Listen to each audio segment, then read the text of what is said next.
What's up, everyone? Welcome back to the Bloodborne lore run! Oh god. Oh god, hang on. Earbuds in, and we're ready to go. God, this really is the best home screen music they've ever done, isn't it? I have a massive soft spot for the Elden Ring opening, but I don't think it beats this one. It's so good. It's so eerie.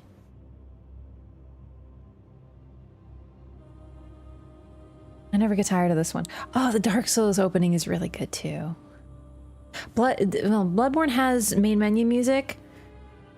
I feel like you need to see what I'm seeing right now. Dark Souls 1 doesn't have main menu music, but it has a character selection and character creation, so we'll kind of count that. Beat Bloodborne for the first time, she got the slug ending and the look of absolute confusion. That's wonderful that they got the slug ending on the first play. That's... oh man, I'm just vibing. I'm just actually vibing with this music. I love it so much. Greatest game of all time. We have more challenge dungeons to do today. We're getting into the scary ones. We're getting into the ones that I fear, but in a good, fun, enjoyable way. Like the sheer terror, you know, the sheer terror of her, like Hugh said in Elden Ring. That's how I feel about the challenge dungeons. I'm like, oh, I love them. They're my favorite. I enjoy them so much. They mean so much to me. The sheer terror of them. Okay, this freaking... okay. Having a little crisis here. The story of Bloodborne. Would you be my GF even if I were a slug? I think it'd be more like, would you be my mom if I became a slug? A little troubling. Green screen, isn't it really good? I love the green screen for Bloodborne. I feel like it hits different. Fears in difficult or horror? I only fear one thing, and that's the dog. The watchdog of the old lords, the defiled one specifically. That is the only thing I fear in my heart. But the rest of it, there may be some jump scares. Hey, thanks, Maynard. It's good to see you. How you doing? Yeah, the sheer terror of me. Bluetooth mode projector, but this is nice. Yeah, I think I might dabble a bit in both, because I do like my background and the pink and like the woo and like, of course, all my plushies, and I like the bokeh effect, but I also really enjoy this.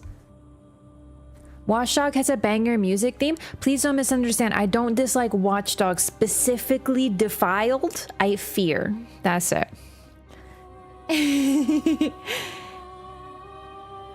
Now that you finished Elden Ring, would you consider it backseating if I talk about an item you might have missed in the DLC? No, you can tell me what it is. I don't know when I'm going back to Elden Ring, so that's fine. Cast my vote for the green screen. That's really great to know. Okay, I think we might do a little bit of, not like necessarily a vote, but I do want to get people's thoughts and see what they think. Maybe I'll just switch it up every once in a while because I like both. Either way, I use NVIDIA Broadcast, so in the end it ends up being the same thing. But no, that's good to know, because last time I was on green screen, people didn't like it, but I feel like it's better now, because before it kept cutting. NVIDIA Broadcast has updated a little bit since I last used it, so it's quite possibly it's cleaner. I would vote for green screen only if you get a green jumpsuit and be a floating head. I will consider this.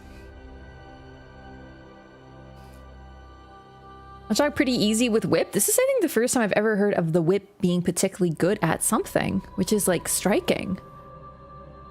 When you are in the game, the green screen is best. It cuts off less. Yeah, there's like less for sure. I think it looks good. Yeah, I had some problems with the green screen last time. It also depends on how I do my hair. If I have a lot of frizz, it cuts it. It's like, hey guy, I need to cut this off. And I'm like, I'm just frizzy today. So it could depend on a few different things. Maybe what game? There's a sword I found. Oh, I did find that. I did find that. Thanks for saying something. I did, but I found it in a subsequent playthrough because folks in chat told me when I was doing my like third. Room light is different now and it impacts green screen. I thought about that, but the lighting is exactly the same. It could be different things, so you're right. The lighting makes a huge difference. Oh, by the way, I'm not using a real green screen, just so it's like obvi. In fact, it's kind of happening now. Do you see the chair is kind of going in and out? It doesn't like the chair. That's whatever. It's not a real green screen. It's an not an AI green screen. NVIDIA Broadcast, whatever they use. Maybe they use AI. I don't know. Glad you found it. Hey, I didn't find it on the first playthrough, so you're fair in talking about it. Yeah, no, that was a really cool one. I don't know how I missed it. I'm really bummed that I did. All the weapons in Bloodborne are good. Yes, but the whip has a lot of drawbacks, specifically on bosses. Definitely. Don't you need light behind you too for a green screen? You need such bright light for a real green screen. Like that TikTok green screen effect, I don't know what they use, but they might use the same thing. I have no clue. Well, no, because isn't TikTok like all on a phone? If it's all recorded on your phone, I have no idea what they're using.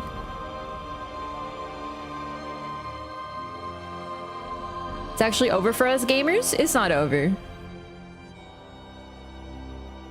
It's not over. I still have faith.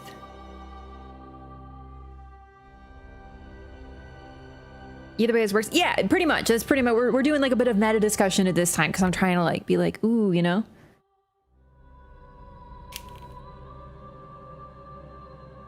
Okay, moment.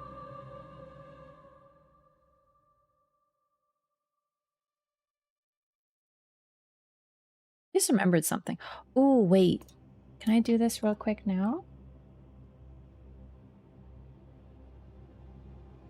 Setting. Oh, hang on. Ooh, okay. Interesting. Sorry, I'm looking at my Nightbot settings. I forgot about something I wanted to set up. To play mod? So I mostly play on PlayStation. So when I'm playing on PlayStation, I can't do modded playthroughs, but I do sometimes like playing a mod. So I've done a Dark Souls randomizer and I've done a Hollow Knight randomizer. Those are really fun. I like to do them again because that was so long ago. I don't even think I have VODs from those, and they were really, really good. So, is this the right account? Oh, I get so confused. Perfect. Okay, there we go.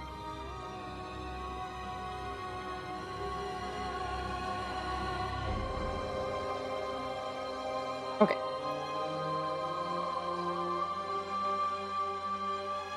Are there any albinarics there? Were the snake men created by experiments on albinarics? The snake men bleed white? Really? That's interesting. I don't remember noting that before. Maybe I just never noticed. They're half men. They were created because of the fusion of Rykard and the serpent. They're considered abominations and are generally badly perceived and are considered not a good thing. So, we don't exactly know how they were created, but they do appear to have been naturally born of eggs like Raya. So they're unholy fusions of snake and person, not experimentally artificially created. Elden Ring Rando is super fun. I'd like to try Elden Ring Randomizer. I don't know why I didn't think about that. Why do they have albinarics in the manor? They torture them. That is their place of torturing. Why do they torture albinarics? Could be they need the blood clots for things. It could be something else. They just like to torture people there, and they have a lot of albinarics there. New DS3 mod that added a bunch of bosses, even new areas. So I played Convergence. There was a newer one that was, I heard about. I like DS3, but it's not my favorite. So I feel like if I were to do some sort of modded playthrough, it would probably be one of the other games. Gonna use a DS2 lighting engine mod. I'm gonna play the PlayStation version for DS2. Yeah, I don't really like playing on PC if I can avoid it. So I just tend to play vanilla. Convergence have a bunch more bosses and new areas? Sure did. Yeah, Convergence is a really cool mod. Heard a YouTuber describing Armored Core 6 as having great bosses but boring and short levels. Is that true? I wouldn't agree with that at all. Like, at all. I think Armored Core is fucking sick. It's short levels, but that's because think of it like an arcade game. It's arcade-ish. Like, you go in, you have a mission, the area is small, you go, you explore. It's very focused, it's very fast-paced, it's constant action. Short and boring, really? I like DS3, but she constantly is hating on it. It's my least favorite child. Then yeah, probably that one. Nah, there was another one you might be talking about. What was the new one called? There was Convergence and there was another one. Another more recent mod that came out. That was, it's not Reforged, is it? No, Reforged was Elden Ring. That's it, Arch Thrones. Arch Thrones. Arc Thrones? I think Arch. That one. Yeah, that one more recently came out. It's like a whole new game made in DS3. I mean, wouldn't you argue Convergence is? Convergence is freaking crazy, seriously. Okay. Let's get into game while I adjust my mic. That one. There, I didn't play that one. I didn't play that one. I think while I actually like those types of mods, don't get me wrong, I like content mods. I think my favorite is just randomizers because they're so funny. Like, I love it. They're so goofy. I think the fondest memories I have playing any mod, period, in any game I've ever played, except for Oblivion. I did really enjoy the Better Cities mod. Shout out to the Better Cities mod in Oblivion. It's really good. Other than that, though, my most fun that I've ever had on PC was the Dark Souls 1 randomizer. I did items and bosses, and I also did the random enemies can become bosses thing. Oh my god, it was such a blast. Man, we look so cute. All right, we're ready to go. What were we doing last? We were doing a lot of Chalice dungeons. I think I finished Tumaru. Yeah. Then we also finished Hintertomb. Yeah, so next is Ailing Lauren. We're probably gonna get rid of the first Tumaru when we need to.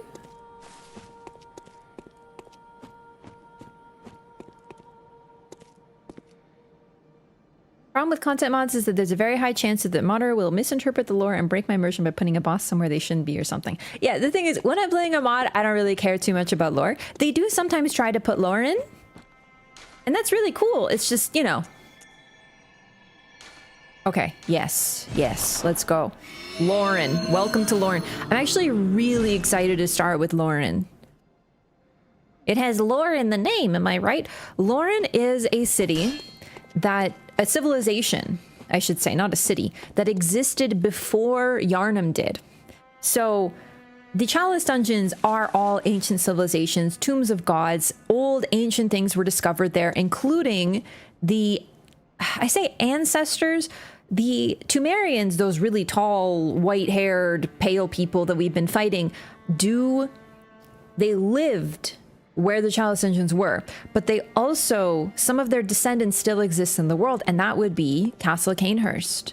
Annalise, in particular, is directly descended from the previous ruler of the Tumerians. The Tumerians are a superhuman race that were effectively servants of the gods and encountered the Eldritch Truth. Seeing all the recent progress with Bloodborne on PC? A little bit. It's freaking cool. Lauren is a midpoint between Tumaru and Yharnam. Yeah, sort of. There are Tumerians in Lauren, so I think that the Tumerian civilization was just very vast. So it extended to what was Lauren. Lauren, though, is a separate nation that we are going to. It's actually this and the Chalice Dungeons, especially once we hit Lauren, is very reminiscent of Demon Souls, where we touch an archstone and we teleport to effectively a different nation ruled by a different king with a completely different culture. So in Demon Souls, the plot is that we are entering multiple different lands and completely different kingdoms through teleportation. And this is kind of the closest we get to that directly, because Lauren was a country that the Yharnamites were aware of, like commonly, but it fell. So apparently, we don't know if it fell too far before, but Yharnamites were aware of Lauren enough to know that they goofed up somehow. So it's not like ancient history, it's a little bit more recent for the Yharnamites. Ish is the oldest? Yes. Actually, I should try to pronounce it right. I think Ish is supposed to be pronounced eyes, which is bonkers to me, but it kind of is cool when you think of it that way. But yeah. Raven, thank you so much for 9 months. Welcome back. Are you naming it? I was like, huh? It's the stream, baby. Enjoy your new blue butterfly. Welcome back and thank you for the support, Raven.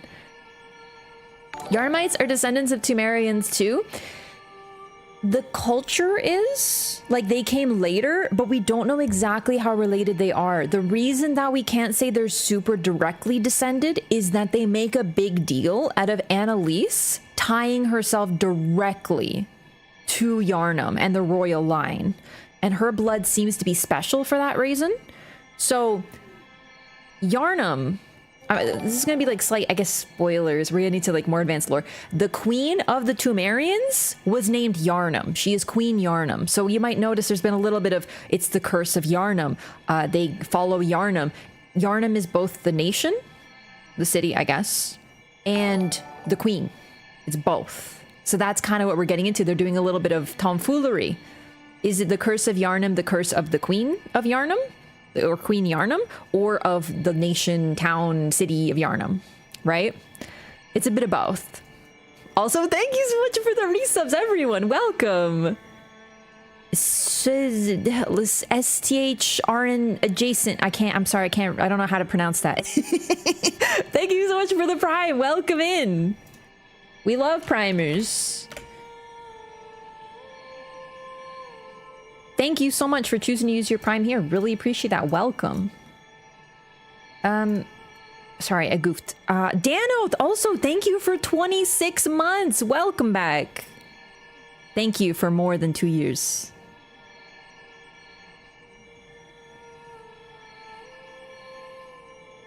Might be referencing Lovecraftian trope of an ancient civilization extinct in Antarctica, frozen in time by the ice. That would probably be the, I can't talk, Tumaru, or something like it, because there are still Temerians. Oh my god, King Calamy, I'm so sorry, I almost missed it. Jesus. Thank you so much for the prime as well. Thank you for 29 months. Welcome back. Wait. Southern Gent? Oh, I see that now. Wait. Yeah, that took some work. Southern Gent. Okay, that's sick. Well, thank you. Welcome in. It was like a riddle and I failed. Thank you so much for the subs, everyone. Welcome and welcome back. Did you play another type of game set in the Bloodborne universe? If FromSoft made it, I would play anything. But if you're asking like, ooh, would you play, you know, this, it's the Bloodborne universe, but it's not made by FromSoft. No, probably not. Well, I would probably play it, but I don't know that I would like it. I'm really particular. I don't really like the world of Bloodborne, Lovecraftian, eldritch, horror, creepy monsters, hubris, destruction, death, sadness. I hate it, but I love this game. So, you know, that's... If FromSoft made it, I would play it. I like when they make sad, depressing games, but I don't really tend to like this sort of stuff outside of that. They just have this like perfect formula, you know? Everything they do is so good.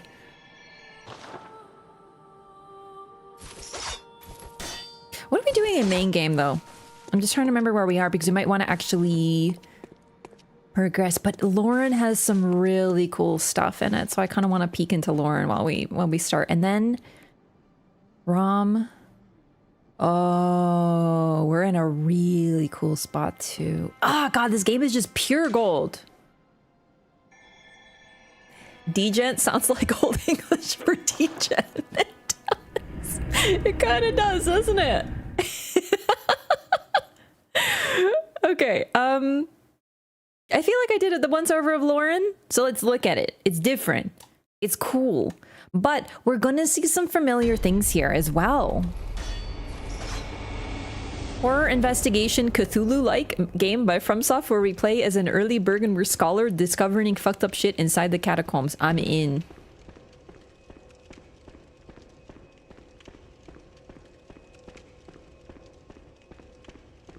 It's pronounced gent? No, it's gotta be degent. Like Jura. Well, I guess you could just say J. Yeah, that's fine. It's different though. It's a harsher D. Bloodborne is when Cthulhu meets Bram Stoker's Dracula. And also Frankenstein. So we haven't quite gotten to the coolness yet, but you might notice already Lauren is looking a little different. And on top of that, we got beast patients here. They in particular hate fire. The fact that they're here and nowhere else is actually a part of the lore. Oh, another one.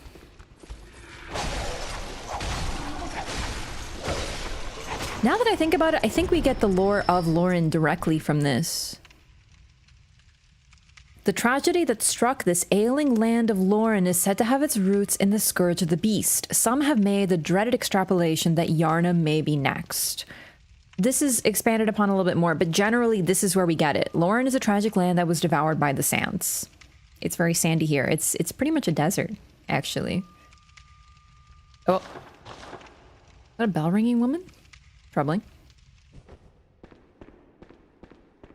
They use fire, Lauren clerics, and beast-possessed souls because they are closer to the Tumerian blood. I don't know if I've said this outright because I've kind of been waiting for a good opportunity, but I've been like, keep this in mind for later. The use of blood inherently, or fire, I should say, from the blood, seems to be something that Tumerians are capable of doing. It's Samdi, but also windy. Oh my god, how come I've never thought of Samdi? I love Samdi. It is. Also a little stormy, you might say. Ow, that fucking hit like a goddamn truck. Freaking red spiders.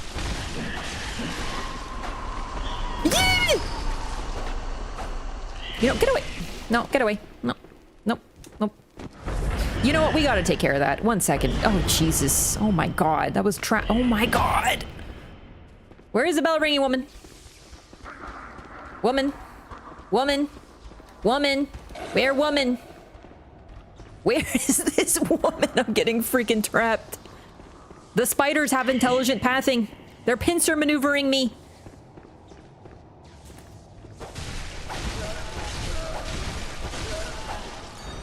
Yeah, we might have to do Lauren a little later. Everything's tanky as hell. My 19th month anniversary on my birthday. Yo, happy birthday, Gemini! And thank you for 19 months. Welcome back. Can we get some happy birthdays in the chat, please?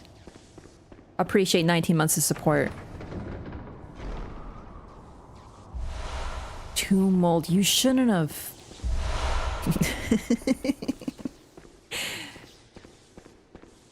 Playing Liza P, it's great, but it rips off Bloodborne a little too much. The window NPCs felt so unoriginal. You know what? I'm actually, wow, am I actually defending Liza P? I really, really liked that part of Liza P because even though it is totally something straight out of Bloodborne, I think they managed to make it cool and fun in its own way. I actually like that. I can be a little harsh on Liza P, but that is my want. And I will defend the window NPCs. Because I like their fetch quests, even though they are pretty much just like, hey, I have a problem, give me something, and then you give it to them, and then they are happy, or they give you a music or something. I don't know. It's not that original, but I liked it.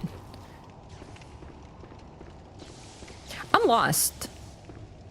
Oh, do you notice how it's stormy? There's like electricity and such.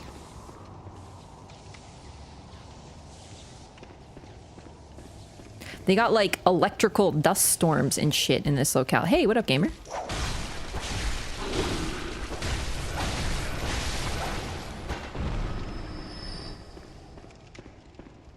So, what I was trying to say before, Tumerians apparently are able to control and use fire.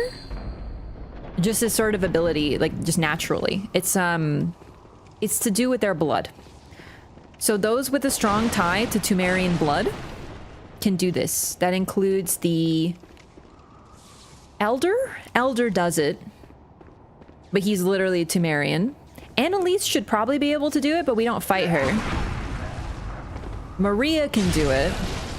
And pretty much a lot of these enemies, including beasts that are apparently transformed from Tumerians, can do it as well. Why is it so dusty? Because it's a desert. Who the fuck is pulling out the Swiffer in this place, you know? Isn't Lawrence on fire? Lawrence is a little different. That's a good thing to bring up though, actually, now you mention it. Sage's hair, this is new.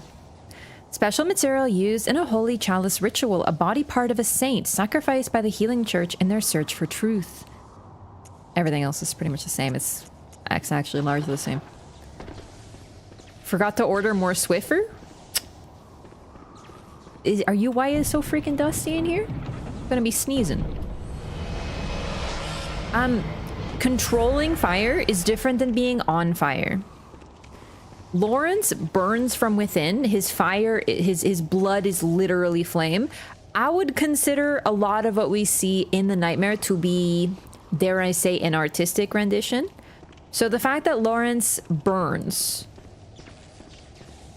I mean, I think it's as simple as like a fiery punishment. But also, one of the first hunters, his blood burned and resisted the scourge until it didn't. So I think that's a little bit more, not necessarily on the nose, but you know, that's why because he doesn't use fire the way that Maria does. Or cast fireballs at you. He just burns, and he burns you because he is burning himself. What's the lore of the beast patients here? So their strain of the scourge of the beast might be why we only encountered these guys in Old Yarnum. They had a different strain. These were also probably the first explorers. For example, the beggar that we encountered, the suspicious beggar, he transforms into a beast that uses electricity, so he likely explored Lauren, and thus his strain of contagion came from here, which is why he transformed into the particular beast he does. So there's different rules for why people transform into what they do. We don't know all of them. We can just kind of guess. But only in Old Yarnum did they have beast patients, and specifically they talk about the ashen blood disease. So was it they had a disease that caused them to transform into a different type of beast? Was it something inherent with them? Suspagger to Yasefka's clinic got a very interesting bit of dialogue from her. What'd she say? It's been a minute since I've done that. She does address everyone that you send her. I'll be trying my hand at old blood this time. Oh, that's interesting. I forgot about that. Oh, Jesus. Yo, Quote, thank you so much for the prime as well. Welcome all the new primers. Girls love primers.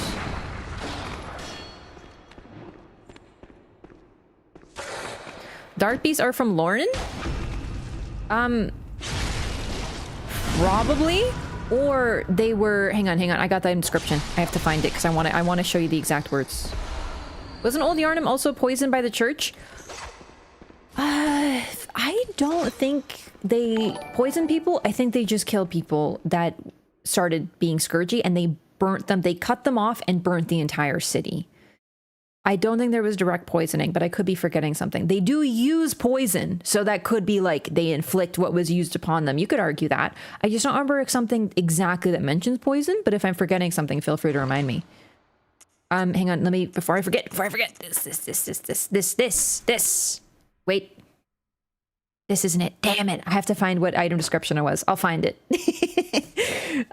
Yeah, Quote, welcome in. And Chaos Theory, thank you so much for the resub. Welcome back. Thank you for 15 months. Burned people, burn people. That's true. That's actually true. Turning into a beast is a sickness like flu season. Can you imagine IRL? Oh my god. Bruh, I'm telling you, if the beast scourge spread, we'd be doomed. Argive had the theory in the Pale Blood Hunt that they created the sickness that struck Old Yarnum so they could come in with their blood and be the heroes, but it got out of hand. That's an interesting theory. I don't see anything to disprove it. That's fun. I haven't read the Pale Blood Hunt directly, but I'm a big fan of Redgrave's theories. I used to watch his videos, the video few that he has about like little moments in Yarnum. He's really insightful. I haven't read it myself though, which is really funny. I really should get around to reading it. But to be fair, I'm finally back in my reading arc now. But no, that's pretty neat. Antidote description mentions it. Used to treat ashen blood, the baffling sickness that ravaged Old Yarnum long ago.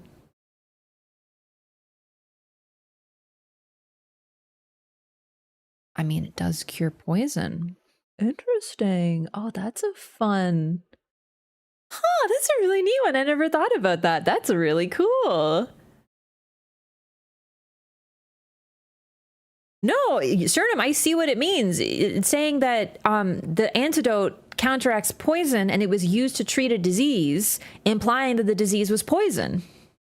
It's actually pretty... I can't believe I never thought about that. My God. I don't know that I fully subscribe to that, but it would be cool because the idea of the church manufacturing a disease so that they could be known for curing it does sound like something they would do. However, it doesn't seem like it was too hard to spread their teachings or their blood, because even the healthy, they would take blood and they would be filled with vigor. They became stronger, they became healthier. For a time, it was like the golden age of Yharnam. Sort of like in Elden Ring with the golden age of the sap. It wasn't hard to convince people to take it because if they took it, the results would be instant. So I don't know that they would need to manufacture a disease like this. I remember reading a more direct mention. I might be remembering it wrong. No, if you think of it, please, by all means. I don't remember every item description in this game, so maybe I just forgot about something. Maybe I never thought of this theory. It's pretty neat. These beast patients were most likely residents of Lauren. They could have been folks who fled. But there were also foreigners. We do know, for example, that Gilbert, let's talk about Gilbert, because he's actually pretty relevant to this. Gilbert gives us the flame sprayer, a special weapon used by certain members of the Healing Church. It was used to cleanse Old Yharnam in particular, because that's also where we get the charred hunter garb. A product of the scourge of the beast that once plagued Old Yharnam and culminated in the town's fiery cleansing. Wearers of this attire hunted down victims of the scourge who survived the raging flames and stench of singed blood. Now, he gives us this, Gilbert gives us this, but it's sort of a weird thing because he doesn't, he says he never got a chance to use it.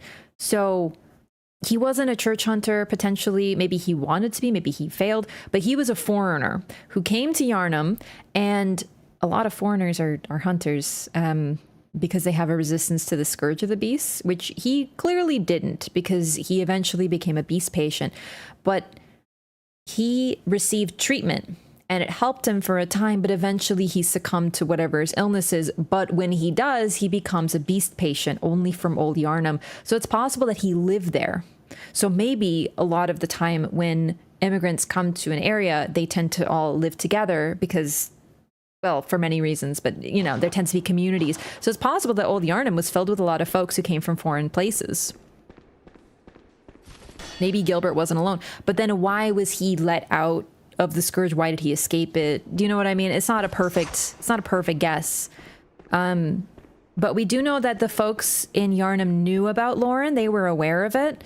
And that's why they were like, oh no, what happened to Lauren is going to happen to us. They were aware enough to know that this could happen. Oh my God. Oh my God. Oh my God. Stop clicking buttons. Okay. I think that's why Lauren is one of my favorite places in the Chalice dungeons. Eyes is really cool. We haven't been there yet. But Lauren is just another human civilization that fell because of what happened here. Because they couldn't stop drinking blood. Okay, I've been here. And then I went over here. Oh, this is the side area, and I got the mold already, so I think we're done. Wait. Is that beast noises, or is that just the wind? Must have been the wind. Okay. Holy shit. Okay, no, I don't need you. We're done here. Yep, okay, you're good. We'll leave the little bloodsucker alone. It's okay.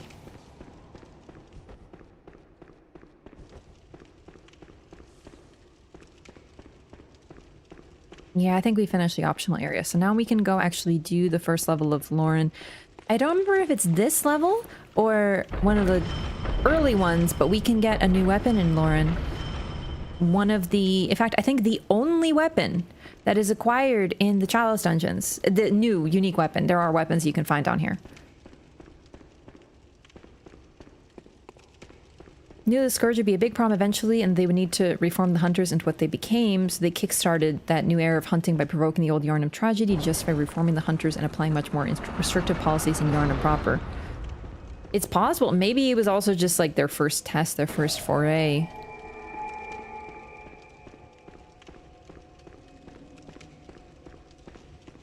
I think the church is pretty bad, don't get me wrong. I just don't know that they went that far.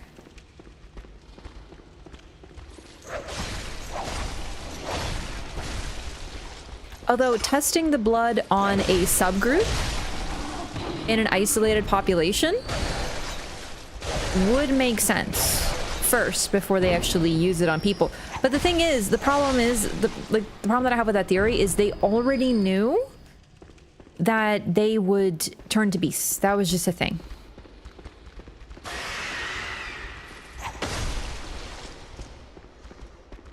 I believe that medicine is not a means of treatment, rather a method for research, and that some knowledge can only be attained by exposing oneself to sickness. I actually see what you're saying there. Personally, I always just read that as that's why they imbibe blood that they know is going to transform them into beasts. Because you might be like, okay, why are these people drinking the blood when they know it's going to turn them into a beast one day? Well, that's why. Because sometimes you have to make yourself sick for research or something. I don't know.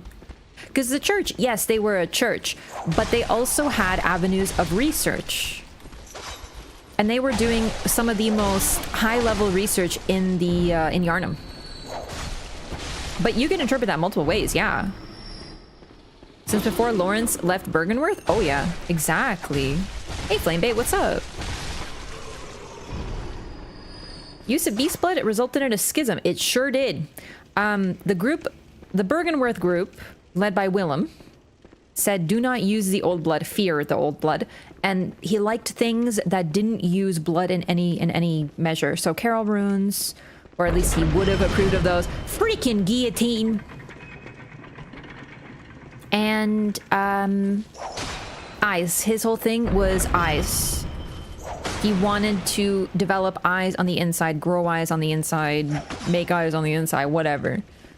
To line his head with eyes, no blood use. Yeah, you go on over there, buddy. You're good. Happen upon your first Lauren cleric soon. Okay, I did forget about the guillotine, but to be fair, so did the dog. So...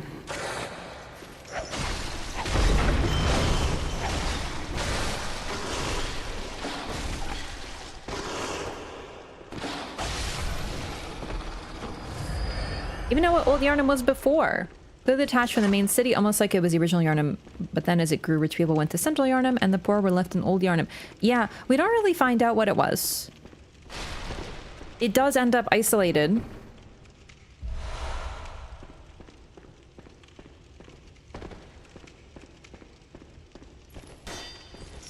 It's hard to say, because sometimes the old part of a city is the rich, fancy part, and the new part is like the we just build these homes so people could live here, I guess. And sometimes it's sort of the opposite, that the new is where people live and the old is abandoned, so we don't know.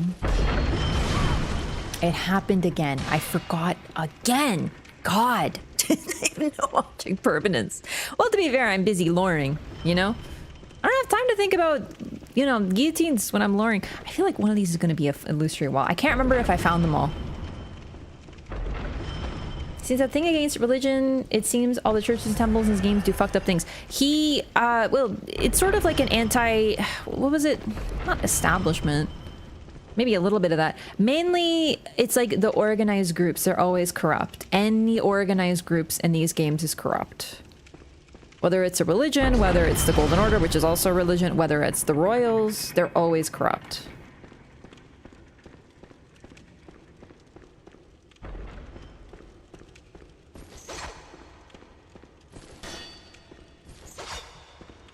Bloodborne comic? I don't think the Bloodborne comic is considered canon.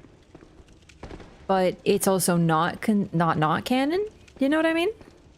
I don't know. I haven't read it myself. That's pretty cool.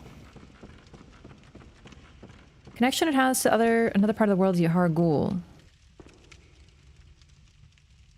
I don't think Old Yharnam is connected to Yahar Ghul. Am I forgetting something?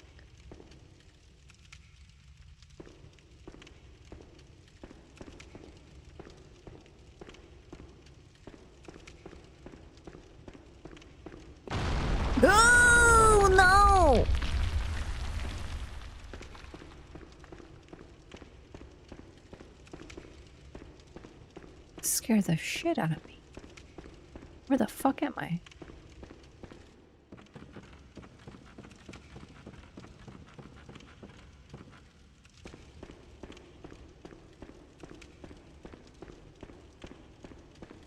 Oh, also, I should mention, we don't necessarily go to Lauren, but we're underneath Lauren.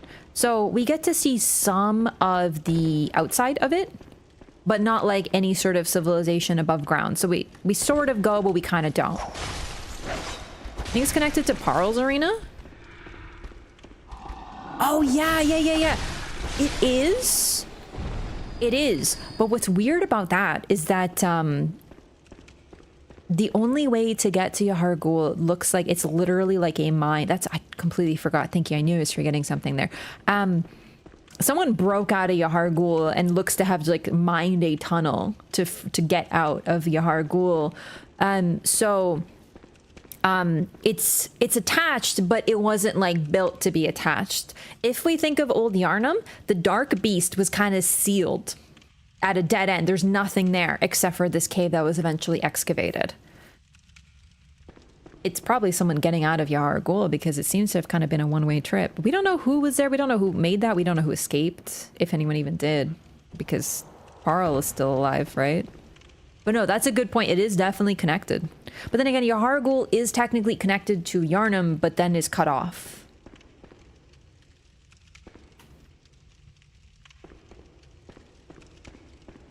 That is a good point, though. I actually never thought of where Parl is sort of located. He is the boss of Yahar Ghul, but he's not really the boss of it. He's technically sort of a boss within Old Yarnum. He's just closed off. He's basically imprisoned. What if it was Parl? It could have been Parl. What if it was whoever Parl... Because Parl might have been his name or their name before they transformed. But for example, like there's some theories, I theorize that Parl might have been Archibald, for example. The one who created the Tanitris, which we find in Yahar Ghul.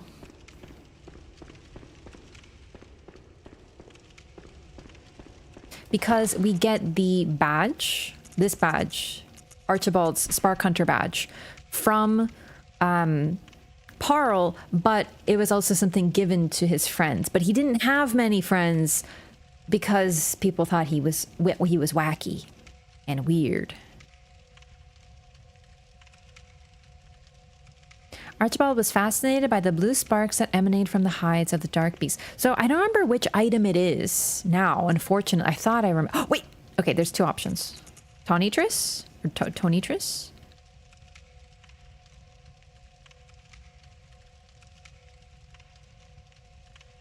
No. Ball paper.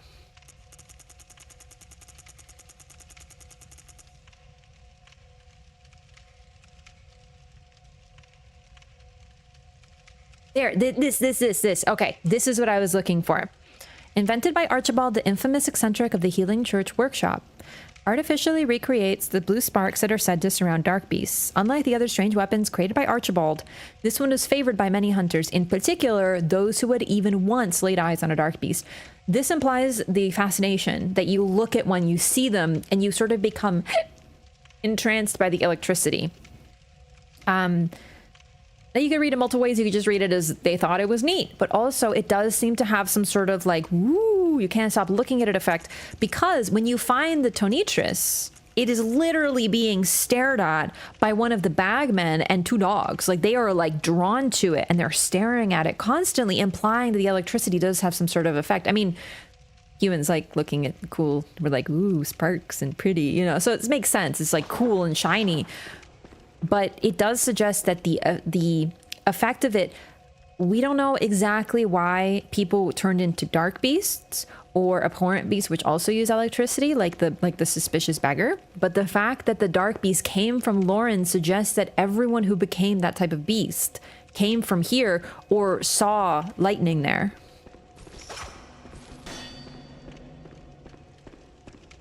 They became enamored with it, effectively.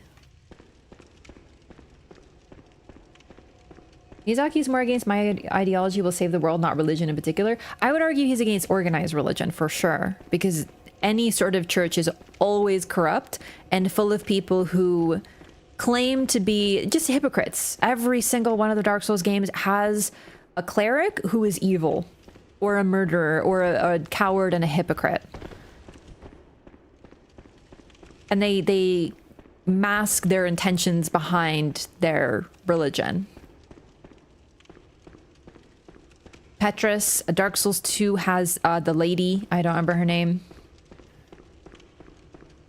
He's Dark Beast Parl, not Dark Beast Archibald. It's true, but we don't know who Parl is. We know nothing about Parl. Were they named Parl before they transformed, or was that the name given to the Dark Beast? Now, I know that's a weird thing to say because, you know, Lawrence, he's named Lawrence even though he's a beast.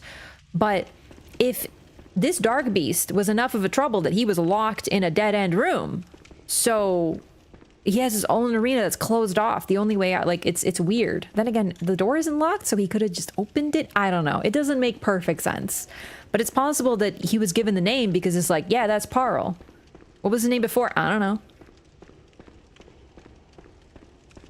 Lawrence is also semi-intelligent still, also in a nightmare. The nightmare is sort of symbolic in nature. Like the people who... I have this theory that Ludwig does not actually look the way that he looks. Like, I don't think he became some sort of horse beast. In reality, I think that's what he looks like eternally as sort of a punishment. Because he was this great knight. And this holy warrior who considered himself so good, and he rode in on a horse, and, you know, he's this white knight type individual, and then that's what he gets to look like forever.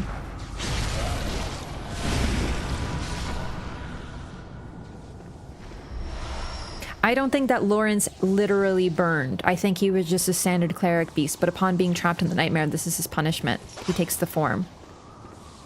Lycia of Lindelt, exactly, from DS2. I just forget names. Dark Souls 3, I'm sure, has someone like this. I just can't think of them.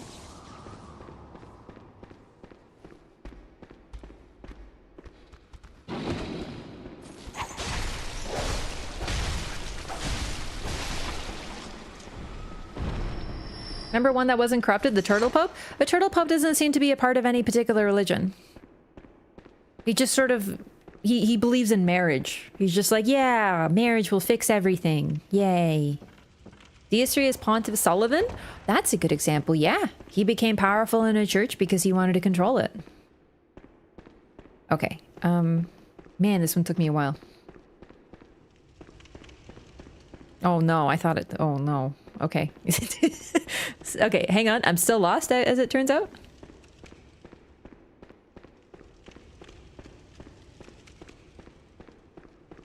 Oh my god, that would be such a good, like, Valentine's Day card.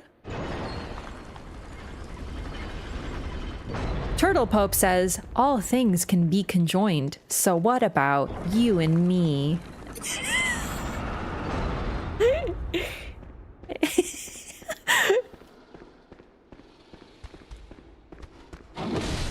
Love this game. The only horror of From Software? Cries in Kuon.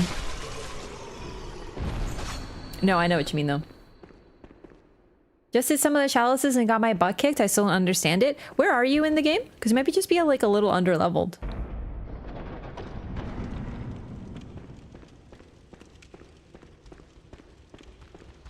Also, Juan, welcome in. I know what you mean. This is a phenomenal game. All games have some... All of their modern games have some horror in them. Although, then again, maybe not Demon Souls and maybe not even Dark... No, what am I talking about? Of course Dark Souls 1. Haven't you been to the Tomb of the Giants? Maybe not Demon Souls. You know what? No, never mind. The end. The end of Demon Souls. All of their games have... Well, maybe Dark Souls 2, actually. All their games have some horror. Wait. No, all their games... Wait. Dark Souls 2 might not. Tower of Latria? Okay, I'm gonna say something really sick. Actually, you're gonna be like, what the fuck is wrong with you? I kind of forgot the Tower of Latria is horror because I love it so much. It's so delightful. I am a sick puppy. I know. I know. Don't worry. I am aware. That's a good point. Turtle Pope might be a Golden Order fundamentalist. I don't think so, because the fundamentalists are like the complete opposite of all things can be conjoined. He's like everything can be conjoined, and the fundamentalists are like, no, we must make it golden and pure. Dog, for sure. Sweating during the wood section where there are invisible enemies. Def a horror moment. I thought that was just a little bit whimsical. I was like, ooh, spooky forest woods. But no, you're right. That place is a little scary. Absolutely true. Oh, this is very exciting. Yeah, that's unhinged. Thank you. Curious about how all of it works. Do each of them have 3 layers and a heart? No. Mostly, but some of them don't. Some have 4. Some I think have 5. Some I think have 2. The rule is when you get to the heart, you're done. When you can go forward no longer, you're done. Welcome to Lauren. So this is like, we only get these particular rooms, I believe, in Lauren. This is how we know like how far underground we are. This is why it's so sandy and whatever, why there's wind in tunnels. Don't worry about it. But this is sort of what Lauren looked like. We are still quite a bit underground. Like quite a bit, but you get these really cool canyons. It would have been like very arid and very deserty. Lauren is the closest we get to like a desert zone in definitely a Bloodborne, but they don't really do deserts very often. The second zone of Demon Souls is kind of deserty, but it's really just more like caves and mines, so that's not it's a little though. I would argue that the Dragon Peak in Dark Souls 3, I forget what it's called, Archdragon Peak, is kind of deserty, but it's more desert adjacent because once again you're kind of on rocks and stuff. Golden Order fundamentalists are moderates? Based on what we know about Radigan, I don't know about that personally. Radigan fucking blows, dog. Radigan wants to conjoin himself to Marika, and that's it. And apparently Renala, too. If anything, you know, you want to know something? Maybe you're right, but I think Radigan did a little bit too much conjoining, if you know what I'm saying. Like, maybe that man should stop conjoining. Maybe he should, like, figure out his own shit and stop conjoining. You know? Behaving like fucking Ben Affleck.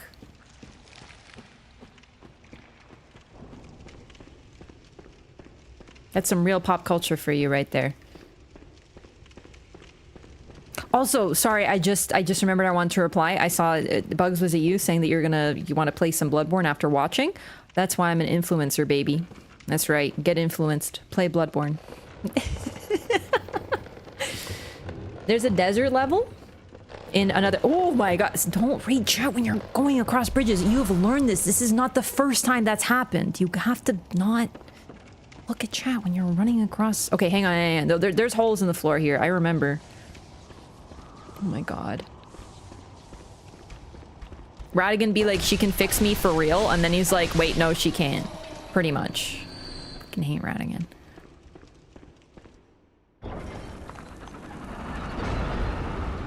Want to understand the fundamentals, not because they only abide by them. I just don't really get the idea, like, that Radigan was like that. Do you know what I mean? Because he's like kind of a bitch, I guess. Do you know what I mean? Because he's like, I hate all my kids except for the one that's golden. In fact, he's so golden that his nickname is Pure Gold. He's the only one of my children that I have a relationship with that we know about in the lore, because he's the only one I cared about. Hee hee.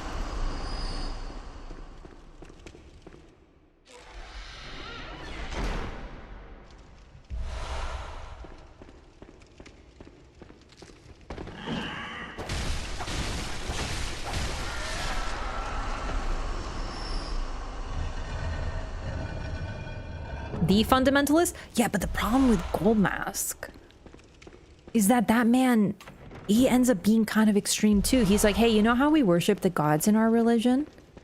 And everyone's like, yeah. He goes, well, what if the gods are the problem?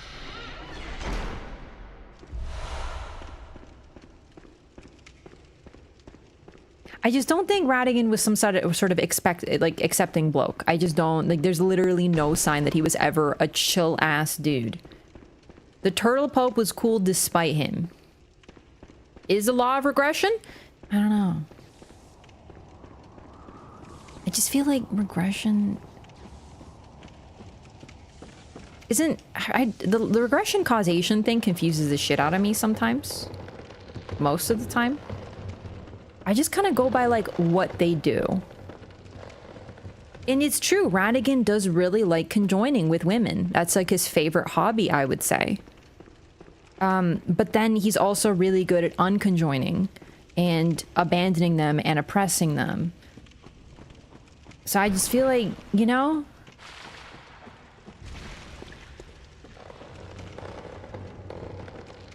Sorry, look, I'm looking at the bridge.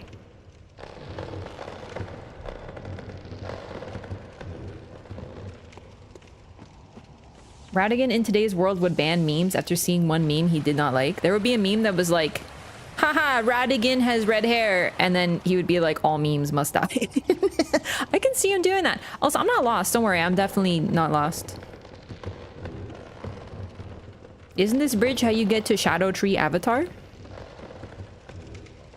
Is it bad that I almost said I wish because I actually really like that freaking sunflower? I love sunflowers, man. They're like my favorite flower.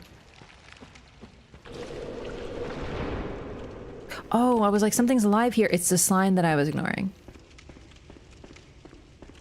Who doesn't enjoy a good conjoining? Please conjoin safely. Radigan is Marika, though? I know, but like, we've been over this part, but like, they, just because they are one doesn't mean they are in agreement in all things. And we got this confirmed. Okay, look, I'm gonna end it after this. I'm not talking anymore about fucking Elden Ring, okay? This is Bloodborne time. And I know the tradition is we talk about other games, but I don't want to talk about freaking Elden Ring because I'm playing Bloodborne right now. I'm so lost!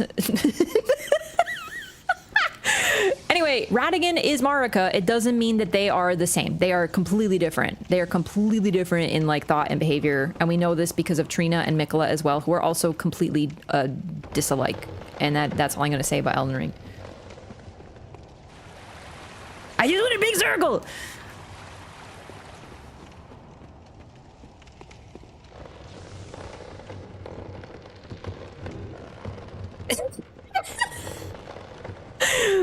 Exclamation mark, Mikola! That's right. I wrote that, by the way. You need shining gold coins? No, those are helpful, but I don't need them.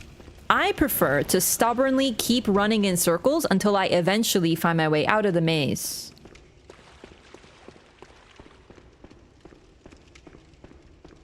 As you can probably tell, Lauren is the place where I normally get absolutely lost as hell. Wait, did I find my way out? Am I free? See? What did I tell you? This took like 10 minutes.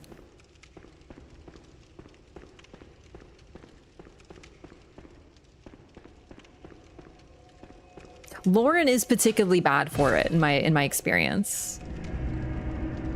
Of all the Soul games, you get lost the most in this one easily? How dare you? You're right, but how dare you? Man, this place looks so good. Oh my god. Prayer? Ugh, every time I see her over here, I hope we're gonna get the prayer. Oh well. It's really just the Chalice Dungeons. The Chalice Dungeons are a maze. I mean, they're called the Labyrinth for a reason. Welcome home, good hunter. Way low on a weird item I need. Okay, here's another secret of the Chalice Dungeons. You need to explore every single level with 100% thoroughness because the materials that you acquire in the Chalice Dungeons will allow you to make the later chalices. Like, you won't be able to continue unless you do this. Some of the items you can purchase via the Insight shop or even the currency, like the regular shop, but some you need to pick up because the rules are weird. The point is you need to explore really thoroughly. Well. So if you can't make it, Let the echoes you might not have completed the other chalices that you need. What are those towers? Oh, like those weird ass pillars? Hehe, hehe. They are the stilts upon which everything else is built, don't you know?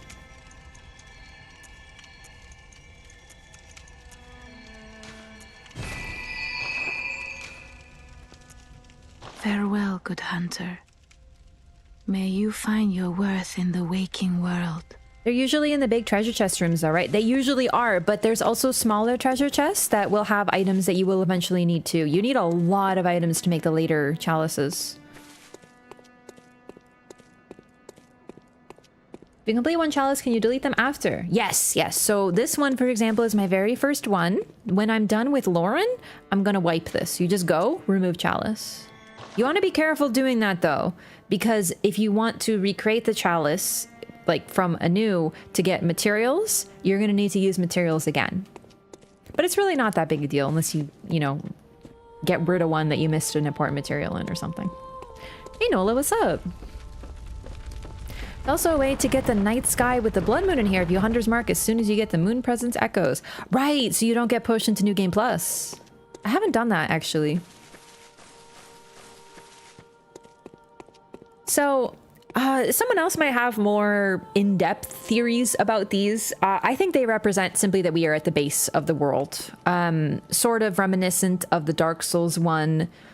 Oh my god, I forgot how it's like roiling and moving, like mist or water. Ooh, spooky. Sort of like in Dark Souls 1's Ash Lake. This is sort of an Ash Lake, but a little different because Ash Lake is the base of the world from which, you know, everything else is above. But the nightmares and dreams are layered on top of one another. I'll get into this more, but we've already seen two. This one and the Nightmare Frontier. Also the lecture hall building, but we can't see outside in that, so we don't really know where it's layered. Based on what we know, the Hunter's Dream is at the base of everything. So all other dreams are on top of it. It's just at the bottom. So you can just see the pillars vanish upward. As if they're holding something up. Is each of them a dream? I don't know. It does make a really striking visual for sure, though. Blood Moon Hunter's Dream has no music as well. That's neat. I wonder if that was intentional, because I've never done that. I actually didn't know there was some specific, Oh, Arcane Haze. Yeah. You need to make it. You'll eventually find an Arcane Haze extractor somewhere, and you just make it. You put other cheap materials in it, and you make it yourself. Ooh. Nah, I don't like thrust attack. Not exclusively. No. Okay. I forgot to put gems on my gun.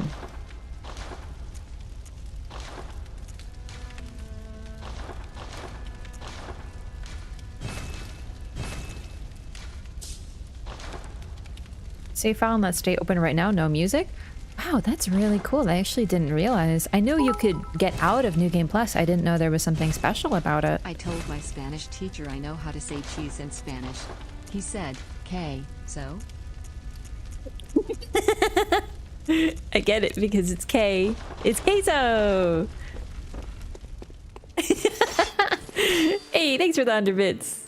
That's a good one. I like that one.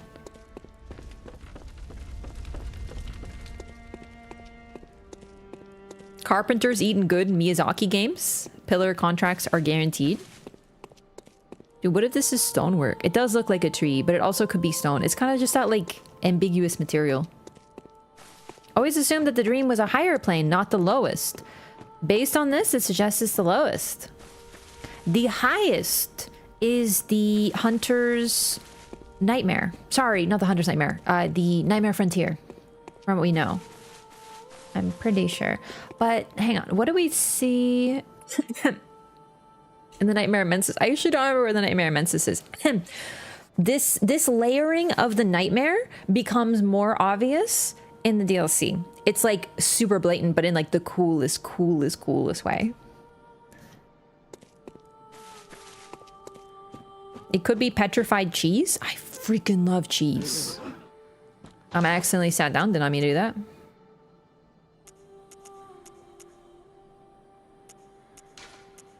Gonna need these. All right, let's try the boss of Lauren. I don't remember who it is. But then we'll actually do main game. We still have a lot of chalice dungeons to do though, so, you know, it's good to kind of spread them out. We have to do Lauren, Eyes, and Defiled.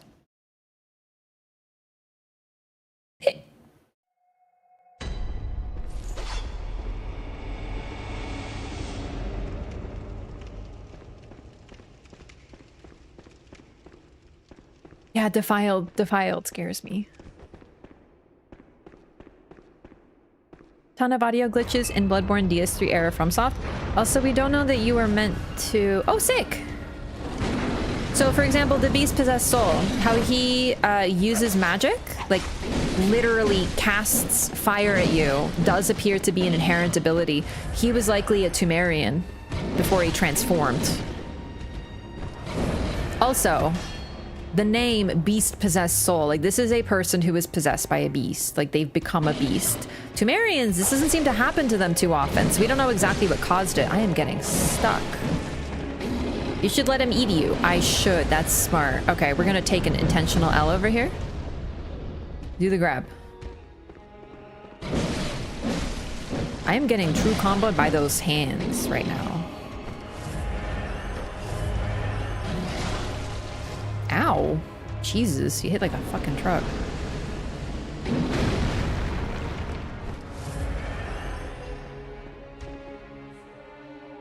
God, this music is so good.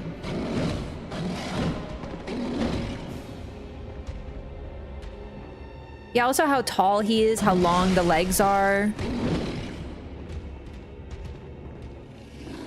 Very Tumerian coded. Also, I'm straight up just dead. Beast design looks like Baphomet. Yeah, I mean, he looks very demonic. There are a few beasts who have horns, though.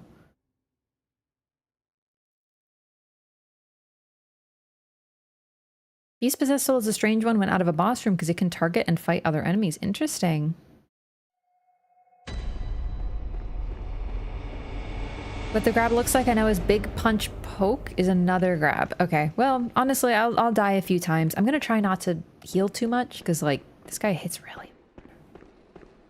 Which chalice is this? This is Ailing Lauren 1.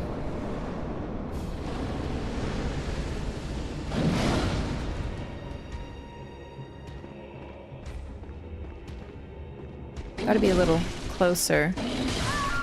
Okay. Well, I let him eat me. I just don't think that's necessarily what was meant. I think I'm gonna put on something that has a little bit more defensiveness.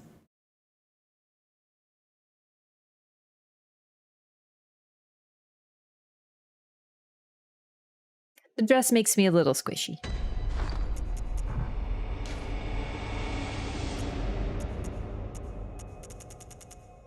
Where's Canehurst Knight? Wait, did I not buy it yet? Shit, really? Damn it.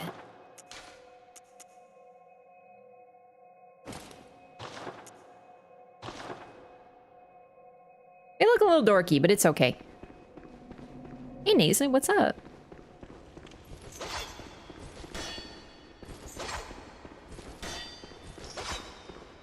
You can't kill beast-possessed monstrosities beyond human comprehension while looking fabulous. Why kill them at all?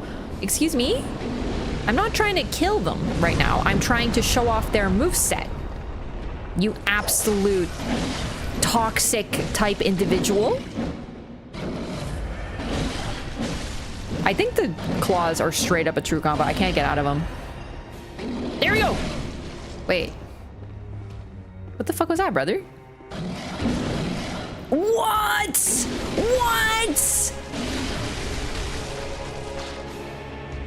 I did not know that was a grab. That did not look like a grab. And then he goes like, yeah.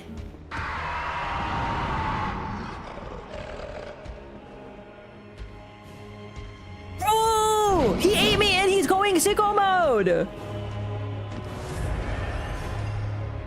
Cool. Ah! That's just fire. Okay, okay, okay. That's so neat. Eh. Yeah, he drank my blood and freaking buffed. Or maybe it was the visceral itself, but he did drink the blood. I think he buffed off of my blood. That's fucking neat as shit. That is really cool. I didn't know that happened. I never got grabbed by that.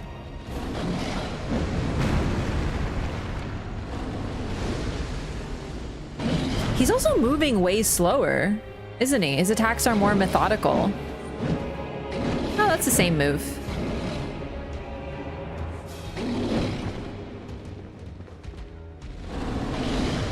All right, let's I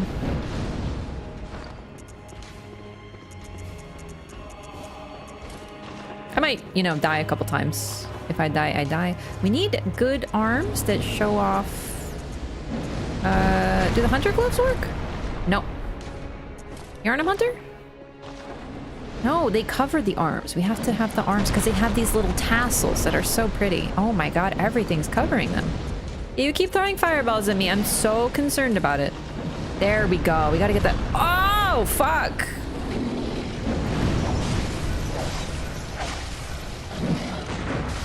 Okay, I thought I could parry him. Well, I think I can. I just didn't. This is why you should always eat grabs? No, absolutely. That's really cool. Why the cane? Because it's the best weapon. It's my favorite. It's very pretty and fancy, and I get to whip people. Just parry him. Gamers, I'm not trying to win. I was trying to lure. What is with this strange backseating? We just saw a cool grab that we've never, like, I've never seen before. You got knocked out of the grab the first time because of a single step difference in elevation. I wondered what happened there. Yeah. Hey, what up, gamer? Let's go.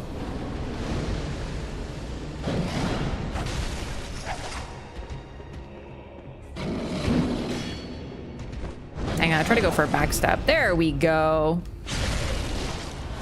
Thank you for showing me your lore. Now it's time to die, sweetie. It is really cool to consider. Pay attention to creatures that use fire, and you'll notice that there is lore within it, and it's actually a really cool detail.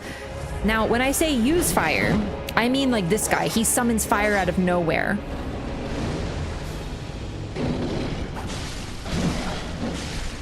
I'm getting true combo. Ibby.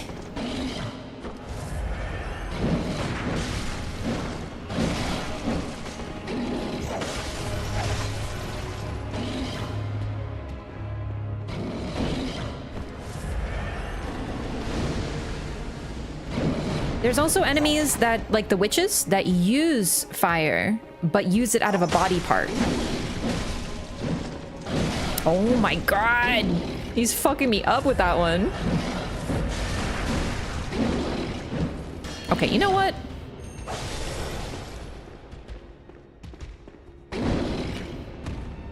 I don't think that's a grab.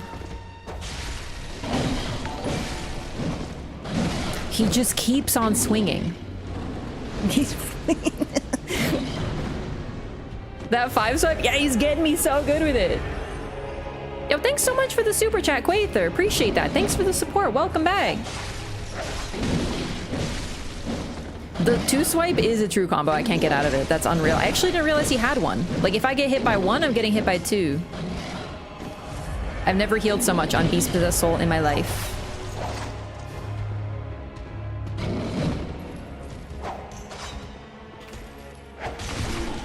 Ooh, interesting.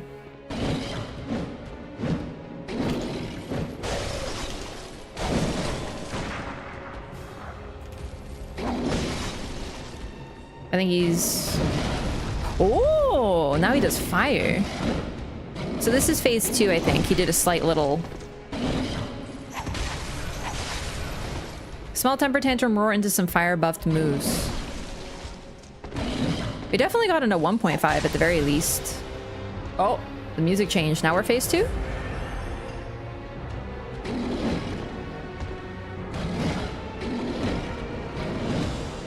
So if he buffs, I think he goes into it earlier because he was doing these slower attacks.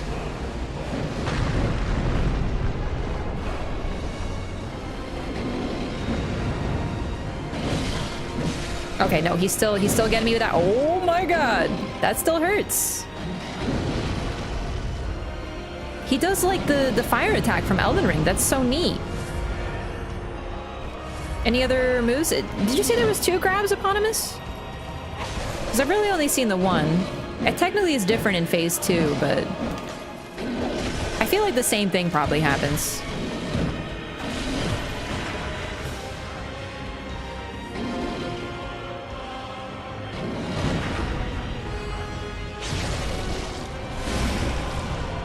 Maybe it's just the one? Yeah, I don't know. He's not doing it too often, though. Gain his only weapon that does serrated and righteous damage. Yeah, bro, it's fucking righteous. Sorry.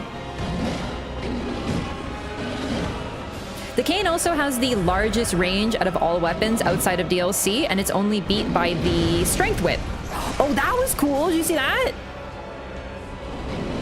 I don't think I've ever seen that move. He does like the same punch down, but it has fire attached to it.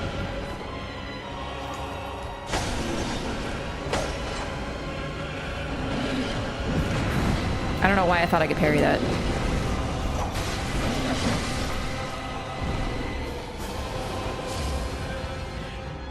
I think that was the longest possible fight on our boy Beast Possessed Soul. I think we saw everything he has to offer. Load-bearing column. Could you imagine if all 4 columns broke in the fight, if the whole thing just caved in and you both died? That would be funny.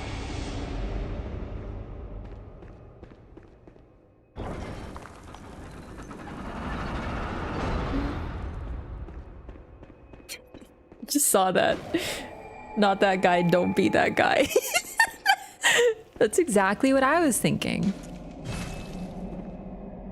Lesser bosses like that are usually very interesting. Bloodborne still, in my opinion, has the bosses that have the coolest movesets.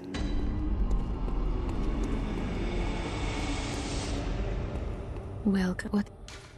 Very well.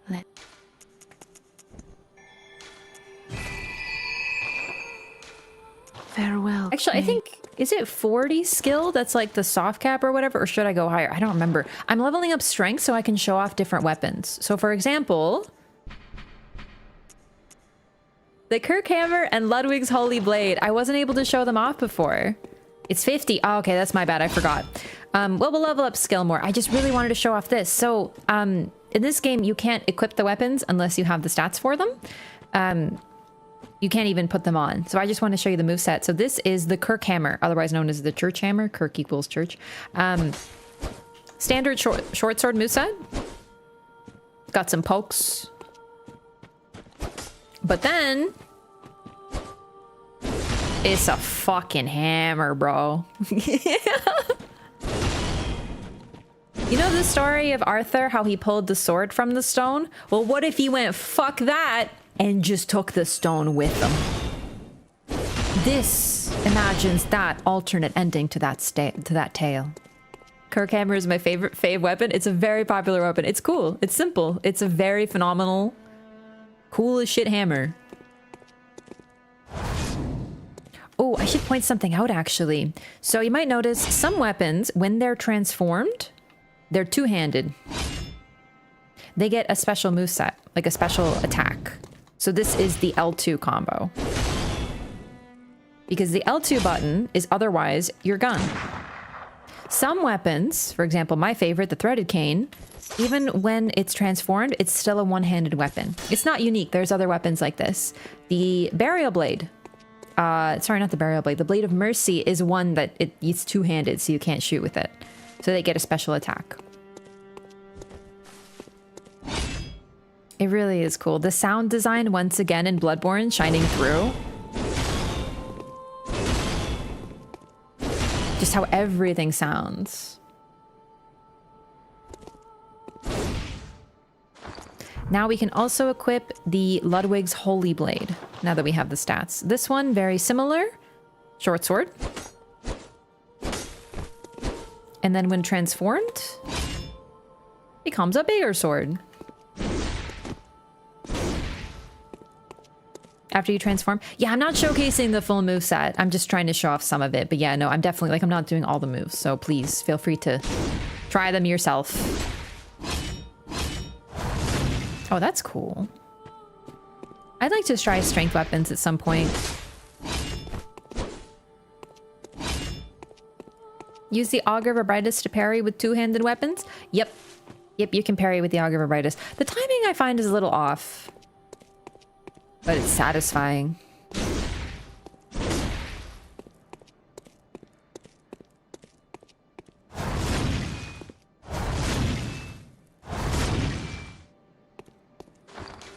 Any other weapons that I can try? I need more strength for the Logarius wheel. I also need some arcane. So we're gonna level up Tinge and Arcane in order to try out everything. It's just to show it off. It's not going to be an optimal build by any means.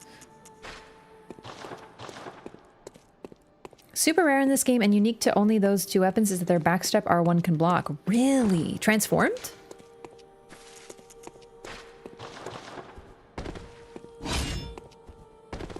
Oh, that's not a backstep.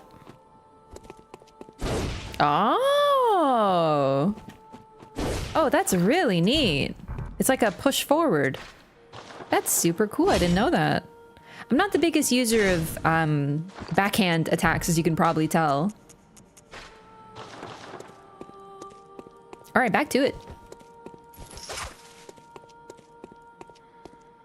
We'll continue with Lauren later, but for now, let's actually continue with the game.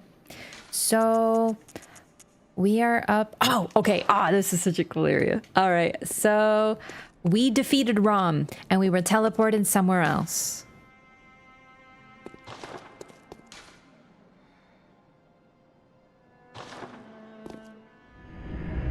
I think this is it. What? Well, good thing I'm not online. Raph's the type of gamer that only knows how to forward. Yeah, that's true. Like unironically actually true. Okay, so I'm gonna recreate the moment because it really is quite epic. Bye.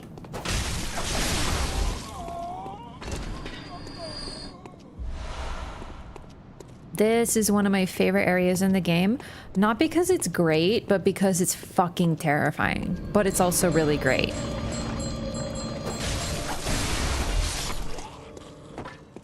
Might notice these guys are red. They're getting summoned by a bell ringing woman.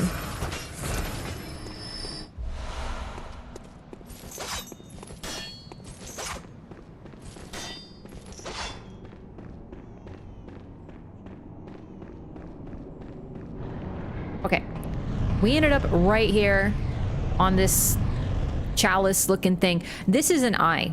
When we see it from above, when we are taken by that guy into the Nightmare Frontier, it looks like an eye when seen from above. We can't tell what it is from down here, but when we are up in the sky, that's what we can see. He can see this. It's just one of those things that when you see from above, you know, the sky, what you can see from the cosmos is different. I don't know, it's just neat. Anyway, when we defeat Rom, we get a little cutscene and we wake up right here. This door is now open. It was sealed previously. And if you don't have enough insight to reveal the truth, so it's 40, these guys show up once you have 40 insight. However, from this point on, even if you have under 40 insight, these guys will be visible. The illusion has broken. They have only been hidden because of the existence of the Bergenworth spider. Ever kill this enemy on the roof, on the ceiling? I don't think you can hit it. Admittedly, I haven't tried to hit these ones. And these guys come back to life, just like the ones in the Nightmare. But things are getting kind of weird. First of all, the sky. Second of all, these guys, they respawn. They keep coming back. And they're red. We only see these guys otherwise in the Chalice dungeons. Things are getting freaking weird. Also, you might notice we've gone to Yahar Ghul. We've been to Yahar Ghul, the unseen village. We were taken by the bagman. But, well, looks like we're on our way back now. And there are these guys everywhere, all over the place. They're particularly rich here. Dense. They kind of look like bugs. One spider holds the truth of the entire world. She is kind of a tool. Not tool as in like, yeah, what a tool. I believe that she is being used for this purpose, probably by Koss, who created her. I don't think she's doing it on purpose. I think it's just something that she was turned into a Great One for the purpose of holding the gate closed, so to speak.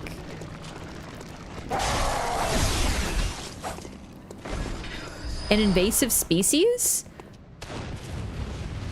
You could say that. I wouldn't describe them that for sorry, I can't talk. I wouldn't describe them as that for one reason.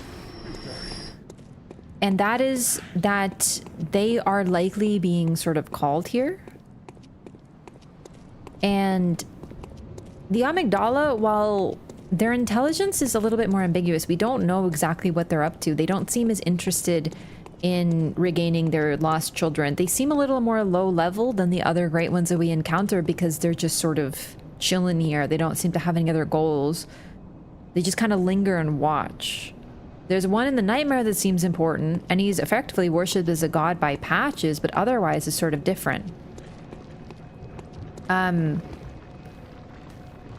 But an invasive species is kind of brought somewhere and then proliferates because it doesn't have any predators, versus these guys, I think they are too intelligent. Like they have intelligence, but we don't really know. They're sort of unknowable, so we don't know exactly what they're doing. Okay, yeah, this section's a little annoying.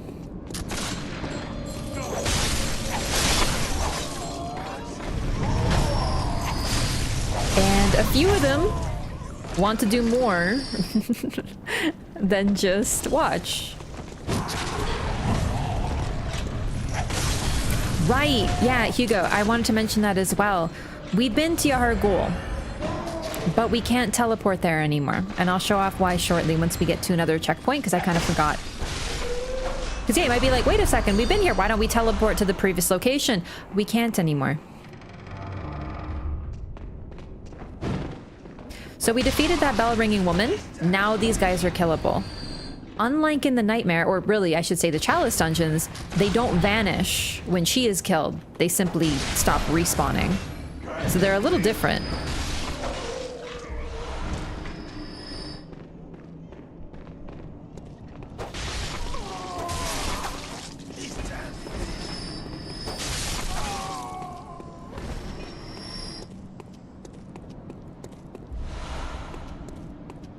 Amygdala works as your transport to nightmares.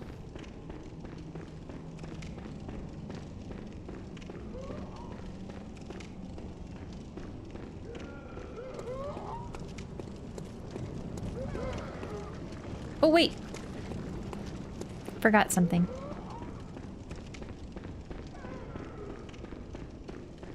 Open the door and come in.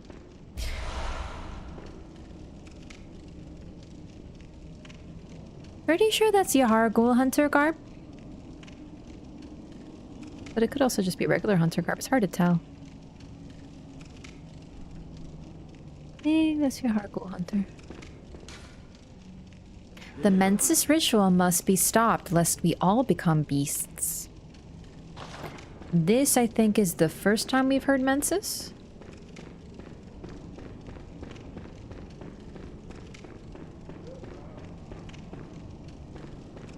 They become far weaker? Sorry, who does?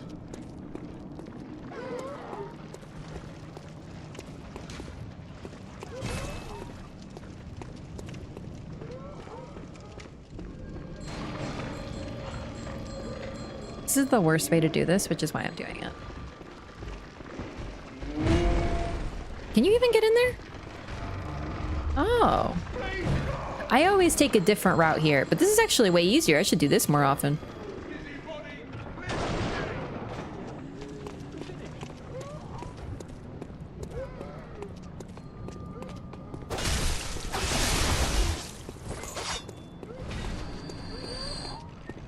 Cryptid gets you, just clip into another dimension. Yeah, that's what's so interesting. That seems to be what they're interested in doing. But are they doing it on purpose? Because they only teleport you if you're holding a specific item. Or if you're blood drunk. Or if you have an Eye of a Blood Drunk Hunter. Amygdala might be half Great Ones for a long time. It makes sense, except for the fact that one of them appears to be the power source of the Nightmare Frontier. So they are powerful enough to create nightmares. One rules there, so to speak, and one sends you there. Is it the same one? Who even knows? Amygdala is tough because there's so many of them. Okay, kind of goofed that one up, clearly. They like to sort and organize things. Also, there are different varieties of them. There are some that shoot the laser beams and some that don't.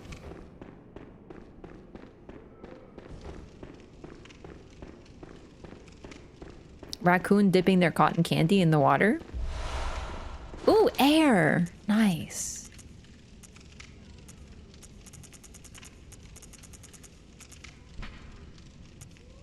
This one's clearer. We got the first air from Henrik. I like the weird babies could grow up into them. Amygdalas don't look gooey or tentacly. They look spindly. We don't really know. We have no idea. Interesting thought, though. Oh, boy.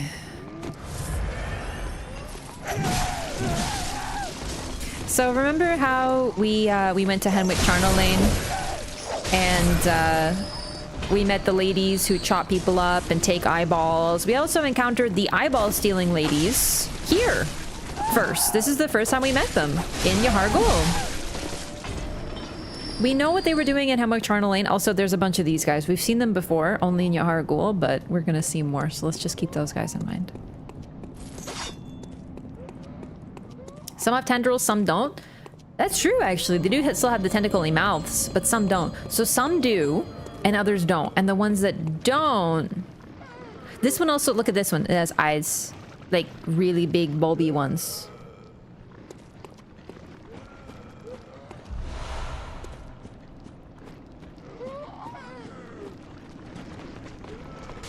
And the one with the eyeballs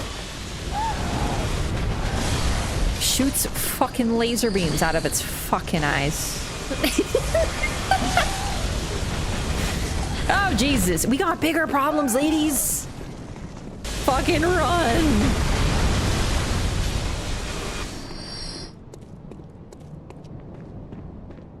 I love this one. You approach and the lantern comes out of nowhere. Just... It's really cool. Thoughts on the statues here? Which ones? Do you mean these guys?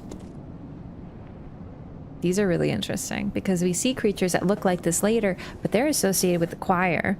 However, the source of experimentation might have been a little similar when it comes to the choir and the church. Sorry, the choir and the School of Menses. Don't they all have eyeballs? Those ones are bulbier. Like, this guy has eyeballs, but they're like... Oh, wait, doesn't this one do something too? The other ones aren't as bulby. Like, this guy is real bulby. Like, you see this guy and you're like, yeah, look. Like, he's like fucking bright-ass yellow. They do all have eyeballs, but these ones are like super bulby. Even this guy, you can see his eyes, but they're not as bright. This is the only one that shoots laser beams at you, except for the boss that you fight. The one that you actually fight, it also does that. Also very similar to the aging untouchables. They were probably inspired very strongly by the amygdalas.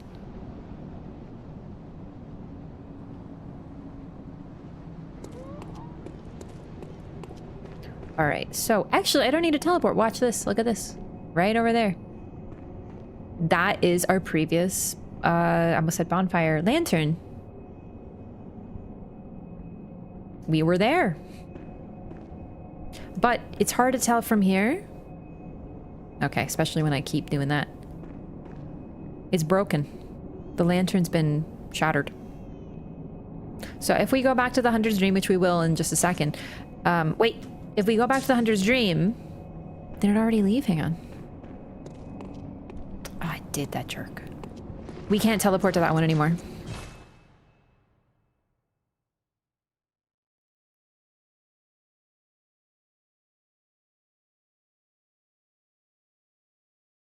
Just like Ale, stop shooting. Yeah. I'm just resetting for a very important little guy. Don't know their nature, we just don't know what they want, both. One of the keys of Lovecraft's horror, the concept of eldritch terror, sounds were a little goofed up there, is that the cosmic beings that we're dealing with are just simply unknowable. And that even trying to glimpse their minds just makes you lose yours. And it's retained a little bit in this game for sure. But that's the main thing. We know a little bit of what they want, but not very much. They are largely uninterested in people, but supremely more powerful than people. Even looking upon one of Lovecraft's, god type figures, like old gods or whatever you call it. I actually don't really know what he calls them. I haven't read much Lovecraft directly. Can drive you crazy and you die. So in this game, it's a little bit of that, kind of, but clearly not as much.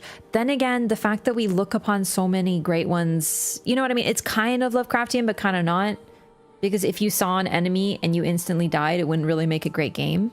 But generally, great ones are not concerned with people.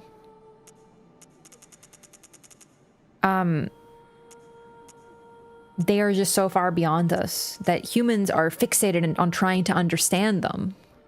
44. At least some, but they don't care about us. They're doing their own thing. Such a cool concept. It's actually part of what the horror derives from.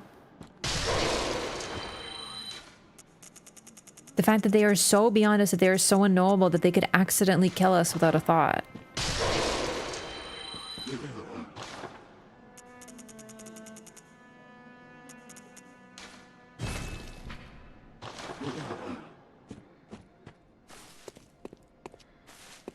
Old ones, I think he calls them.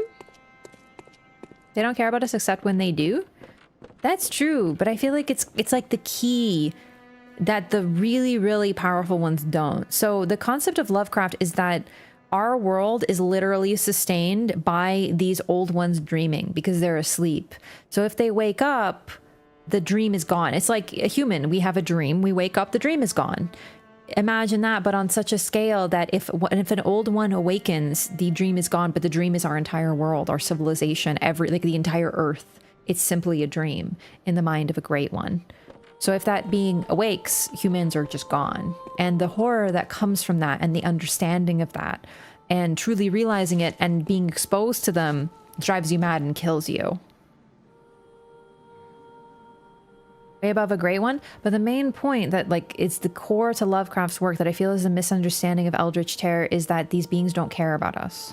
Bloodborne touches upon this, but even in Bloodborne there's these some item descriptions about sympathies and stuff like that. The point is these beings are completely unknowable. We cannot know them. It's the key to the horror.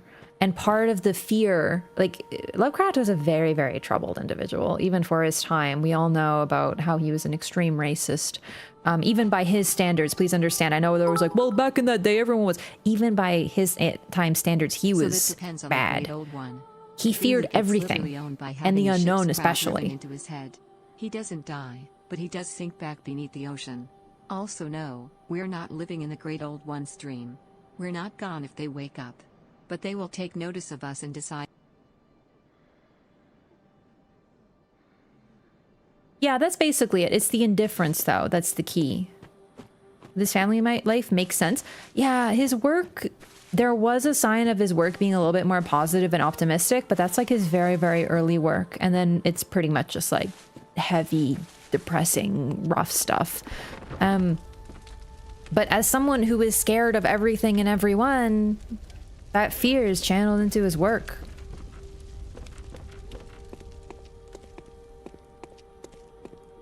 The key to eldritch terror, just like the key to gothic terror, so gothic horror comes from humans mess with something they shouldn't, and they don't realize until it's too late. It tends to be based in science, but most of the time. Not always, but most of the time. So for example, the very first gothic horror work, Frankenstein, is about a man who wants to bring someone back to life. So he does, and then he realizes, oh shit, I shouldn't have done that, and his creation destroys him. Sane Mind ever produce anything of true significance? Yeah, I would say so, yeah. Deep distrust on humanity? Yeah, he was a very troubled individual. Eldritch Madness is what inspired the frenzy mechanic? Yeah, it exists in the game. It's just they can't really make a game out of Lovecraft directly, but that's what they did. They made something that responds to Lovecraft, but still has a lot of those themes.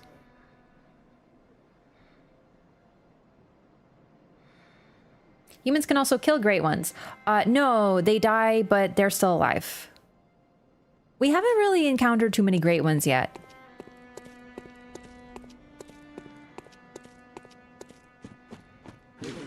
So we're talking about stuff we haven't really seen yet. I just want to focus on what Gothic horror is, because I feel like Gothic horror as a genre is sort of misunderstood. And Eldritch Terror too. I feel like when we talk about like Cthulhu and Lovecraft, people think, oh, it's just like scary tentacle monsters that like come out of portals and eat your face or something. But it's really the unknown and the existential dread of an indifferent universe. Versus Gothic horror is humans messed with something they shouldn't have, and they went too far, and it caused immense harm that cannot be undone. So Dr. Jekyll and Mr. Hyde consuming old blood to turn into werewolves so they became stronger, but, you know, destroyed their own civilization. Dr. Frankenstein ruining himself because he was obsessed with bringing someone back to life. All that sort of stuff. Do a bit more with that? Exactly. Bloodborne is a response to Lovecraft, not an homage. It's a response. And that's, I think, where it succeeds, where most other things fail. Anyway, back into the world. So, though we have killed Amygdala, the Amygdala that we killed in the nightmare is likely still alive. Also, keep in mind, this is sort of more advanced lore than we've gotten into yet. But nightmares are created with a Great One as a power source and a human as a host, as far as we know. We don't really know who created the Nightmare Frontier, but it's possible that it was Patches, because he's someone who exists here, thrives here, and seems to have a vested interest in Amygdala. But Patches is a bit different. We don't really know what happened here. But the power source is Amygdala, who we defeat. But even after we've killed Amygdala, the Nightmare Frontier continues. So it's given form and it continues to persist even after its power source is defeated. Oh, I also want to talk about these guys. These guys are called... That was an accident. These guys are called Lauren Dark Beasts. Or Lauren Silver Beasts, sorry. Not Dark Beasts. And we found one in Lauren. So even though in the game we only find them in nightmares, they also existed in lore, and we find them in the Chalice dungeons, which is really cool as well. There's even focus on where enemies appear, and there's still lore that can be found within them. Not sure I like that. That's where the horror comes from. You can't know. It's a big key component to Lovecraftian and Eldritch terror. Eldritch horror, really. We cannot know these great ones. It'd be like asking a fly to understand a human. It can get a peek. Like imagine, it's one of my favorite analogies is insects or ants. Because imagine if temporarily a human could like mesh minds with an ant. And the ant could get a concept of our civilization, how humans live. Everything about us, what a mammal is, our understanding of ourselves, our self-awareness, like all these things. If it just flashed for a moment of understanding, what would happen to that ant? Because it can't hold all that in its mind. What would happen to it? Would it just simply die from the shock? Would it be able to understand? Would it spend its entire life trying to re-understand a human? That's basically what's going on here. An ant cannot understand a human. It cannot be a human, it cannot become a human. But what if an ant became fixated on the concept of becoming a human? What would it do? And that's basically what the humans in this game have done. A lot of them are fixated on becoming great ones and becoming like great ones. So they do all this really fucked up shit, but it's like an ant trying to become a human. Yaharagul Chapel.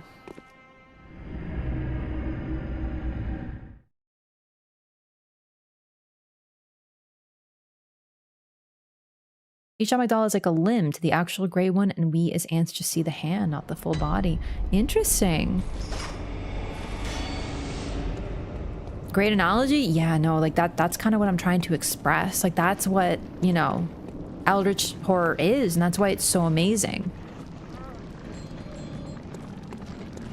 I think about it sometimes, you know, like I talked about how I let spiders out. I don't, you know, kill them because they're little friends, but you know, I just don't want them near me or my food because I'm still a little scared of them. Anyway, I saw a spider and I have a cup, like a plastic cup that I keep aside especially for trapping spiders just so I can let them outside. So I trap them in the cup and then I put a little piece of paper and I send them outside. And I thought to myself when I was doing this one time, I was like, imagine if I like explained to the spider what I was doing. Like if for a moment this spider got a vision of my mind and it was like, you are now in a plastic cup. This is what plastic is. This is how you make plastic. This is why we use plastic. This is a cup from Tim Hortons that I kept. Tim Hortons is a, you know, imagine like what would happen to that fucking spider if it just got a flash of understanding of like, I am currently in a plastic cup being sent outside. And that's what we're doing in this entire game.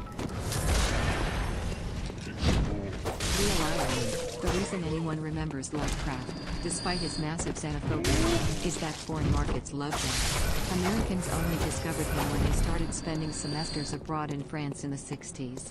And to the Japanese, he's Brothers Grimm level. Like in what sense?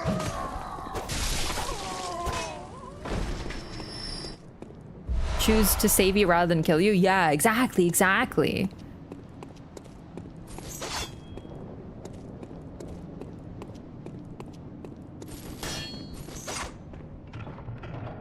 Literally, I'm not even a Lovecraft fan. Like, I've never been a fan. It's just Bloodborne made me interested in it because it's the only interesting thing that I've ever seen of the concept. Raph, the Cosmic Great One of Bro, do you even know what Tim Hortons is? Yeah. Raph, the Cosmic Great One who exists in the realm of Canada. Enjoys coffee. The holy beverage. Now, Tim Hortons is in the States, too. It's not as good here, I have to be real. Here being in the States. I don't know why I said here. Oh, shit. Sorry. I kind of forgot that this is our second visit. So, we've been here. This is the broken lantern. Someone freaking smashed it. Like, someone came over here and went, fuck the hunter. This is actually a really cool moment. Someone is intentionally trying to prevent our, ingress, I guess? I've been reading Tolkien, so I'm, like, nerding more about words.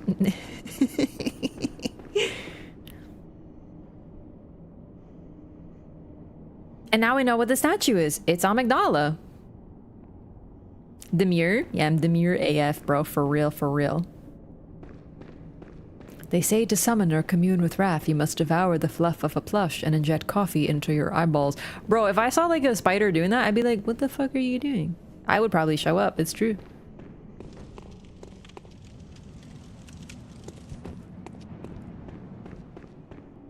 Yeah, someone does not want us to come here, so they're breaking lanterns. But yeah, we got another one up there, which is weird. Who else could see the lantern to break it? Who would also be aware of it? There are new guys here. 1, 2, and I don't remember where 3 is. Spoilers, there's a 3. But for now, let's just sneak up on number 1 over here.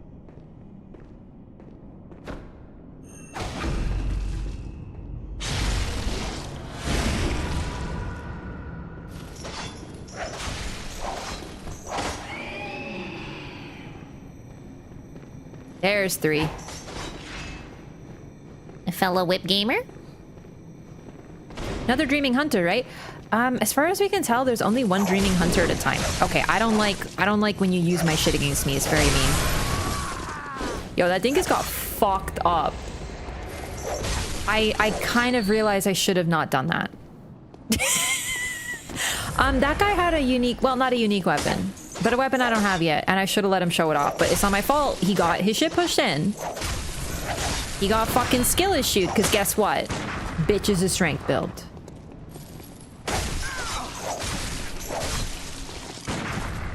Is a really good parry.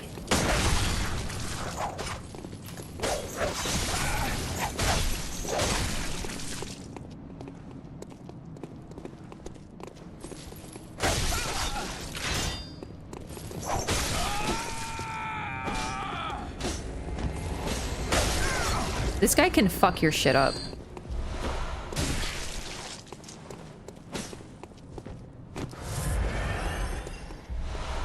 Ah, claw mark.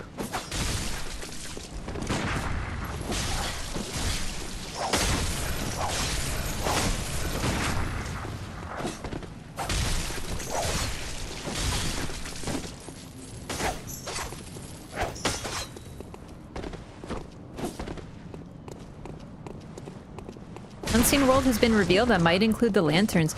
We don't even know. I personally, okay, this is how I read it. This is how I read it. I don't think that the unseen world was... I don't think the lanterns were concealed. I just think no one had any interest in preventing our progress. I don't think the lanterns are hidden in any way, shape, or form. I think they're just there, but the only one who can use it is a dreaming hunter. Because we are connected to the dream, and the dream is where the lanterns take us. But the rest of the world doesn't really care if a hunter... Because most people have lost their minds, or they don't really care about stopping our progress. The people who do are the people in Yahar Ghul. Nightmarish rituals crave a newborn, find one, and silence its harrowing cry. We've seen this before, but now it might make more sense. We've heard a baby crying. Maybe? Yeah, it's all interpretation. It's just when I saw a broken lantern, I was like, someone is fucking with me. Someone is doing this to me in particular. They know what the lantern means, so that means they have awareness of what's going on. You cannot imagine the experience of the meaningless bath, the white goat that dances within the sea salt. God, the things I seen, Carter. Things not to be described. The dread Klefki, which opens the gate to Yog Sothoth, and Ka, the rat with 1,000 black eyes. Why am I the white goat? Like, it works really well because I'm a Capricorn, but why?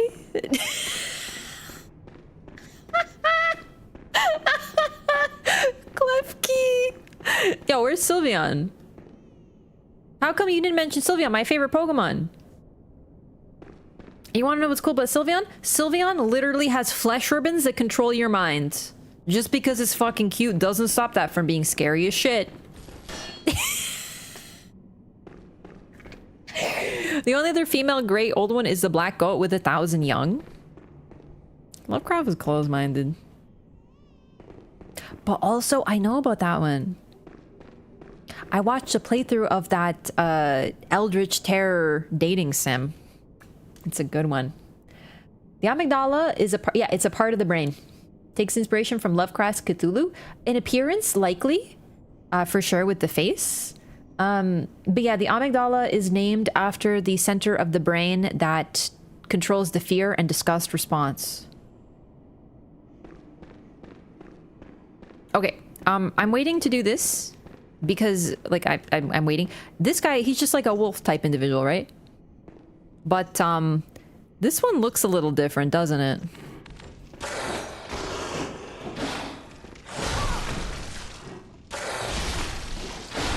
Okay, I might not survive. I'm trying to show off what this creature looks like. It's made of fucking body parts. It's a creature made of body parts.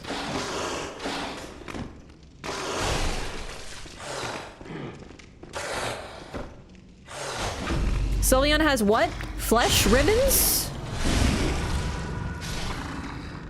Sylveon is a very, very cute Pokemon, a fairy type, that he's like a little dog with big fluffy ears and bows and ribbons, and the ribbons it can control, they are made of flesh. And when you feel the ribbons, they help you feel happy and calm. I love him.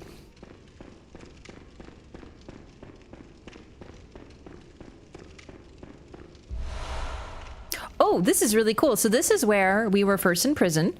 That guy wasn't there before. There's just weird limb creatures wandering around. But there were Bagmen. They're dead. So this is what brought us here. They're under new management, so to speak. We don't know if that creature killed them or if the hunters in the center, the Yahar'gul hunters, did. Probably the creature, though. Also, I picked up this at the start of Yahar'gul. I forgot to read it.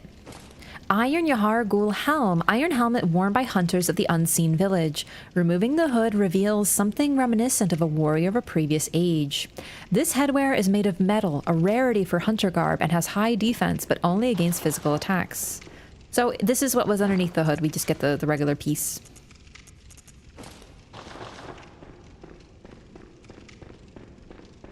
Mikola? Sylveon is not Mikola. You take that back. She just makes you feel calm. She doesn't control your brain. I just did it to be funny. What was in the bag? Probably a bunch of body parts. I have one quibble with your argument. I don't think there was body parts in there. Bagmen kidnap whole people. But what happens to the people who are brought here? Well, a lot of them are killed and or chopped up and or sent to Hemwick Charnel Lane, and that's where they're really chopped up. But they need body parts for certain rituals where so that's what they get from Hemwick, but they also need whole people for other rituals. And that creature we just saw is kind of foreshadowing, I would say, what we're going to encounter in Yahar'gul. And you might be able to tell. We've been here before, but things are different. Yeah, a lot of things are different here now.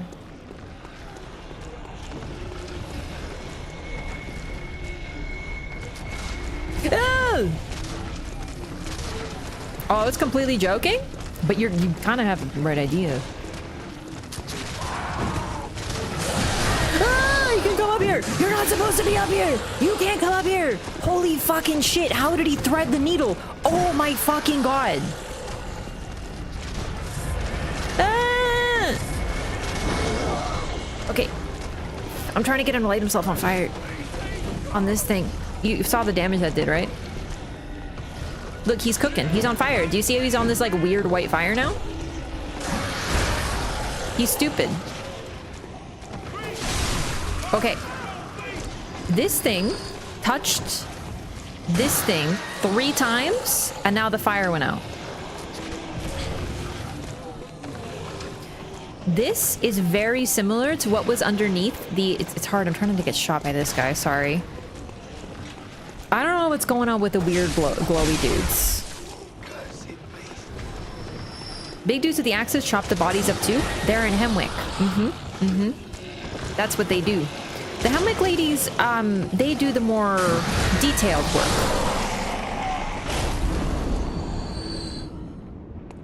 All right. I don't know what's going on with these glowing bodies, but they're pretty, like, ascended. They literally burn with this weird fire that spreads to the corpses. Also, this thing, this weird material that they're placed in and they burn in is exactly what we find when we are teleported after Rom. Like, we're in that weird metal chalice, and then there's this underneath us too.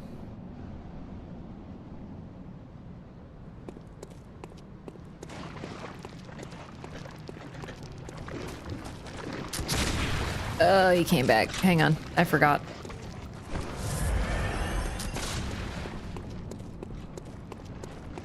This neighborhood really went to shit. Yeah, it's not looking so good. So instead of pigs, there are these carts full of people.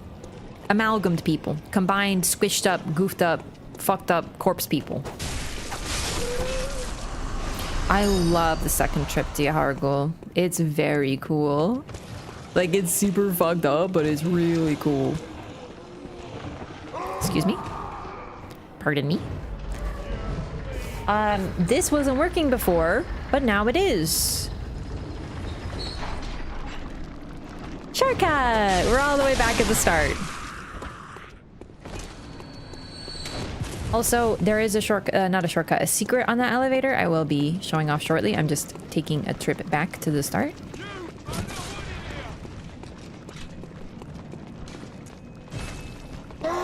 Squished up people reminiscent of the jars in the Erd tree? Sort of. The jars were created as part of a ritual for sure. This is a little different though, and we'll show off why, but we're seeing this for a reason. What exactly were they doing that they needed people and they needed body parts? We know about the rituals for the Chalice dungeons and how to access Chalice dungeons. That part we've already figured. You actually kind of scared me a little.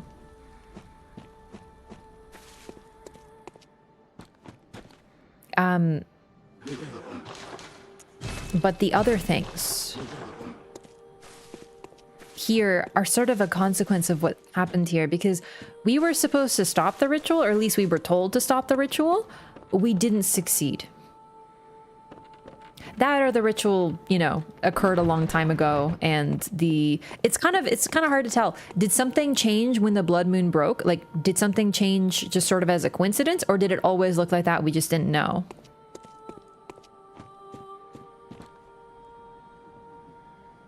God is eepy. Yeah. I think they're literally called corpse wagons, something like that. I don't remember their official names. Sometimes I know, but sometimes I don't remember. This place is delightfully nightmarish. It is, but it's not a nightmare. We are in, as far as we can tell, the real world, and that's what's so spooky about it. Is historically the creepy, disturbing places have been nightmares. But now the real world looks like this, and perhaps it always looked like this. Was Yahar Ghul already looking like this on our first visit? The thing is, it's probably a gameplay thing, but the pigs don't hit as hard as the corpse wagons, so it's not sure if something actually changed or if the illusion simply snapped. Find the locked gate where you go to Yahar Ghul the first time. Was that the ritual happening in real time? The thing is, even before, we can see the dried up corpses of the Mensis scholars. So, and they've been there for a long time, so I don't think we're witnessing it in real time, but how much of it is the illusion, how much of it... Because the illusion does seem to actually conceal certain things and maybe actually prevent them from spreading outward. I don't know, it's sort of weird, because it does seem like something has changed, but I don't think it actually has. I'll be right back though, just gonna use the restroom. 1 second.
Hello.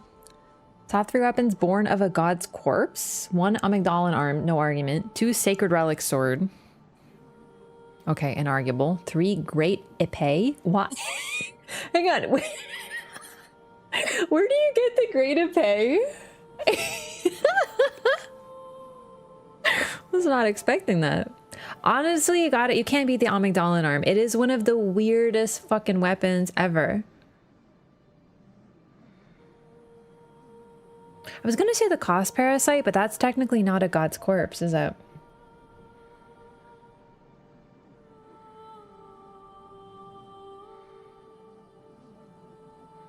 Sorry, just looking at a plushie.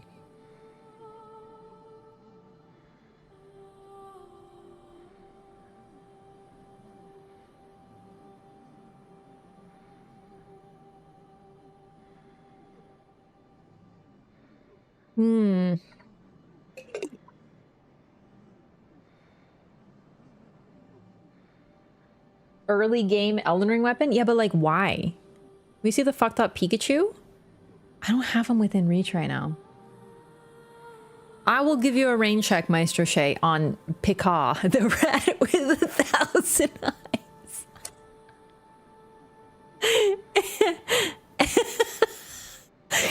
Pika. It sounds like it was someone, like a really hoity-toity British individual ate something that they don't like. And they're like, Pika, I do not like that. No, maybe more of a parrot. Maybe more of a parrot sound. Okay, hang on. Just doing this, having a plush moment. Wait, what's that emote? Hang on. What's it called? Shit. Oh, look up. Hang on.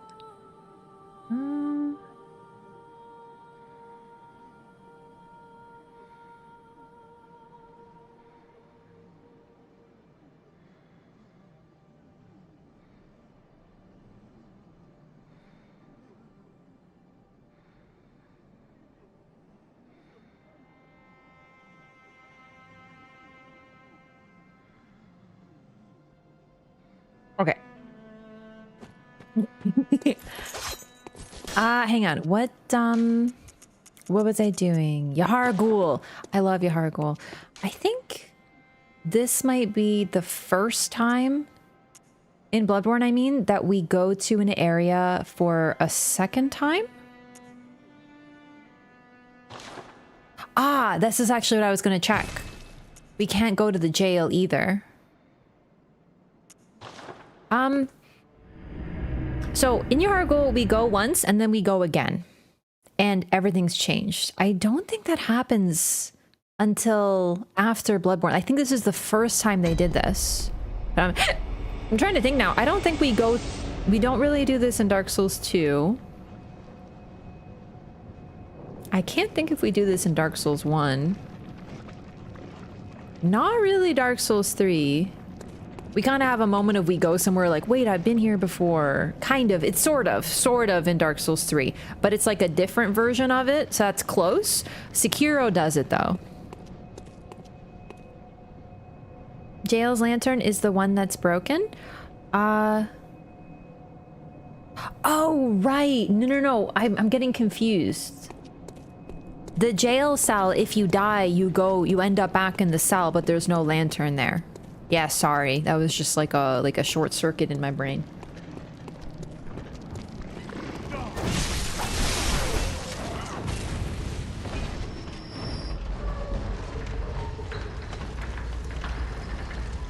Whee! I miss secrets on elevators. Elden Ring is woefully lacking. It's my favorite thing. It got to the point that you're just expecting there to be secrets on elevators. I don't care. I don't care that it's done to death now. I don't care that Dark Souls 3 has like 16 distinct secrets on elevators, as does Bloodborne. I love it. I miss it. Also, very similar to the thing that took us out of Rom. Bath. Straight up described as a bath. It deserves to be more iconic. Yeah, I should probably make the cursed thing more of an emote. Like, I should make it an emote. What the fuck? He fell into the fucking back rooms.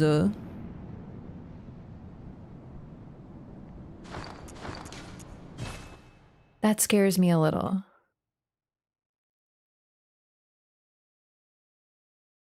Because I actually kind of need that, I think. I don't remember what you get from that. That one is either important or not. I don't remember. I think it might be gone though. Oh. Okay, so the drop is gone. That's great. That's good. Okay, well. Yeah, that was chunks, I'm pretty sure. I'm pretty sure that was fucking chunks. No, I think that one might not be chunks. I don't remember anymore. Not great. Like, really not great. We'll get more chunks. It's whatever. We're already ahead of schedule on the chunk department. Ooh.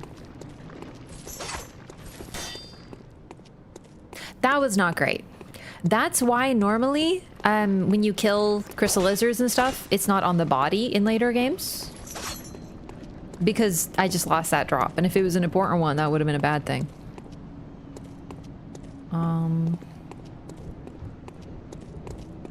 Yeah, no, that was chunks. Fuck.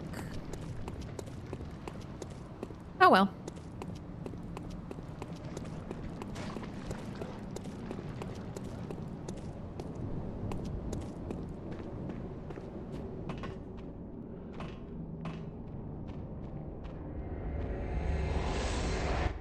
Fucking teleport. Below the area, I believe you can pick it up again. I quit the game, which normally resets, but I'll try leaving. That's a new one. That hasn't happened to me before.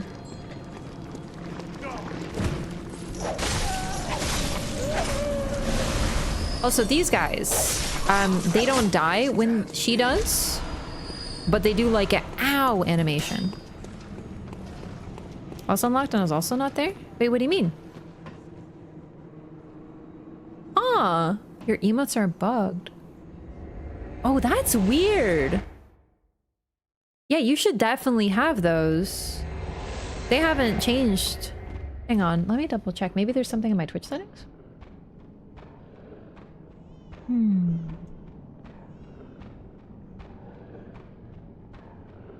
Like, I have all of them. They still work for me. Been to Upper Cathedral Ward yet? No, but you just reminded me. I have to go get the key. I totally forgot.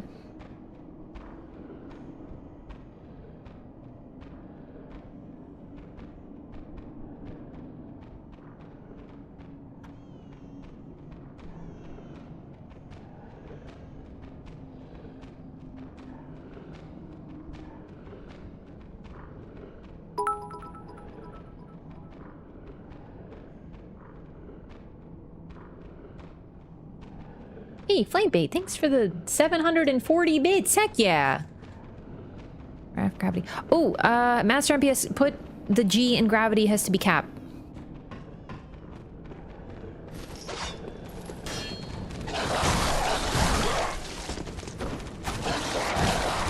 Okay, it still doesn't work. But it does have to be capped. Sorry, these dogs are ruining my life. Give me a second. Amasu? I don't know what that is.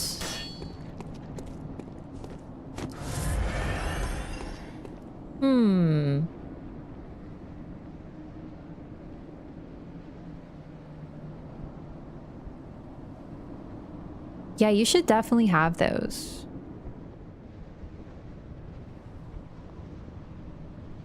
Probably a random bug. Let me know if it continues though, because obviously I want to know if there's something wrong that I can fix. Yeah, this guy's just dead. Let's try reloading one more time though. I don't know why that would fix it. I'm on the cope right now. 20 playthroughs through this game is seeing cool new stuff every time I see her play it. Same. Every single time. Every single time I play it, I still find new things. Or new realizations. Then if you kill it again...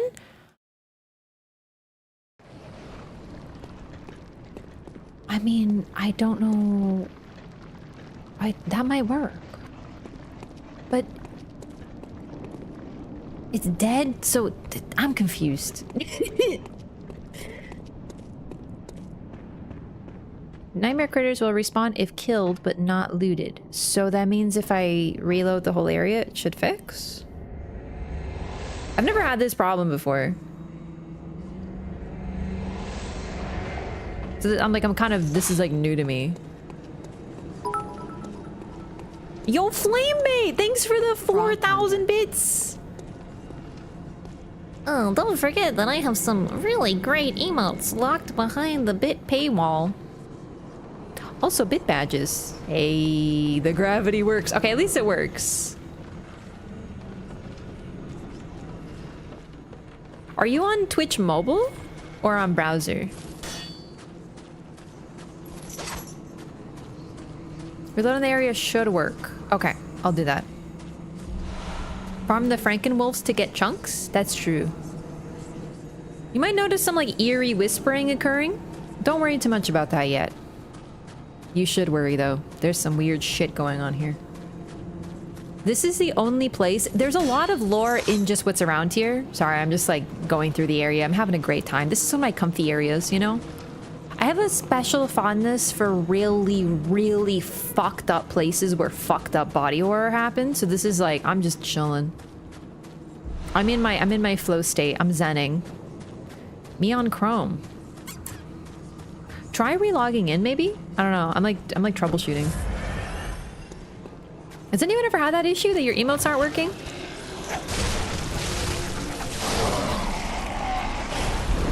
Anyway, sorry, Bloodborne. There's a bunch of amalgams of corpses in, like, fucking carts, like mine carts. Like they're Minecraft gamers or some shit.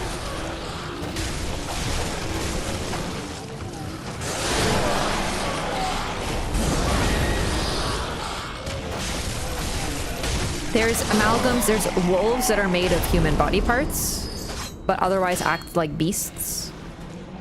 There are bell-ringing women who make the denizens of the town immortal.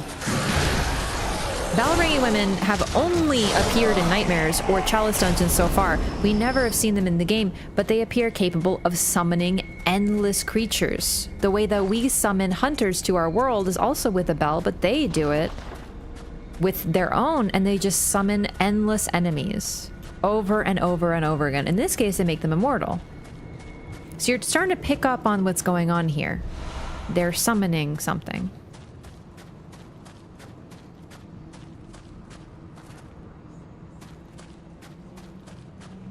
They have never worked. Okay, that's really weird. Yeah, you might want to contact Twitch support. Did I miss one of you? Oh my god, I think he's on the bridge. I just walked right past him. Because that's weird. Get us up to tier 3. That's for the tier 3 emotes. That's interesting. But if they've never, like, bit emotes, they should work. You literally, I just checked, you have the bit badges, which means you should have the emotes.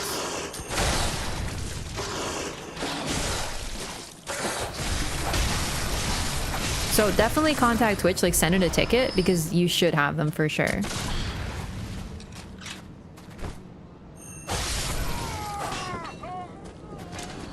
They're summoning the king in yellow. That's actually the thing. You might imagine they're summoning a great one.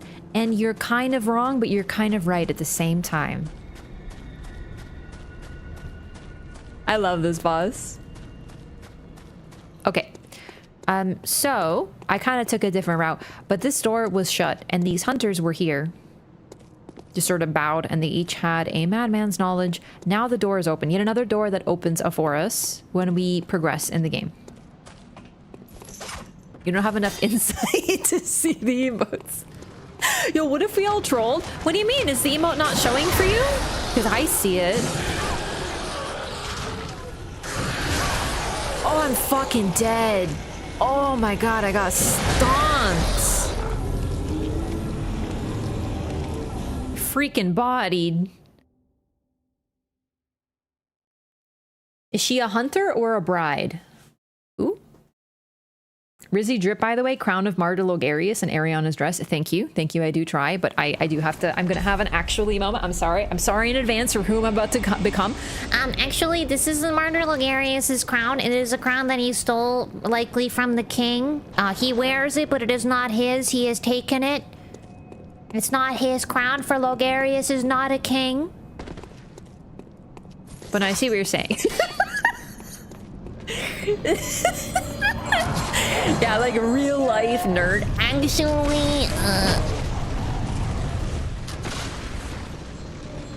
it'd be like if I stole your hat and then I said that's my hat. It's not my hat. A thievery has occurred. Oh, Jesus. Might be like, why are you here again? There's a plan. Okay. It's not necessarily a good plan, clearly. I got bodied by the ladies. To be fair, they're really mean. What was the plan? There's a plan. Finders keepers, though? Excellent point. And losers weepers, as we all know, the eternal rules of the playground. I always join stream when you die. I think I'm cursed, but like, have you considered that it's really funny when I die?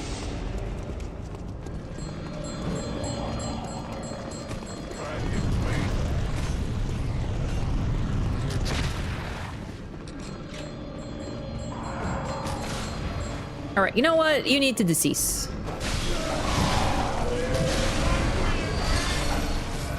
Not so freaking brave when you're all not immortal anymore.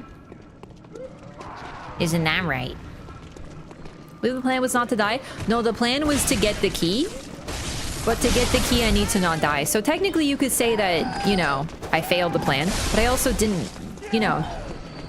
Now I've decided not to die. It's a new alteration.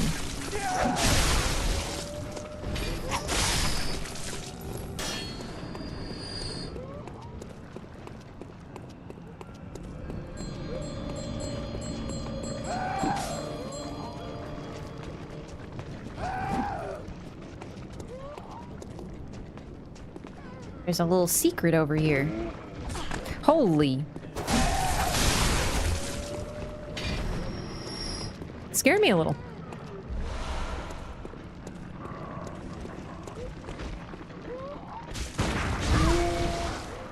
Not the greatest parry of my life, but that's okay. That just leaves the door open for future better parries.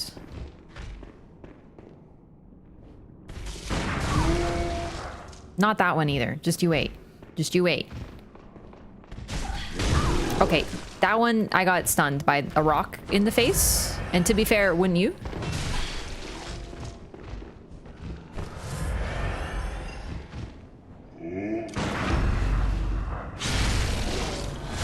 First try. Easy. No problemo. Okay, so now you might notice there's some tomfoolery occurring here because we can jump down. But this is some sort of cage. Look at that. We need to jump down into the cage because there is something in there that we need.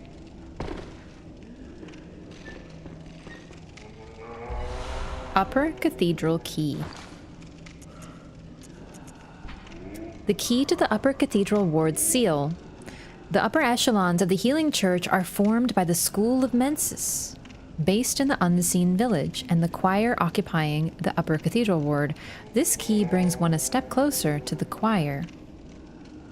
So, we don't know this yet, but this guy is wearing choir garb. We have seen this, we just don't know what it is yet. We've seen the woman who we fought, also using the threaded cane, in Bergenworth, was wearing this garb. So this person is from the choir, so they have the key to the place where the choir live. But this is sort of your sign that the School of Mensis and the choir did not agree. Because this is what they did to the one to the one that they had.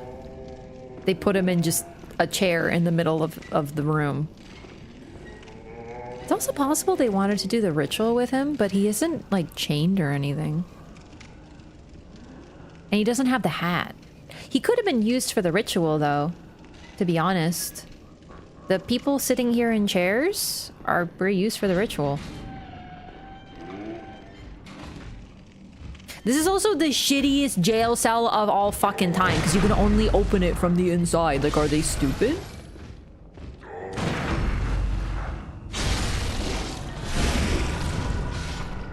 Chained around the waist, though? No, that's actually their garb, I'm pretty sure. I think. I mean, they're not chained to the chair. That's just their belt, bro. I don't have the choir set yet to compare. I'm pretty sure that's just their belt. Where have you been? Yeah, sorry. I haven't been feeling very well this week. I had a really bad headache on Thursday. I basically just slept. Oh, I did forget about you. Tiny Tonitrus. Tonitrus. Tonitrus. I have 15 pronunciations of that word. You know, I'm pretty sure the choir has that belt on them. Finding that key is always a pain for me. I forget about it sometimes, so we go back. Like today. Tiny Tonitrus. Unique weapon crafted by Archibald, the infamous eccentric of the Healing Church Workshop. This is a similar Morningstar mace that utilizes quicksilver bullets. When struck into the ground, it recreates the blue sparks that are said to surround the dark beasts. Like Archibald's masterpiece, this too is a superb conductor of the powerful blue sparks. Tiny Tawny? Can I have the Tiny Tonitrus today? They kept it. It's interesting that Archibald's stuff is like all here, huh? Now that I think about it.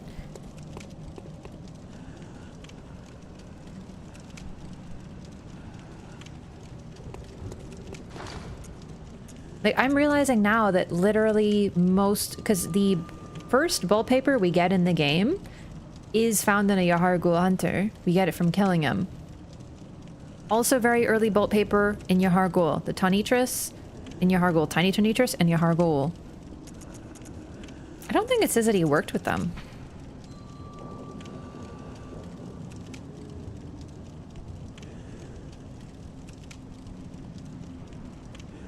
He's just of the Healing Church. So that could be the choir or the School of Mensis. From killing Parl? Yeah, I'm just thinking of... I'm wondering if Archibald... Because, okay. What if Archibald... Now we're stretching a little here, but I think this could be fun. Archibald was of the Healing Church and he wasn't very popular. What if it's a case of he became more popular after... Like, after he died. Or, I say died. Probably turned into a beast, statistically. Yahar Ghul used to be the seat of the Healing Church. Before the Mensis Schism, Archibald would be from that period. There isn't...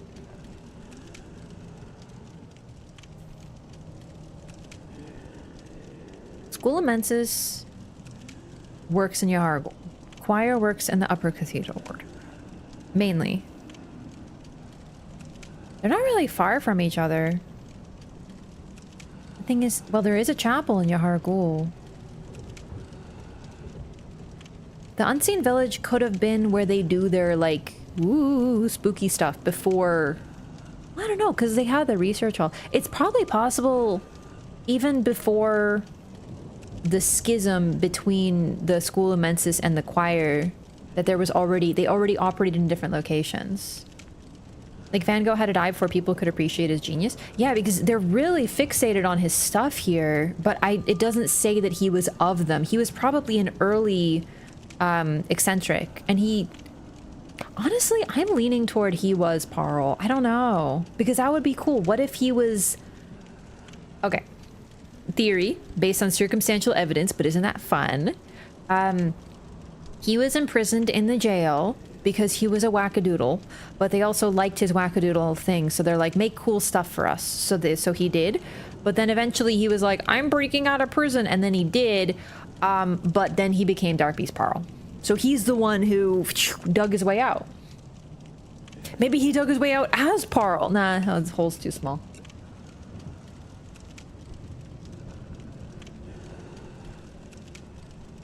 Choir set is great for arcane defense. Oh. I'm not even saying for sure, because, you know, Parl could just be the name of someone. But considering Parl is kind of randomly placed, it does suggest, and this drop, it does suggest, it may not have been Archibald himself. It could have been just someone who used Archibald's equipment. Archibald's reappraisal, though, also ties in with Lightning's mesmerizing quality. After witnessing something like Pearl, it makes sense to seek similar things. Yeah, and those who witnessed the Dark Beast, like Archibald was inspired by the Dark Beasts, which he likely witnessed in Lauren, in the Chalice Dungeons, to create things using electricity, and it wasn't popular in the time, because likely the earliest hunter tools used fire, but lightning is still good for hunting, just hunting different types of beasts, which we know later. Lightning won't help us yet. Lightning is largely helpful on Great Ones or kin of Great Ones. So, and imagine if Archibald transformed and then he became kind of like the guard outside their gate. They would probably be pretty entranced by him. Parl could have been smaller. Not everything starts up big. After all, it has to age first. Beasts seem to kind of transform and not really grow, though. That's the thing about them. Maybe, though. We don't know that for sure. It is possible they age. It's just we see dark beasts fully formed. Like, we see the types of beasts. Amelia transformed immediately large. Yeah. So we don't know that beasts grow in a traditional sense. They almost seem, I would argue that beasts do not grow because the humans who transform into beasts represent kind of like a de-evolution and a regression into a more primal form, and thus they are stuck and stagnant and can no longer change. But then again, we have the suspicious beggar who apparently can maybe transform back and forth? We don't know. So, you know. Hey, Rob, thanks for the 135 stream streak. That's a lot of streams. Pearl was a different person, beasted out. Yeah, it could be. Absolutely.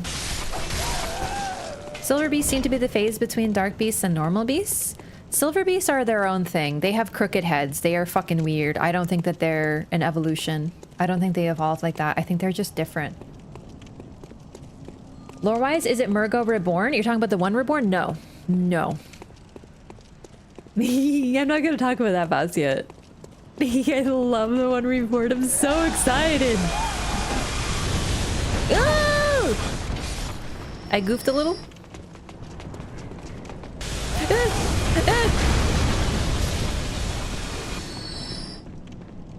This one's always a little weird. All right, what was I doing? We are progressing. We gotta go this way.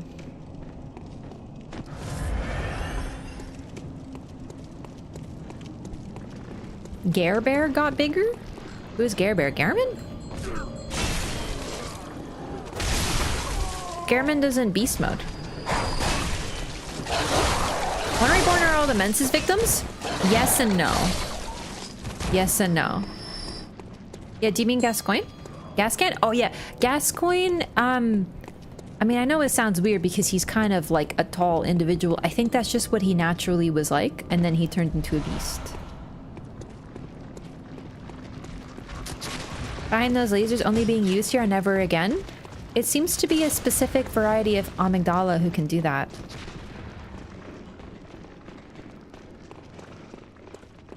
Ones with the really pale eyes.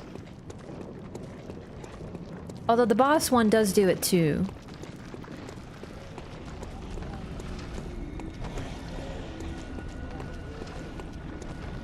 This is the Frankenstein area. There isn't really like... I mean, there is kind of a Frankenstein vibe here, right? Like, you're right, because the dead are coming back to life here. But it's not because of the electricity. But it's not even just that they put Archibald stuff here. The people here seem to value Archibald stuff. And they put it in a chest, and they're mesmerized by it. Alright. I would just like to point out that this thingy is shaking.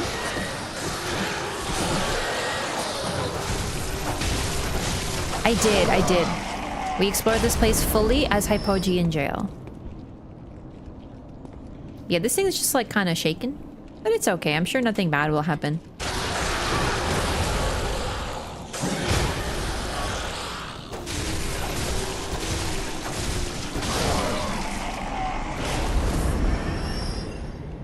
There isn't really a Frankenstein equivalent.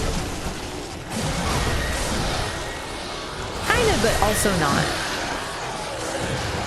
When the carriage is a rocket. Hey, can you stop? You're really loud. You're hurting my ears a little. That jump scare totally worked the first time. Oh man, I like fucking screamed when that thing came out. I love it. It's so like, look at it. How do you fit through that tiny little hole? Well, you know what they say. If the cart is a rockin', don't get near it, because there's probably an eldritch horror inside. That wasn't an eldritch horror. That's just a regular horror.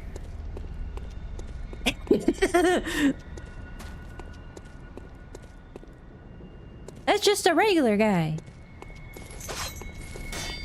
Oh yeah, I actually showed off these things. How when they walk into them, they get all burnt and they continue to burn and they kind of chill out a little bit.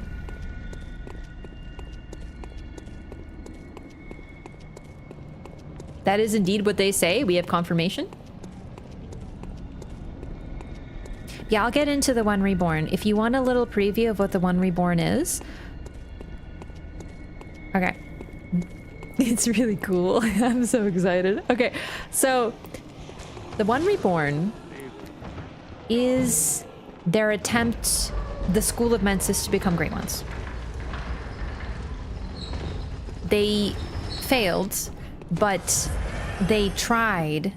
So what they wanted to do is they wanted to enter the nightmare. All this will be explained, and I'll explain not only why I think this, but for now I'm just giving you a little preview. They wanted to become Great Ones, so they needed to encounter someone in a nightmare. Murgo, they were seeking Murgo, which is why it says they craved the newborn for their rituals. So they needed to enter a nightmare, but then they wanted to be reborn into the world. So they planned to beckon the Great One so that they could become Great Ones and then be reborn, and the bell ringing women would bring them back into the world. But they fucked up in the nightmare, so what was brought back was also fucked up. Also, it worked! He's back! So we now have confirmation if these little weirdos fall into the back rooms, there is recourse. Like it's some sort of debuff? Yeah, because they look like they're burning, but they don't continue burning. Like they're not taking damage, but it stays on them. So it's actually really cool.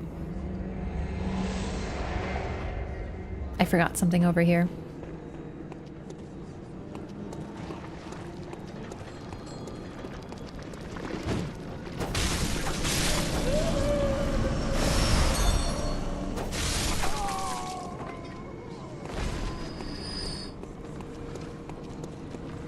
One doesn't imply an individual, it implies a Great One made of amalgamation of a ritual participants. Likely. We see two different amalgams of ritual participants. The Brain of Mensis, which is apparently a Great One, according to the lore and item descriptions. That's a Great One, all right. And we see the One Reborn. Both of them. The One Reborn is not kin, though.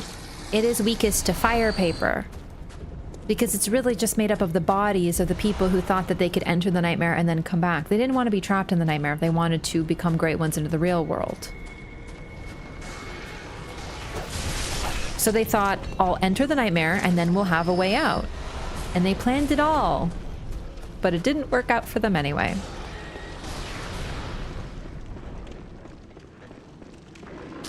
Holy shit! Scared the hell out of me, you rude shooty man. Oh right, I should probably talk about how there's people coming out of the walls that appear to have been fused with the walls.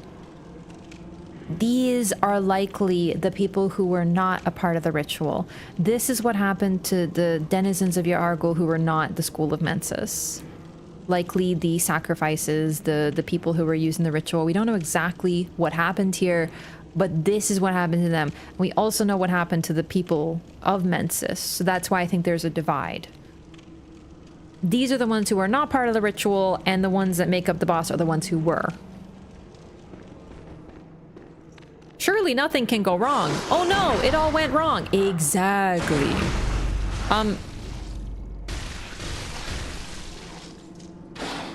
How can he grab?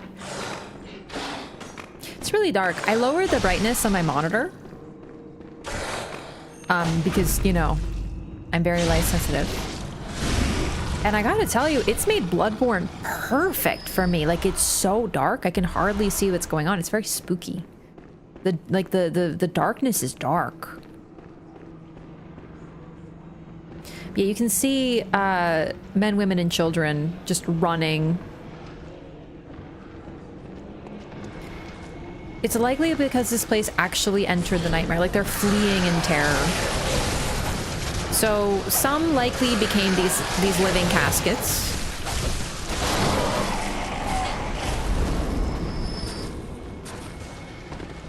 I actually love the detail of this. Sound of the visceral, yet it did not work. Yeah, that can happen. Oh, I forgot about this.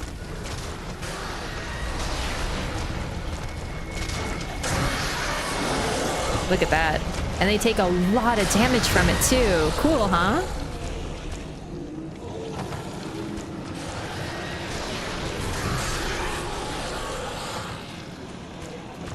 Also, these things can run really fast if they get the mind for it. Ugh. These ones are programmed to shoot at you, though.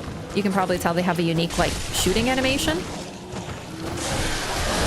But I'll show off how quick these guys can run, because they're threatening. But now that they have, you know, the debuff, look. They're just crawling. Only casket with a range attack? Yeah, the 3 around here have that. Hey, Cletus, thanks so much for the reset. Thanks for 3 months. Welcome back. Enjoy your new butterfly. Thanks so much. Nokra and Noxella, there are also people who somehow got merged in the architecture. I never figured out the lore behind that. Yeah, those are weird because they don't look like people. They look strange and malformed. These guys look exactly like people. I agree. I'm not really sure what's going on with Nokra and Noxella. I've kind of gone back and forth, but they did a lot of experimentation and we're constantly trying to create artificial beings, including an artificial lord. So maybe something went wrong there. However, we also see these bodies in like combined with the architecture more directly like this in the Elden Ring DLC, and it's likely something that came from before Marika was crowned goddess. So I think the lore is reminiscent, but I'm not sure exactly what's going on. This is very blatant. You can see them climbing over each other in absolute terror, trying to flee from this. The center of what was happening here. All of them. It's very disturbing. They're just frozen somehow. Yo, Shreddy! Thank you so much for 14 months. Welcome back. Thank you so much for the Prime. Thanks so much for 14 months of Prime. Welcome.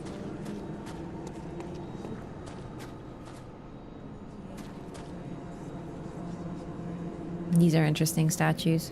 The fact that these people were transformed into, like, they were fused with the architecture shows what happened here was so fucked up.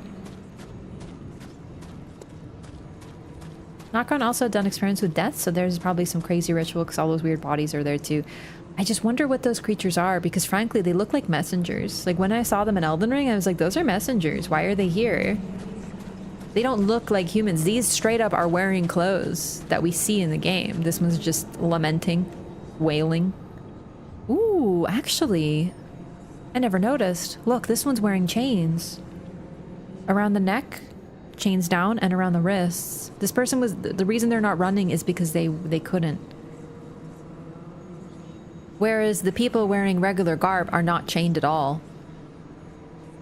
So the School of Mensis worked here and operated out of here, but I don't think that everyone here... There were just regular people living here.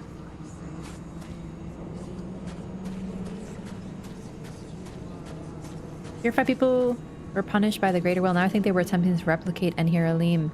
That would make sense. It's the only time we see something similar. I just can't figure out why the bodies look like that. That's my sticking point. They don't look like people. In Enhiralim, they look like people. Defector Ontal. Oh, I haven't summoned you before. Like in previous playthroughs I have. I forgot. Are you a Mensis individual?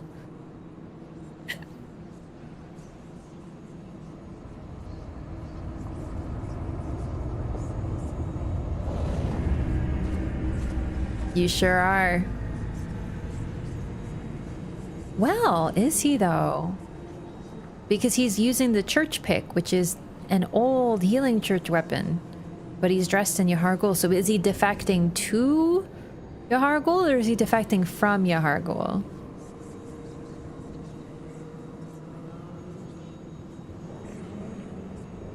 Though the School of Menses was a part of the church, so like it's not unusual he'd be using it. From? I think from too. Because he is trying to take out the ritual for what they did. Yeah, I think from as well. Oh, dude, you can see him under there. Look, he's blinking. He's wearing nerd glasses just like me.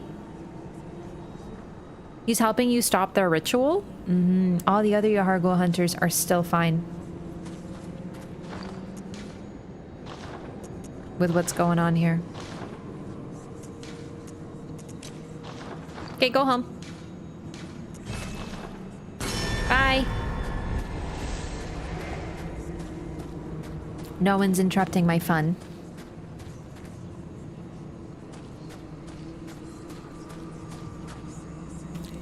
These are my favorite cutscenes in the entire game.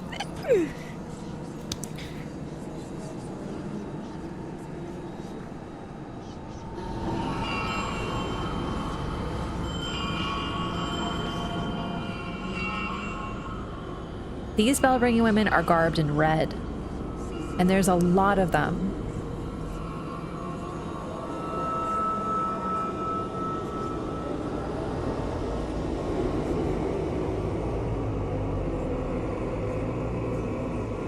Really? The cosmos are giving birth. It's a boy. Oh.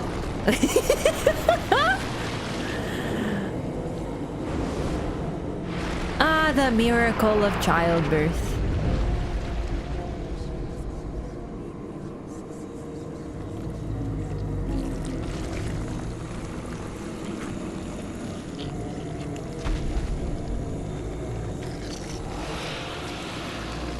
Nice.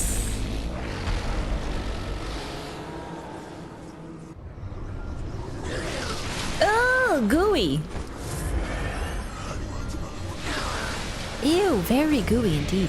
No, no, no, no, no, no, no, no, no, no, no, no, no. Help. Help. Help.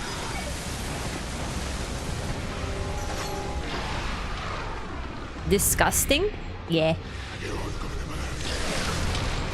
Ugh!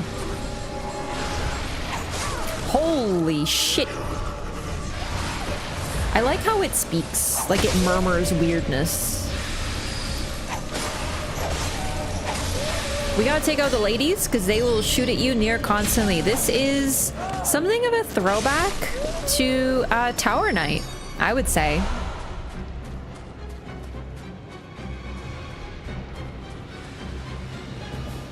Main guy on top casting the spells, is anybody important to the lore? I don't know. I don't think it's Mikolash, because I think Mikolash was exempt from becoming a part of this because he's not a part of the Brain of Mensis. So I don't know if it's anyone we would know about. They heal him too? They also heal him. Yeah, you want to take them out.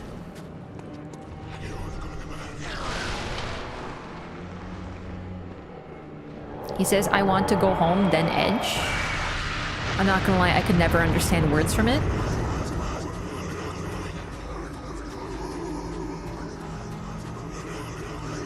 We know where Mikolash's body is. We know where all their bodies are. But they've developed new ones, likely because of the materials for the ritual. We even see bodies like this in the nightmare.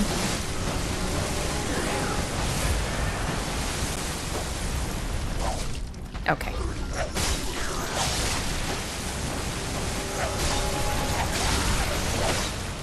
There we go.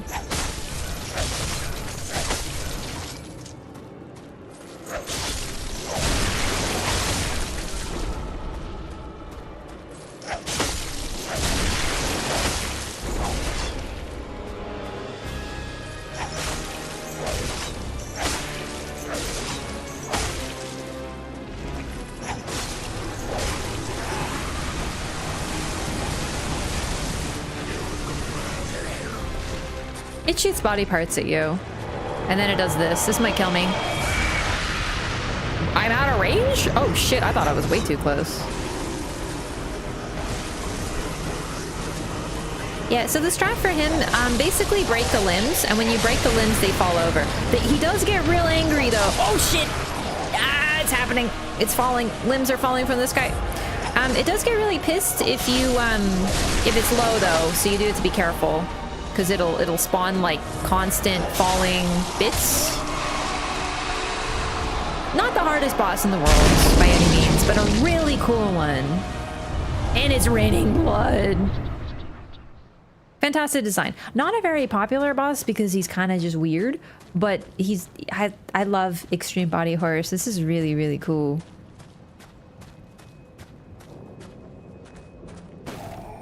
Once you know about the break the limb strat, so you basically go around, this isn't the best weapon for it, but it still clearly works.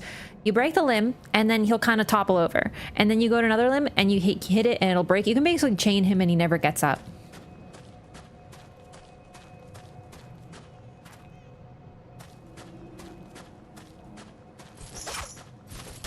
I love the one reborn.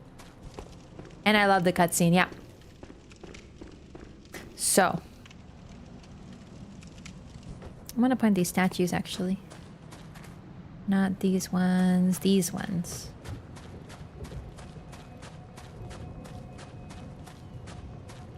Elden Ring's outer gods wanted to rule the world? Something like that. They seem interested in human worshippers, is what I'll say. I always like these statues. They're just these weird little amygdalin bulbs that almost look like they have animal feet. These ones are weird. I don't think we see these anywhere else in the world, like of Yarnum. So, just want to point them out. They do have some unique architecture. It really does look like a beast with an amygdalin head. Interesting.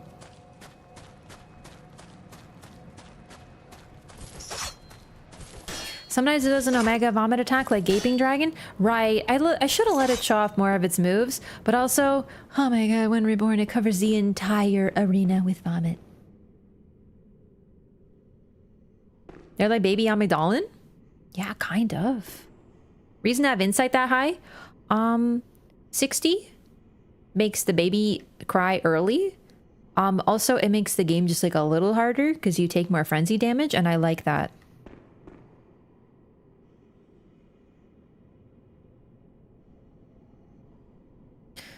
So, this is just a dead end.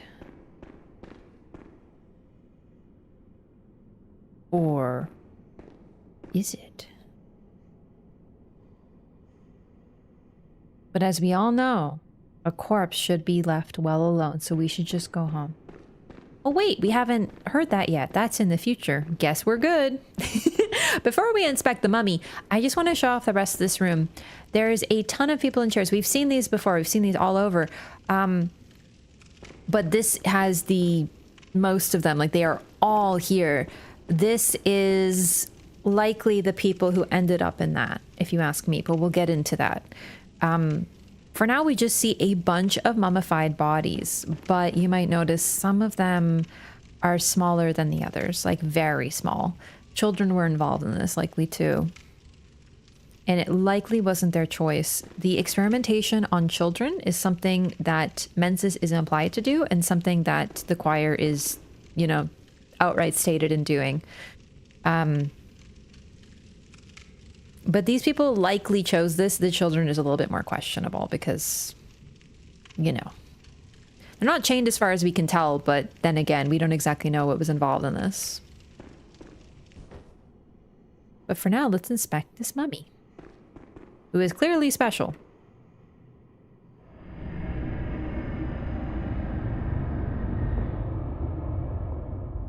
That like cosmic goo appears around us, and the cosmos appeared when the one reborn was birthed.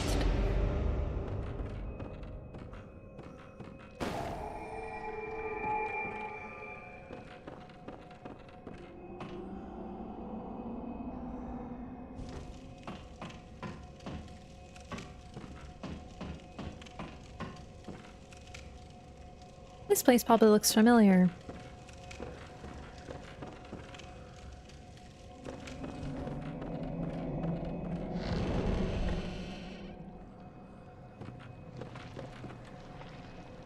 It's the level 2 of the nightmare.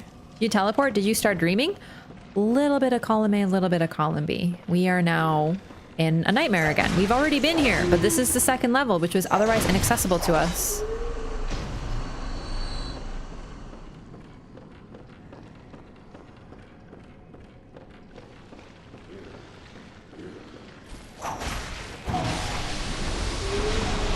We've met the students already.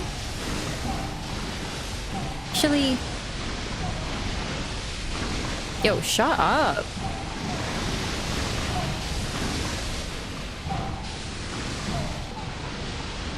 They're just... frat party.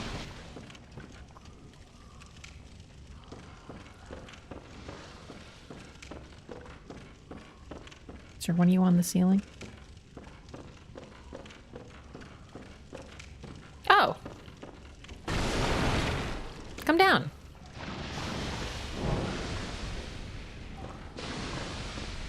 What happens if you land on me? Sir? You...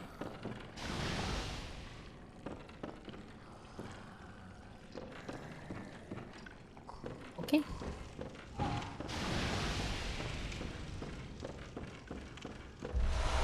He's introverted.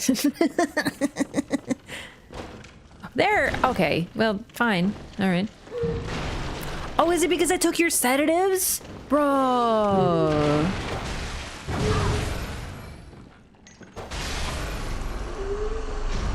For real, I took his stash. Can't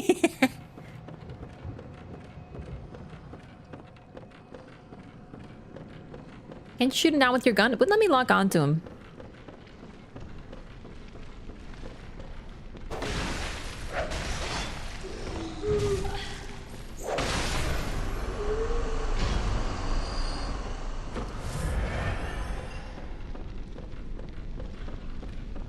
Thoughts on Abritus? Love her. One of the biggest threats in this game.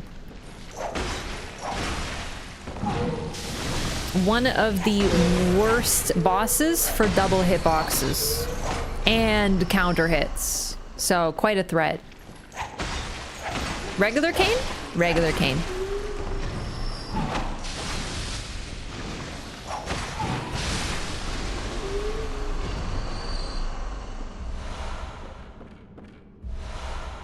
More chunks. I think we're definitely ready to max out. Yeah, perfect. Well, not max out. We don't have a blood rock yet, but you know. Now that I think about it, we can buy a blood rock soon.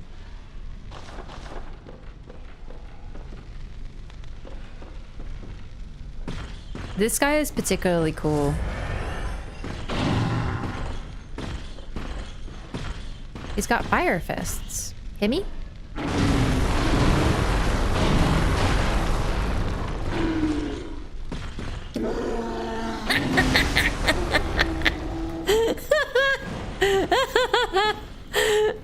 Man, he got skill and shoots so hard.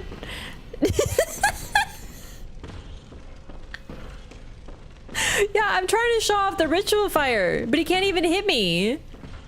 How did he miss? I have no earthly idea. All right, I'll give you another chance. Dude, he's so embarrassed. Okay, for real this time though, hit me. Oh, with the foot, with the hands.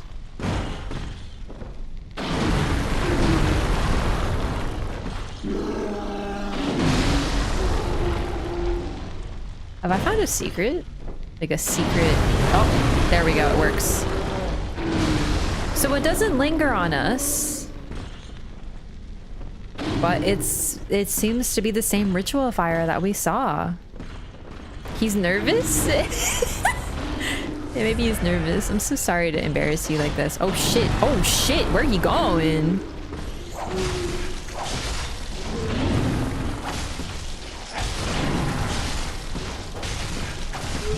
Oh my god.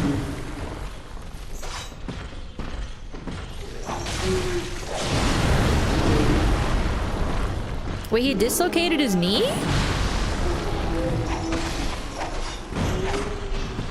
Oh my god. You're right. Do that again. Yeah, I've never noticed that before. Do the stomp, do the stomp.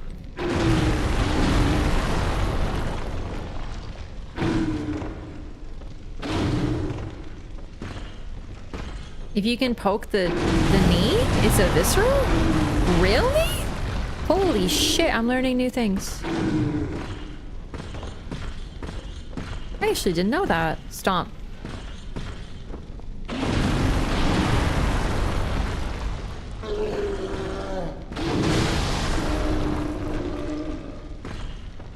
He hit so hard.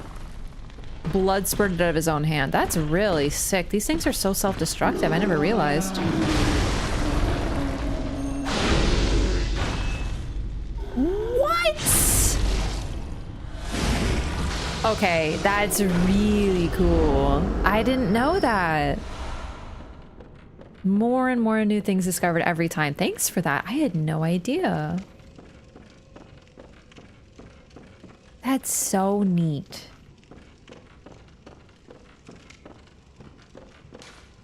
The nameless moon presence beckoned by Lawrence and his associates. Pale blood. This is a very important item description. We're getting closer and closer to the truth. Lawrence and his associates. We know who his associates were. Garamond, at least one of them. And pale blood is mentioned here. Is pale blood the nameless moon presence? Is it another name for it? To me, this is implying this is what they call it. The nameless moon presence backed by Lawrence's associates, pale blood. Or it could just be like hastily scrawn, like, you know, the first things that come to your mind, writing things down. But we've been hearing pale blood. That was our goal in coming here in the first place. And this is sort of the confirmation that what we are seeking is this moon presence. 3 third chords.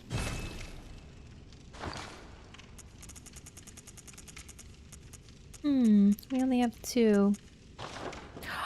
Something very important happens after one reborn. Something very important happens after one reborn. I'll go a little further. Significance of the pale moon. Pale blood seems to be the name of the moon presence, or at least what it was called, one of its names, because as far as these people know, they called it pale blood because it didn't have a name. So, they called it pale blood. Should I talk to Patches? Oh shit! I was so distracted by the knee. I have not. I have so many people to talk to. I'm so excited. Okay, check this out.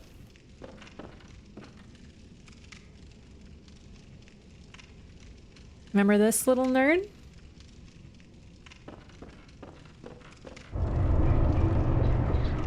We get 2 insight just for seeing him.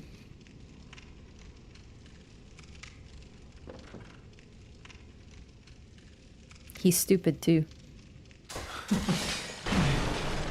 Well, this cannot be. You cannot be. No, you didn't. Lord Amygdala? Oh, how did this come to pass? Now, wait just a moment. Do you think ill of me? Me? Of course I think ill of you. Oh, it pains me to hear it. You've made yourself a misreckoning. I shared with you a thing most secret. Now, you're witness to a miracle, and all the stronger for it. It's plain as a pikestaff. Now, say in my heart, you were as a lamb to my God. Well, you weren't to know, and it wasn't for you to know. All's well that ends well, I say.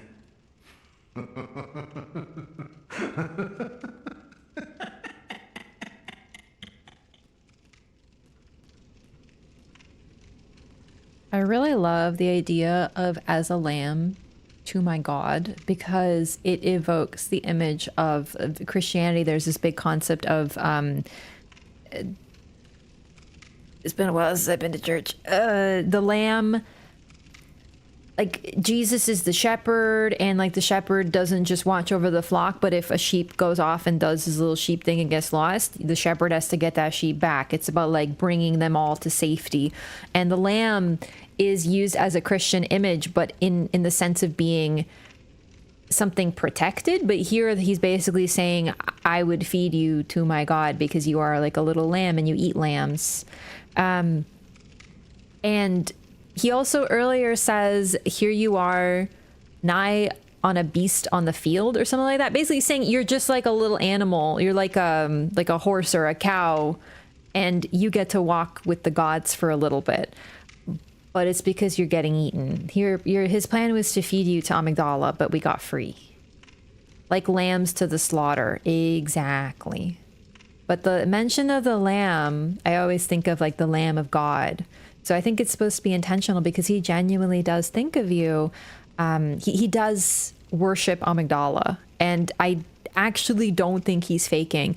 Patches historically has been out for himself and has despised clerics. And here, he is one. A twisted cleric who worships a god that no one else seems to. The other folks seem to worship, or not even worship, but seek out the gods in order to become them, versus he worships them. So it's pretty interesting. It's a bit of a difference between not only his other iterations, but the other... He was likely a scholar of Mensis, just because we see other figures like him in the Nightmare of Mensis, but they're still a little different. Like lambs to the slaughter, sacrificial lamb. Yeah, it's exactly what he means. He's trying to sacrifice us, but there's also this idea of like... Well, he just calls us a beast animal. Like he calls us like a little farm animal, and he was going to feed us. And he just basically just says, yeah, it wasn't for you to know, but like now you know, and everything's good now. You know. He sounds like Patches. This is Patches. No matter. Such details are trifling. We're fast friends by now. Let this express what words cannot. One of the greatest runes in the game. You always let Patches live for at least 30 seconds. Oh, doubt me not, sweet compeer. What is friendship but a chance encounter?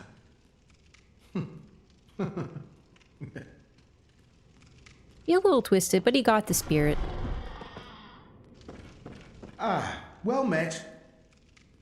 My apologies, but I feel a profound thought occurring on the good grace of a certain god and the way he meted out his love.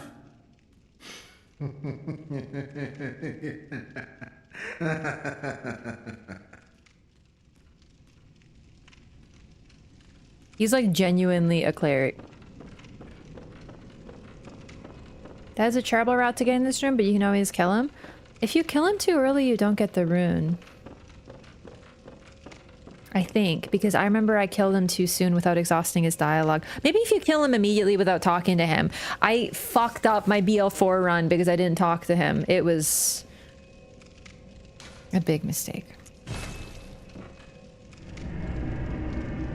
Running the anti-clockwise triple. You could get the anti-clockwise triple, but I believe it's in the Chalice dungeons and it can be a little hard to get. This one's good enough. At least for me. Like if I'm just doing a no Chalice dungeon run, this helps a lot.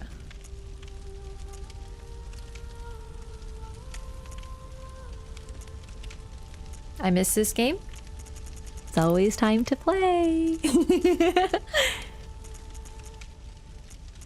So did I. Am I like running all three? Oh, I misunderstood. Very cool. Let's put on this. This is a really strong rune, actually, Hunter. Rune increased stamina by 20%. Was it 20? I couldn't remember. 15. The triple raises it by 20, but that one's in the Chalice dungeons. I haven't played since I did my BL4. How long has it been?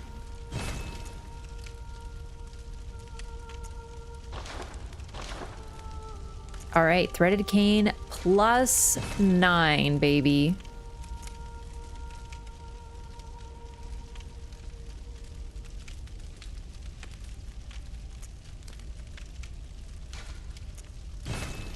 gonna level up the saw spear too for Chalice Dungeon Struggles. Hard stuck on Rom in my BL4. Rom was tough.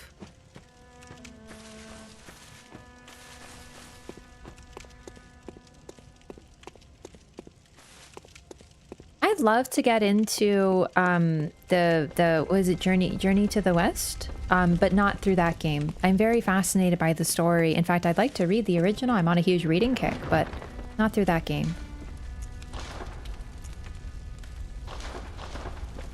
One cycled Ramen BL4. Nice! I couldn't one cycle. I tried. I watched the video. I saw the whole strat. Sorry, I'm just trying to like cycle through all the stuff we're doing. Oh, I should level up. But there's a couple NPCs that I want to talk to. Specifically one. And... Welcome. What is it? Very well, let me... let's check the insight shop as well. Farewell, good may... I don't want to get into why it's everywhere. I just don't want to talk about it again because we've talked about it a lot. It just the stuff. I have no interest. I'd rather also play, if I'm going to play a game based upon it, I'd rather play a more faithful adaptation anyway.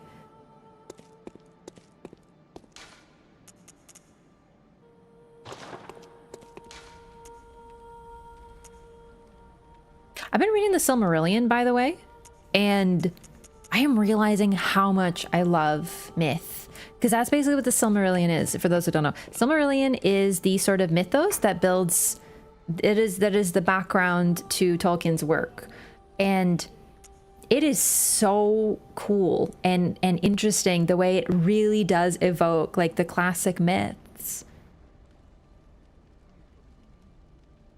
It's been a while since I read any of them too, but the Silmarillion is really worth a read. It's so cool. It's a little bit tougher to read because it's not like a traditional story. It's like a myth, almost historical, but it's really cool.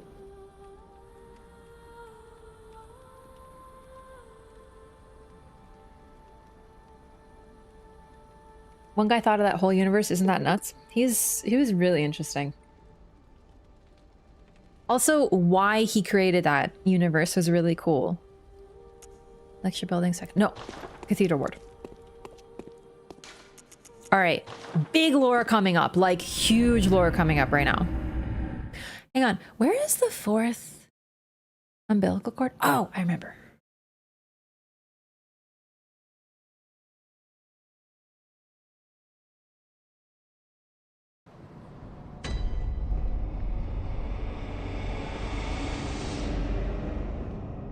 I'm so sorry to ask this, but why are you alive?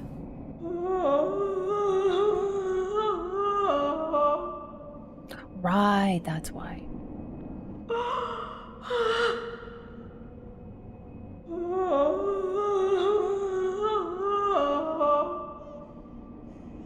Girl, same.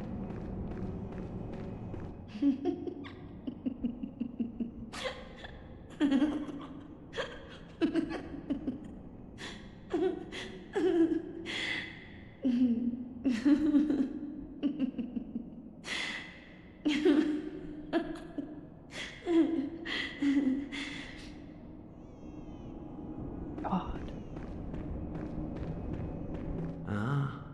Your lies spin a web, but I see through your deceit. I did not learn from books. Not learn from books? No. I think I need to learned kill it this all guy. with my own mind.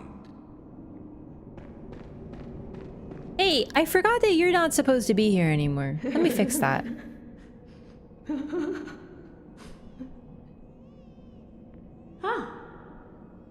Welcome home, dear. You've been very, very patient. Here you are.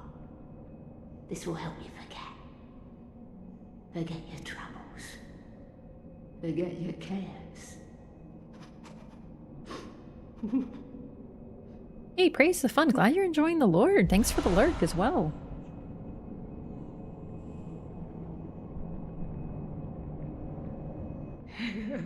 Hey, Gramps, you holding out on me? Welcome home, dear. What's wrong? Anything? anything you'd like to tell me? Don't tell the scholar she's a Saurus. Oh my. You poor thing. I have my share of woes. Now, have some patience. Mother will make everything better.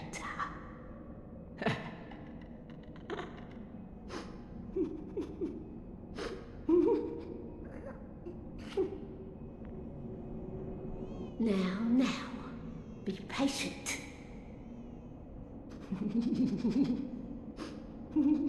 Slight spoiler, she is not holding out. Long you been playing, doing lore for Bloodborne? I played Bloodborne the first time. Had to have been 20, like when it came out, like 2015. I just don't remember when, because like it's just when I got a PlayStation. I've always been fascinated by the lore and the storytelling, but I got more into it obviously when I started streaming and playing it more and stuff. Anom, thank you so much for 16 months. Welcome back. Thank you so much for the Prime. Appreciate the support. Don't make grandma go away. She gave us drugs. No, it's not that she... I'm not making her go.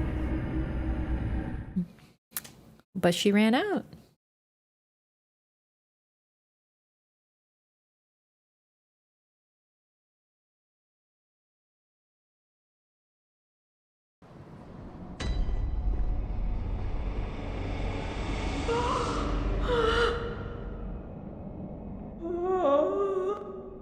He's fine. Wait just a wee bit longer, my little sweet pea.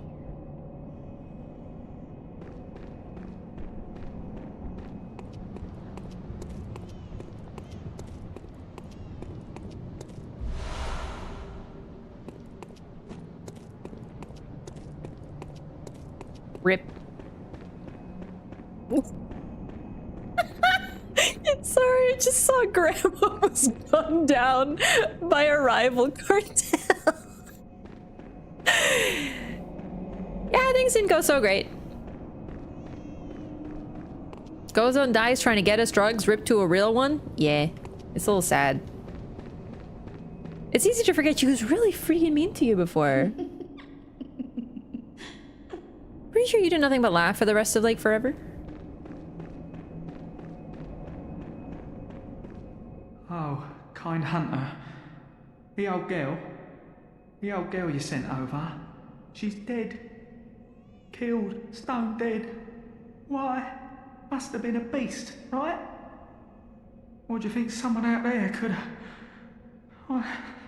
Oh, don't love with the rival cartels. Oh, well, I do know. It's my fault. Oh my... Okay, I feel a little bad, but only because he's sad. Was it a beast? Or could someone from outside have come in and... I just don't know. So this is sort of a sneak peek to what happens if, for any reason, these NPCs are killed. Whether it's by their own quest line, whether it's one of them killing the other, whether it's a suspicious beggar, this is what he does. Was it a beast? Oh, so clearly my memory's off because I thought one reborn makes your quest trigger, but maybe I have to get a little further. That's okay. No one else comments, I'm pretty sure. But I learned. One of these days I'm gonna kill you just for fun, just to see what happens. I don't think I've ever killed these NPCs now that I think about it. I have at least once, but I don't remember, it was too long ago. Okay. Maybe I have to get to the nightmare? Oh, it might be... I could have sworn it was one reborn. Oh no, I think one reborn makes her go like owies, and then it's a little further before she progresses. Adela does drop Earthen Ribe, which is kind of why I thought she's also prego. Because spoilers, if that isn't clear, that's what's going on with all the young ladies. They're pregnant. It just depends on how well it progresses.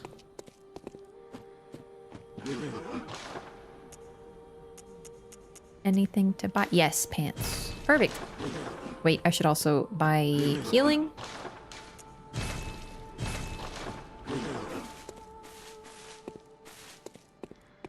Welcome. What is it? Good hunter. Nothing new. Farewell, good. May you. Thank you. All right. Let's go talk to Patches one more time.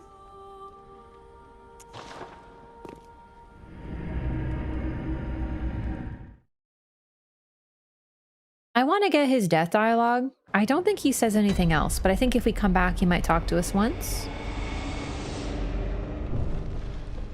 Ah, well met.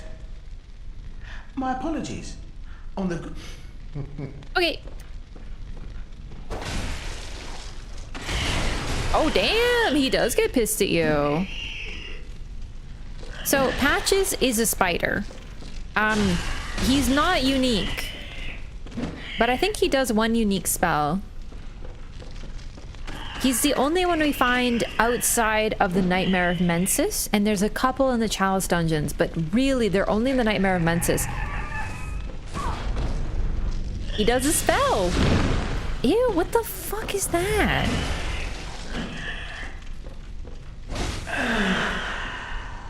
That was uncharitably done. That was uncharitably done, dear friend. I just love that dialogue.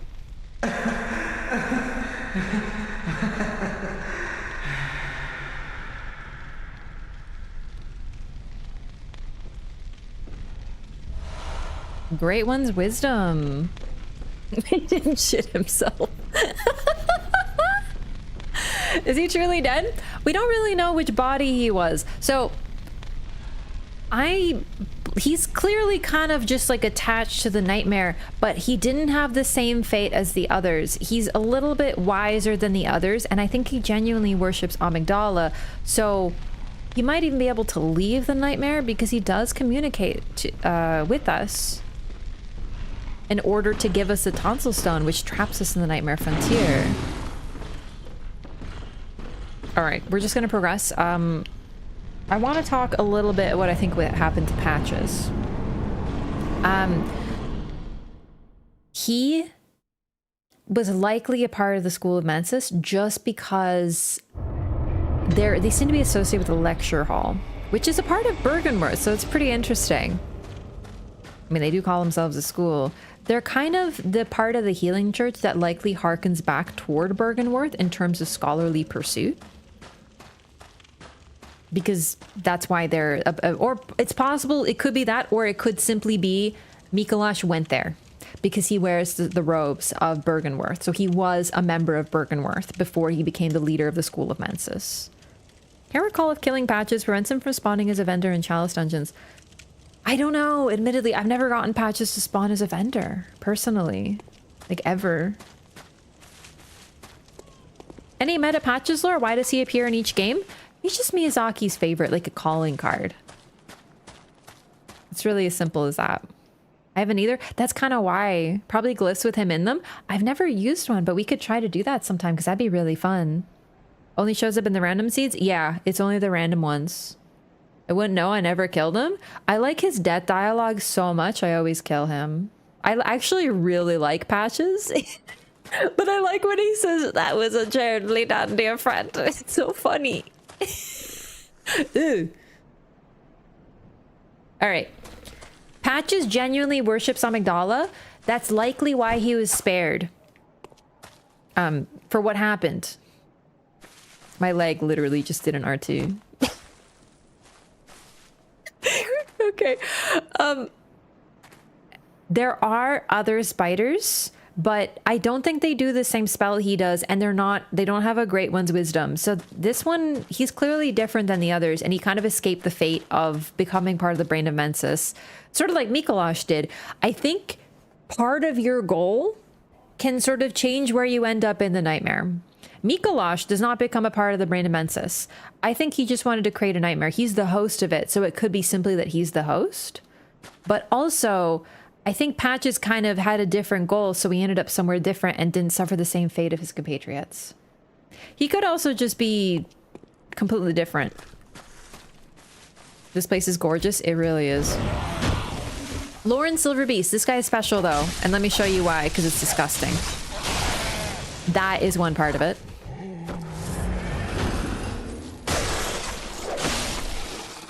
When he dies, maggots pop out of him.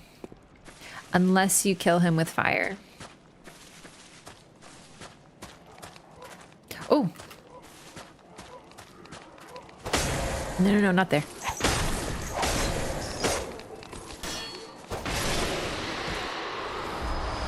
Different ideas of what's gorgeous. You can tell me that shot of like that right up there isn't stunning though. Like, look at that. Oh.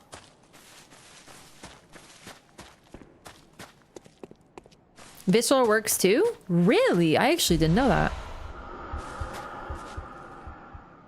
Okay, it's been a minute because that sound scared the shit out of me. Oh my god, I'm gonna have a heart attack. All right, this is the corpse. It's kind of hard to tell, but do you see how it appears to be stuck with spears? Like spears are coming out of its body, but what's weird, if you notice this, the spears are coming out, but not piercing. Like it's literally like spears came out of his body. Also, yeah, don't worry about that yet. Just kidding, worry about it right now.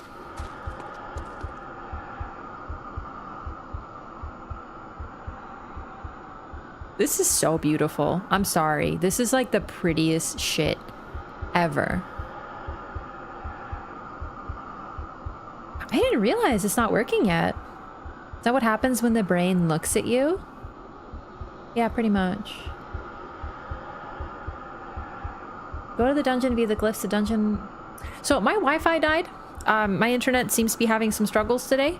So I don't think I can use an online glyph right now, but we will do that. I've never been able to do this. Okay, it's gonna... Wait. There we go. This is gonna be fun.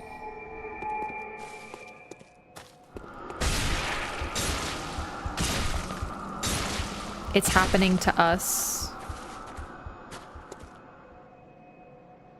Oh, it's gonna happen. Oh!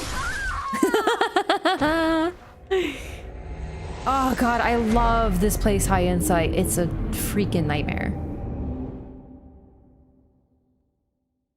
Not online? Yeah, I was playing offline in the first place, but also like my Wi-Fi seriously just died, so it would have put me offline anyway.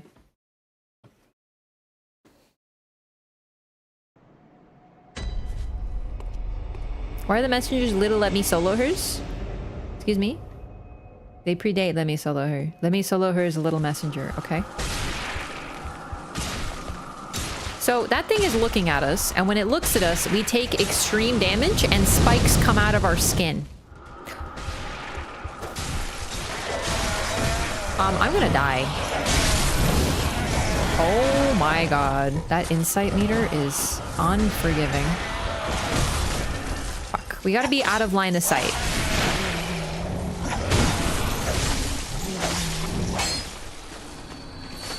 I forgot about the maggots! I have made a tactical mistake. I'm gonna die to fucking worms, dog. Silver beasts have torches, too. Yeah! I actually forgot to mention that. Yeah, they seem to have intelligence. I don't think the silver beasts... I think the silver... Okay, this is just like my take, but like, you know. I don't think the silver beasts are beasts who became transformed. I think they're straight up just like a race. Like I think that the silver beasts are just like that.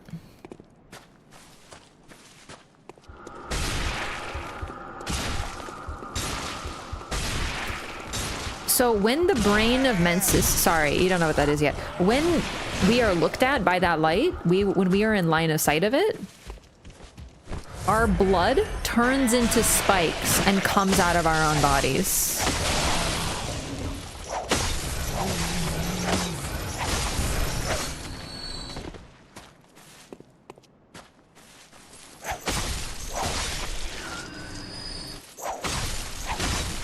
Did I give people that true nightmare experience? I'd like to think so. That's so fun. You think it's trying to draw out the moon presence influence from our blood?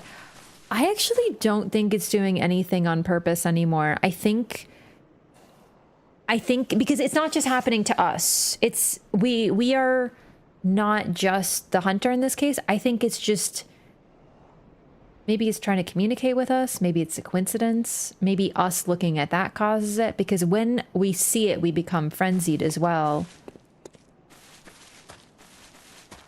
Similar lore to Madness in Elden Ring? It's better.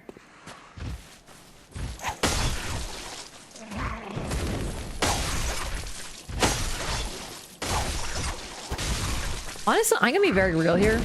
I think Madness in Elden Ring is kind of like boring comparatively. Like, it's really cool within Elden Ring, but Madness in Elden Ring is like an actual, they have a goal. They are people who are trying to burn everything and make kill all life so that it becomes whole again. Honestly, when you explain it like that, it's not that fucking weird. It's kind of like just a thing. Here, Madness is literally your blood coming out of your own skin, and it's driving you mad because you're encountering things you can't understand.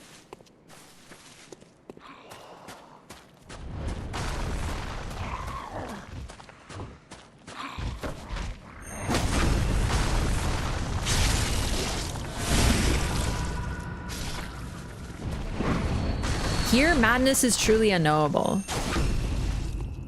I believe the brain is described as evil.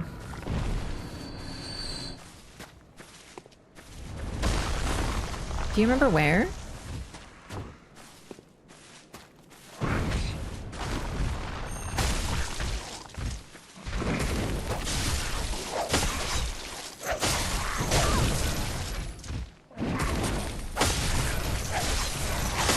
Because I think the brain is evil because it's made up of the minds of those who actually were involved with the ritual of Mensis, and they harmed a lot of people.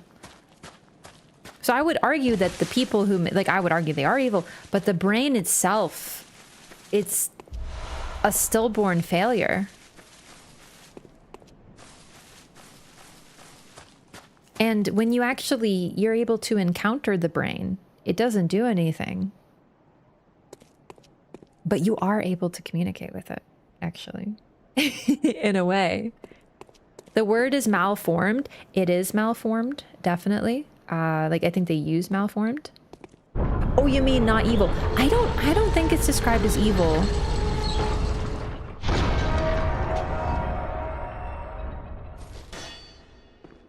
It's yeah, malformed great one. That's definitely true. Yeah, spiders. What nightmare would be, you know, complete without spiders?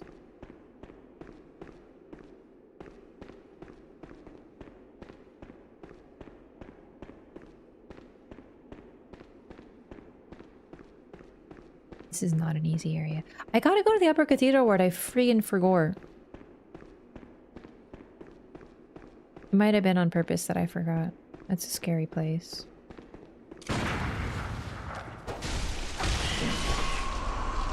The only place in the game where we encounter real spiders.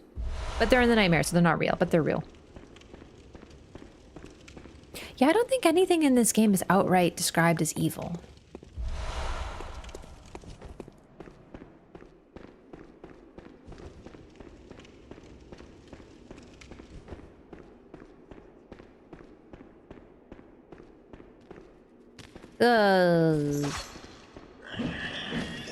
They hit really hard too.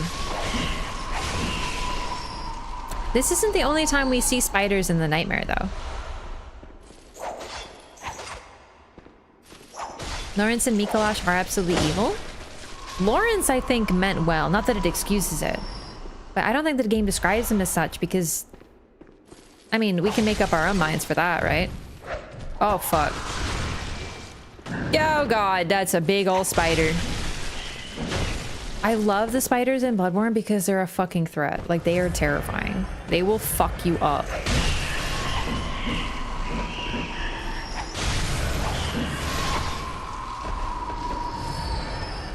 If you're arachnophobic, I apologize in advance. We are going to take a look at this one because it's unique.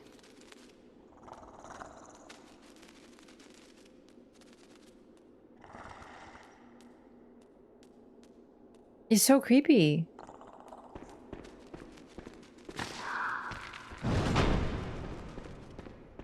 Big spider can do the magics too? Troubling.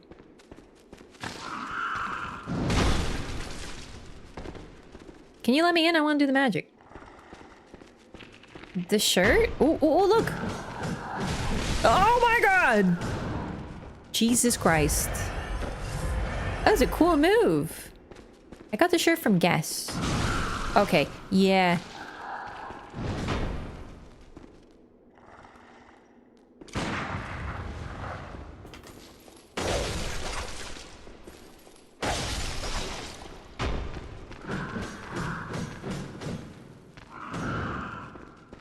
Lost it at the spiders and turned off their PlayStation 4? It's highly possible. This is a scary section.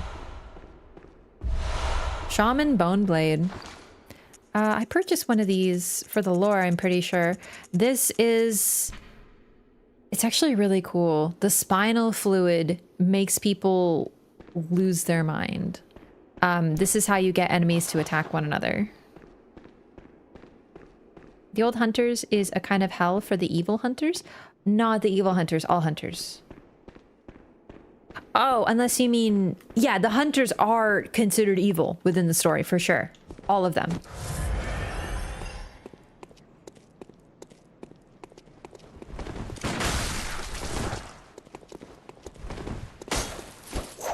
There's a little nerdy NPC hunter here. Why is he nerdy? He's got glasses.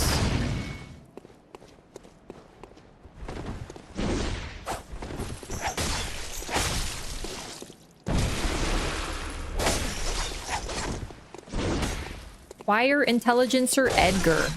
I forgot his freaking name is Edgar. Oh, I forgot about this.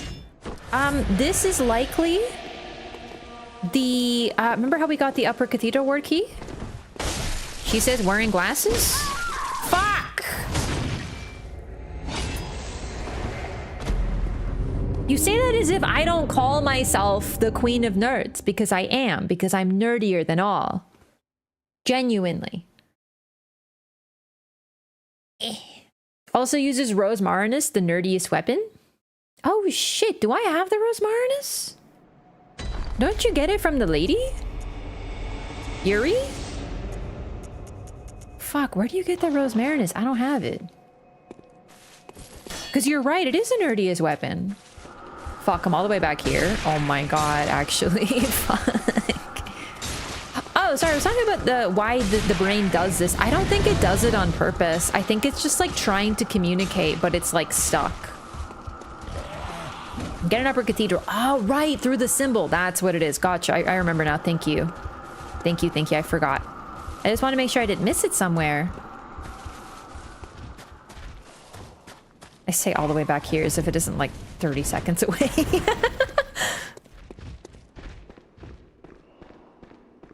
Alrighty. Remember how we got the Upper Cathedral Ward key off of someone wearing choir garb? Though we don't know it's choir garb yet. Trust me, it's choir garb. I'm pretty sure this is him. This is how he ended up here. He got trapped here.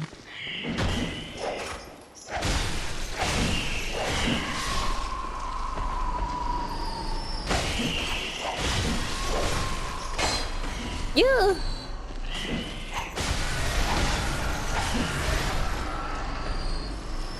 I call the Rose Marinus bug spray. It's fun to use.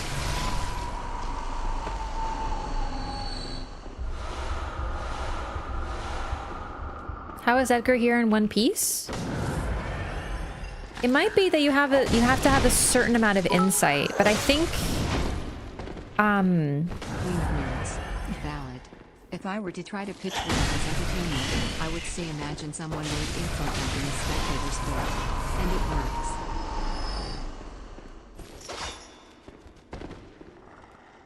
I think that works. Thanks for that, Bitsmeister Shay. Okay, I think when you are drawn into the ritual, or really any ritual that creates a nightmare, you get to kind of choose what happens to you in it. Not fully. But if you are like, I would like to encounter Murgo, the Great One, you do. I would like to encounter the Moon Presence, you do. If I don't want any of this bullshit, you end up here. Just chilling. Like, you're trapped. He's likely trapped here. It's also possible that he was not involved in the ritual, that he just came here. Just like we did. By touching Dingus. But the fact that we see a choir corpse that's also in the same chair suggests it's intentional. Oh, I should mention this because this is actually a big deal. So sedatives, by the way, I should outline. Sedatives refill your frenzy bar. They're going to be invaluable here. Get the worst boss shortly. You hater! I love Miko. Oh, a couple things. Number one, these are eyeballs with like the frenzy thing sticking out of them, or at least it looks like it, with spider legs. This is likely what happened to their eyes on the inside. It didn't go so good. How much of this was conjured in Mikolosh's mind and how much of it is what resulted from the ritual? Unknown. Didn't show off the Rose Marinus sound? I'm gonna show it off when I get it. Because you're right, I should have done that. Ooh, also, I want to talk about the significance of the people in chairs. So now this is cut content. You know how I feel about cut content, but I wanted to share it with you because it's something that still has remnants in the game, even though we don't fully get it in its truest form. To re-enter the hunter's dream, we enter... Oh... It's a little too bright. It's like maybe like this. To enter the hunter's dream, we touch a lantern and we enter the dream. The initial version of Bloodborne, it was changed completely, but initially there was a chair and we sat in the chair and fell asleep, and that's how we entered the dream. I don't know if they wanted to cut the animation. I don't know if they simply changed the concept, but that's kind of what was the initial form of Bloodborne. Was you sit in the chair, fall asleep, you go to the dream. So there's a few remnants of this concept with the mummies in chairs. And you might be getting the idea here because we touch one to enter that dream. But we are now in their dream. This is what they created with their minds. And they created it by sitting in chairs and wearing weird cages on their heads. But we'll get to that too.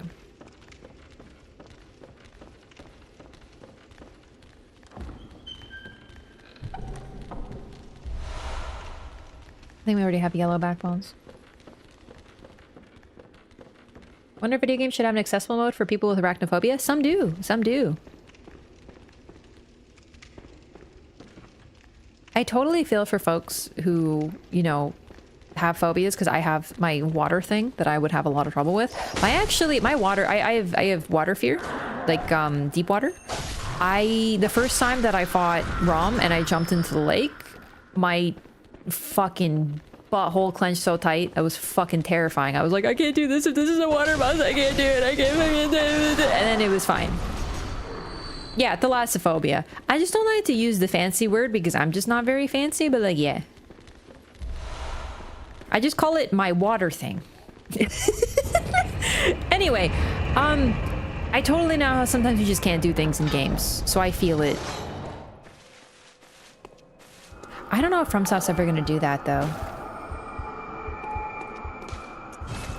Yo, May! Thank you so much for the raid! Makui? Sorry if I'm saying that wrong. I don't really know how to read. You don't like Subnautica? No, it's not that I don't like Subnautica, it's that I simply cannot play it. Genuinely. I can't. I can't even watch someone play Subnautica. So that game's just gone for me. But that's okay, because it's just... I couldn't even do some of the things in Witcher. Anyway, welcome gamers. How's it going? We're doing some Bloodborne today. What were you up to today? I remember what game that had it lately? God of War? Did God of War have spiders in it? How is Bloodborne today? Welcome in, Raiders. I'm doing a lore run. We just got to the Nightmare Immensis. Orphan's boss arena for you? No, it's only being in water. Like, in water, I can't do. I have problems with, you know, sometimes in Oblivion and Skyrim, you have to go in the water. I can't fucking do it. I have to, I once or twice, I've had to get someone else to hold the controller. I can't do it. So I totally feel it. New Monster Hunter is underwater sections? Is that, if that's true, I can't play it. Genuinely, I can't do those. Because I know the older Monster Hunters had underwater monsters, and I was like, well, it's a good thing that World didn't, but I don't think I can play that then. Eel level on Mario 64? Dude, the fucking... There's a... Super Mario Sunshine, there's a mission where you have to brush an eel's teeth underwater, and I couldn't do it for the longest fucking time. I had to, like, gird my loins to get that shit done.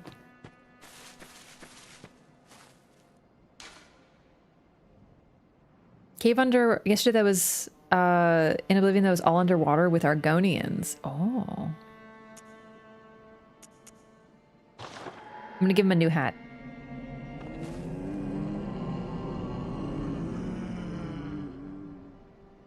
Look. They're so cute now. I gave him a little bow from a little girl that got killed. Did you get the bloody bandage? Oh yeah, I got all of them. Underwater fights in Sekiro? That one didn't get me, which is weird. Trying to beat the easiest Bloodborne bosses, Lawrence and Orphan? Yeah, not the easiest, but definitely the funnest. But yeah, thank you so much for the raid. Sorry, I'm not doing the good raid thing. I'm on my nonsense as usual. Welcome in, everyone. I'm Raph. I'm playing some Bloodborne. We do lore. I'm talking about lore. I love Bloodborne. It's very dear to me. It's very beloved. I played it too much. But is there such a thing? So we're doing a very slow, chill playthrough. I don't really know what makes the rules. I just know the worst example of my water fear triggering in a game was when I was playing Witcher 3. In The Witcher 3, you have some sail on the ocean sections, and they do a really good job with them. You really feel like you're sailing on the freaking ocean. And you also get off your boat, and then they have, like, you know, treasures under the water. And I remember I was like, okay, well, it's a question mark on the map. I'm gonna go check it out. And I dived into the water, and I just saw, like, the endless depths. And I was like, nope. And I never did that ever again. And I stopped sailing on the water unless I really needed to. Witcher 3 was a little too much. Yeah, the sirens were not fun, but it's specifically when I went under the water and I saw, and I was like, fuck, no, no, oh, I can't even think about it. It still gets me. Ooh, scary, scary, scary. Diving off Skellige where you can't see the bottom freaks me out. I know, right? Saw Lake Placid once and I'm scarred. Yeah, I don't know. I don't know what makes the rules, but I can eventually deal with it. But I guess if there's no bottom, I like to know where the bottom is. That helps. Blood and Wine was goated though. Dude, Witcher 3 is goated. It's just that was too realistic for me.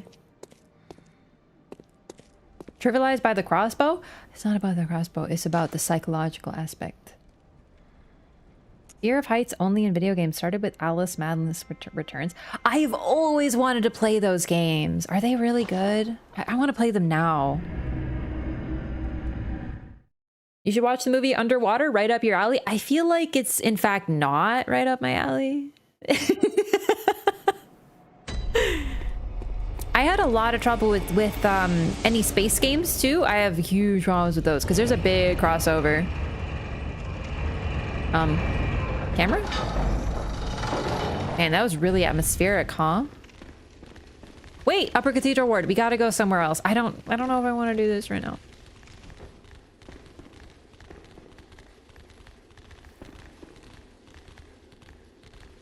I'm not brave enough right now to do the upper cathedral word. Never too much Bloodborne? That's actually true. Oh, I should talk about these little guys. They're really fucking weird. These guys are called Murgo's attendants. They just kind of side-eye you, but they're actually really chill.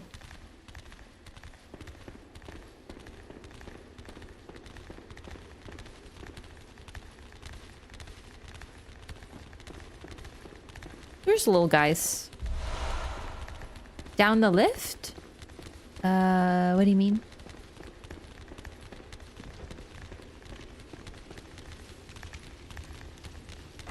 Okay, they're not all chill.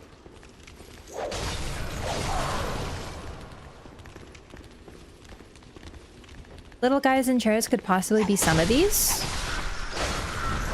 Possibly.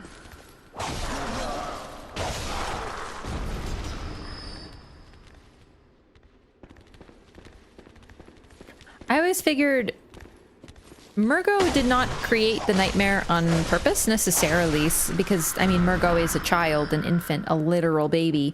So it's possible that Murgo just kind of created things that would protect it as well and take care of it. Like, it's not a perfectly intentionally created thing.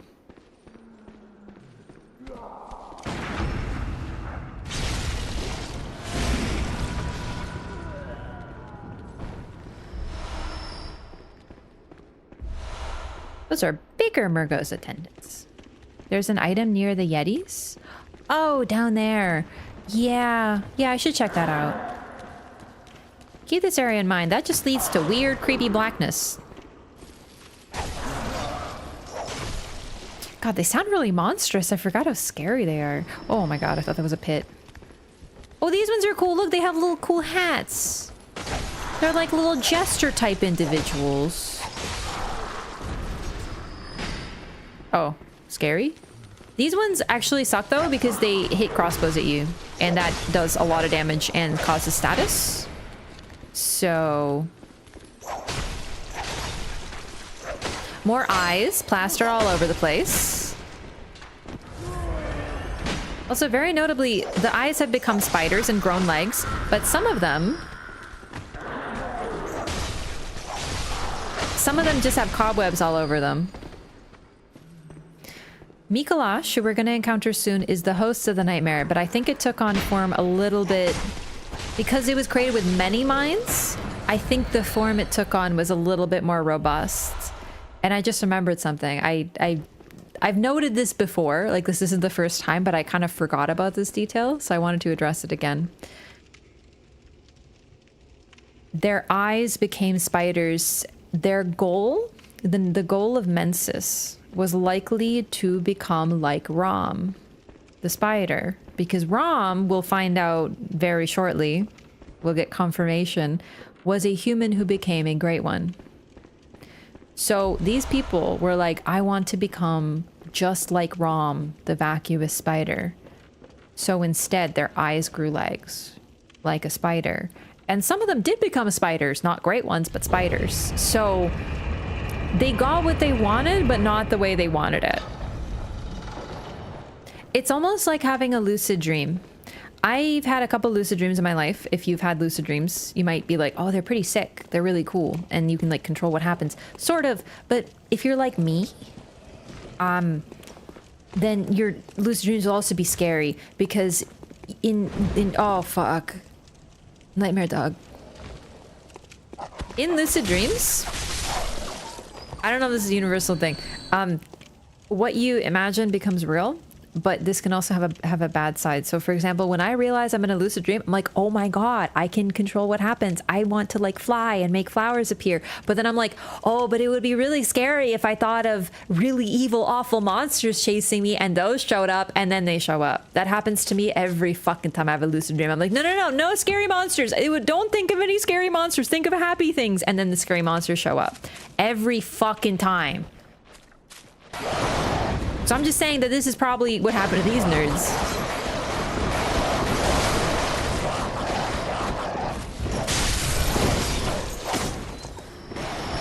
Nightmares has always been unsettling. Oh, this guy's cool. Look, so we have ravens with dog heads, and we have a dog with a raven head.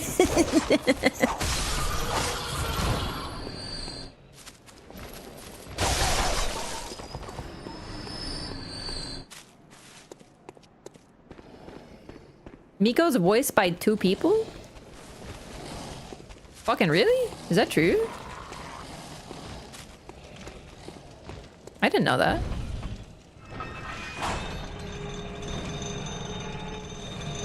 Imagine seeing Ram and seeing how disgusting he is and being like, yeah, I'm trying to be like him. Ram is actually a girl.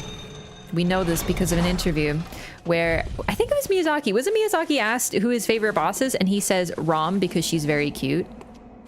Anyway, Ram's a girl. That's all. But no, she's a great one. She is canonically a great one. She is not kin. She is a great one. That's what's so special about Ram.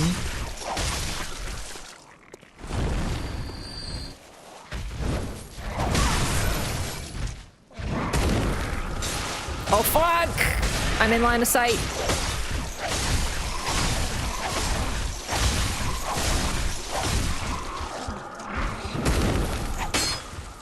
Nice. Gaming.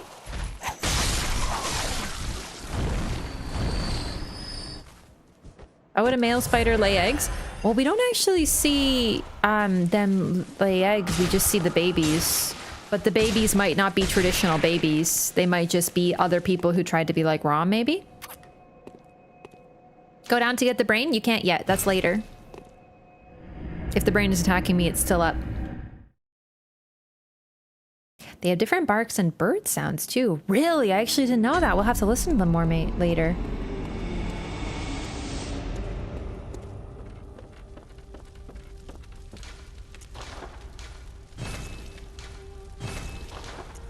Oh my god.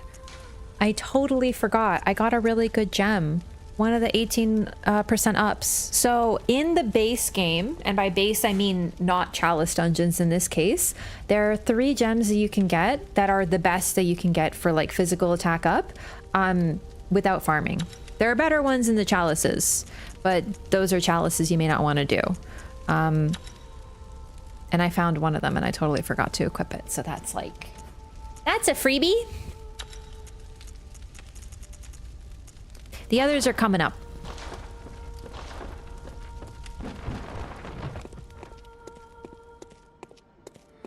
Oh, it's called Rama Mama as I cursed at her? Yeah. She was a she immediately? The thing is, like, honestly, I agree with you. Ram's definitely a she, we know. But what's really interesting is why we don't see her have eggs. She definitely spawns the babies, though. They only appear around her.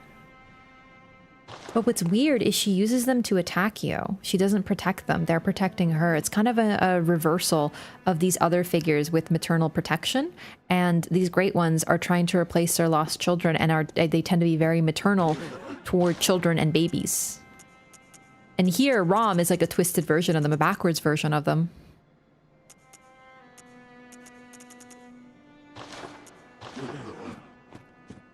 Best gems are cursed, unfortunately. Get them from dungeons or... Yeah, you have to farm for them. I don't really bother. Super clear on spider mating practices? Well, they just need... Like, you can still have children and be the father. But yeah, that's exactly it for, like, Aragog from Harry Potter. Similar in Tolkien. The mother of... my god, I always forget her name. The mean bad spider in the movie. Shelob. Shelob is a daughter of Ungoliant, who was not a spider, but took on a spider-like form and then mated with other spider-like creatures until Shelob was born. So, like, yeah. I just read that bit in the book. It's so good, dude. I love that part of the story. It's so cool. Yeah, so basically, they weren't spiders, so... Yeah, they just found things that are reminiscent of spiders, I suppose. All right, gamers, I'll be right back. Just gonna use the restroom. And then we'll go finish the nightmare. Showcase, that outfit is sick. Hell yeah. This one? Thank you. I'll be right back.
Insects you don't realize that have stingers is ants.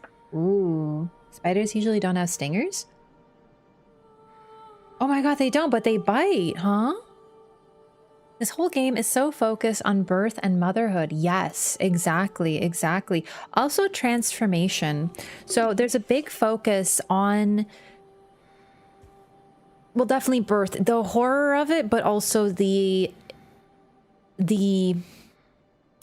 really motherhood is a huge theme. Like, it's inescapable, but also, you know, there's a lot of dark aspects to birth as well. I'm having a moment. Is Ariana like, do I have to progress further for Ariana, or like, is it just time? I thought it was after One Reborn she starts acting funny. But no, like every NPC in the game, all the women are either focused on, yeah, you're still okay, you're still chilling, that's okay. The old lady, while initially she's pretty hostile, eventually sees you as her child and does everything to protect you. Well, in her own way. She wants to ease your troubles by giving you sedatives until she eventually dies because she wants to help you more. Like, she basically sacrifices herself for what she sees as her child. You hear this baby crying around a lot. We saw this strange woman wearing like a bridal garb. Who knows what's up with that yet? But we've seen her, and she seems to be seeking this child. She's been chopped up as if, you know, the cut is very like cesarean coded, and she seeks her lost child. And there's more motherhood coming from here. There's more birth with Fosefka and you a little bit. I think I have to kill you soon. We'll get to that. And to beat Murgo's wet nurse. Yeah, I think my brain got confused because after, you can't talk to her after One Reborn, but that's one of her triggers. Some old novels I really love. Oh man, yes. I love all books. And Menses? Right, yeah, I should talk about that. The Nightmare of Menses is so named. Menses just means monthly. I'm pretty sure it just literally means month or monthly. It's a reference to the menstrual cycle, which was so named because it's normally on a monthly schedule approximately. The Nightmare of Menses is literally, and the School of Menses, they literally name themselves the school of the menstrual cycle, effectively, which is used to track female fertility. So they're literally a school who's studying this, and it's likely because their whole focus is the child of Yarnum, the only successful Great One child that has been born. They're so fixated on this child and the result of Yarnum's fertility that they take it away from their mother, effectively. First mother sacrificed to birth a Great One? I don't even know that she was sacrificed. I actually think she was okay. Sort of. She's a Tumerian, though, so it's kind of special. She seems to have been a willing participant, as far as we can tell. And she still seeks her child, but she just can't really do anything.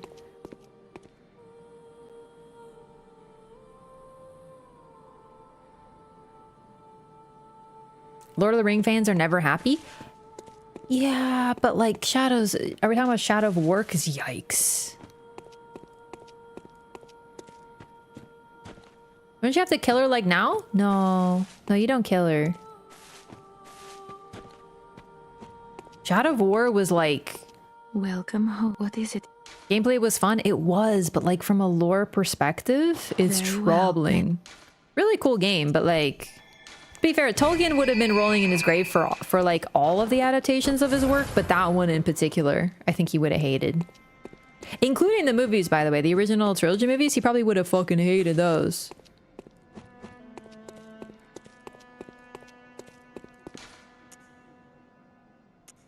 I guess we'll go the Upper Cathedral word. No, we'll do Miko first. Shadow of Mordor better?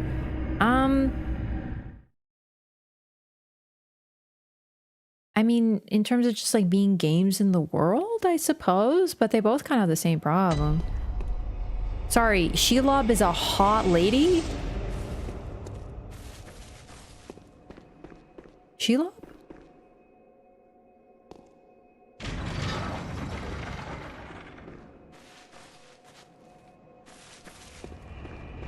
Troubling. Wait, this is the wrong way. This. We take the elevator cage.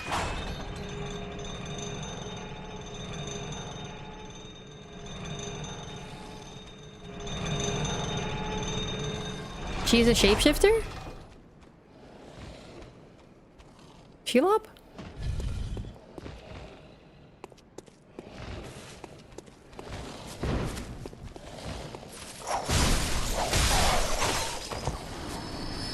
I'm troubled. It's not canon?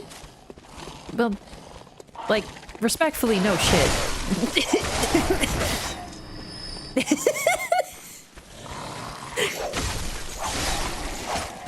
Listen, I'm not even I don't mind some changes. Do you know what I mean? Like, I'm pretty pro Toriel in The Hobbit, despite the fact that her story was fucking horribly done. I thought she was really cool. If it wasn't for the stupid fucking shoehorned in love triangle, I love the concept.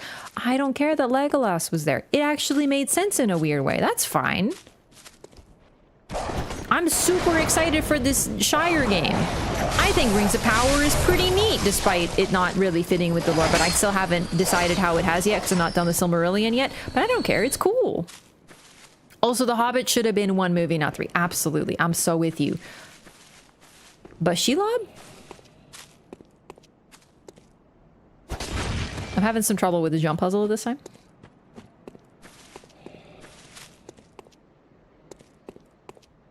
Toriel was bad, but what was the problem with Toriel? Other than the love triangle, like, forget the romance subplot. Don't get me started on how they put a woman in and they need it to be a romance subplot. Don't like, fuck that. But what was the problem with Toriel? Because the elves were a part of the book. They just wanted to make it more, wanted to make it more fit like a book, like a movie, I mean. Because in the movie, they kind of have an enemy, but in the book, they literally don't even meet the dragon. And there really isn't like a grand confrontation. It would have been weird as a movie to not have like some sort of...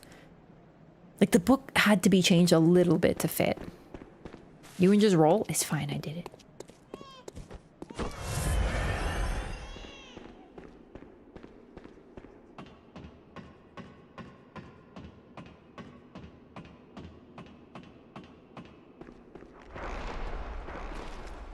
Oh my god, I love the marionettes. Check them out.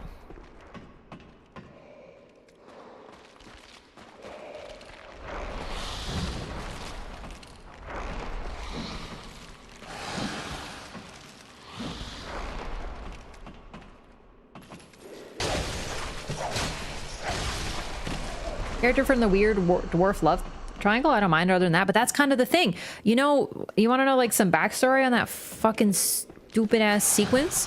Evangeline Lilly, the actress who played Toriel, agreed to do the role, but she said as long as you don't do some weird love triangle. There wasn't a love triangle. They promised her. They started filming, and then a few months later, they call her for reshoots.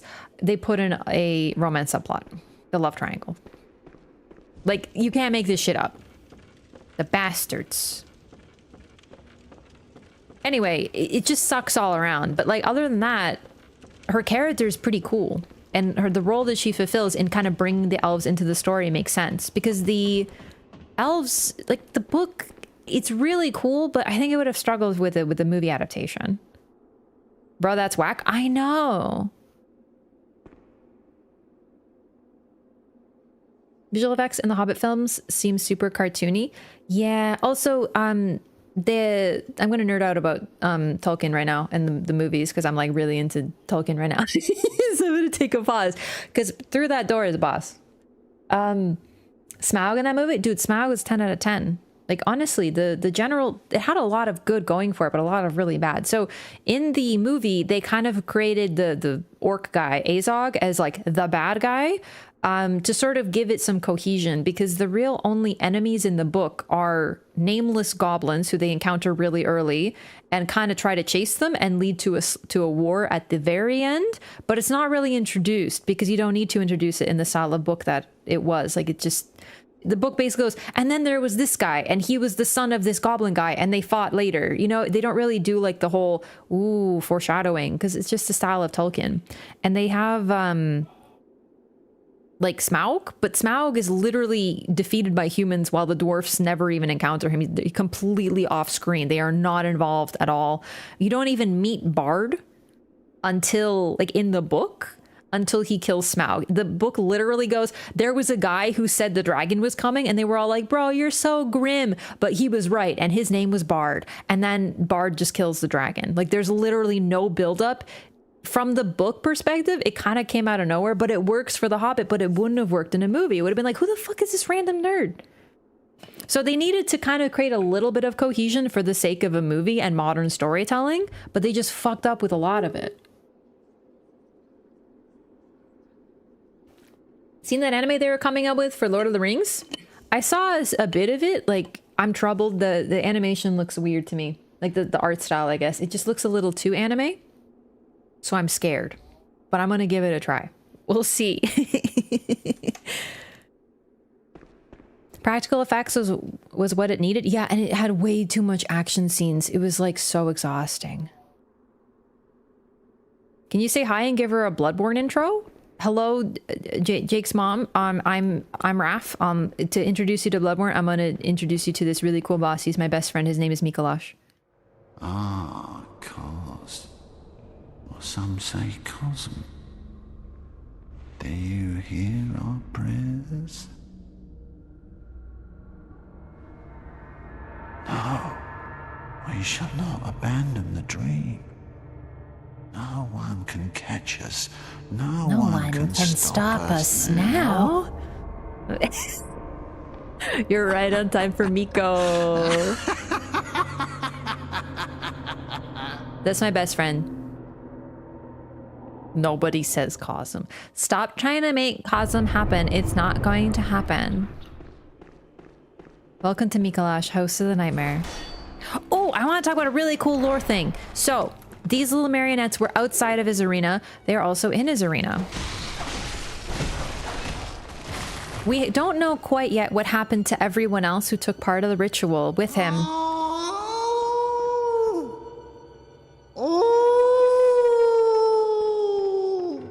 Mikolash, I'm trying to lure right now.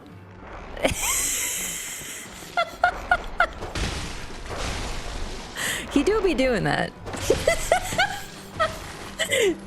He do be moaning. Hey, Chad, did you see that Lobos Jr. did a moan % run and it got removed from YouTube?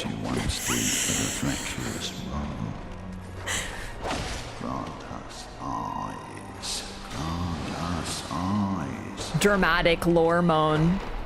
I heard about that, yes? Yeah, dude, Miko's gonna get me fucking YouTube banned. This is the worst FromSoft boss for real? How can you actually unironically say that when Elden Ring Radon 2 exists? Moan %. There's a bug in Dark Souls 1 where if you hit Priscilla a certain way, she does her attack sound constantly, so she just sounds like she's moaning constantly, and it got fucking removed from YouTube for sexual content. Like, it's just an audio bug. I thought it was really funny. Half the fight is you funning. How is that? Half the fight is you running. How is that fun? The entire game is me running, and I'm freaking into it. How can you say that when Dragon God exists? Okay, that's actually the real answer. That's why they call it funning, bro. I can't even stop saying fun because I'm having so much fun. I sound like I'm sarcastic, but I really like Mikolash. This man runs from you and talks lore. Like, is there anyone better? I fucking love this man so much. You can poke him while he's running. It doesn't really do anything though. Get your little cheeks back here, you little brat. Whee!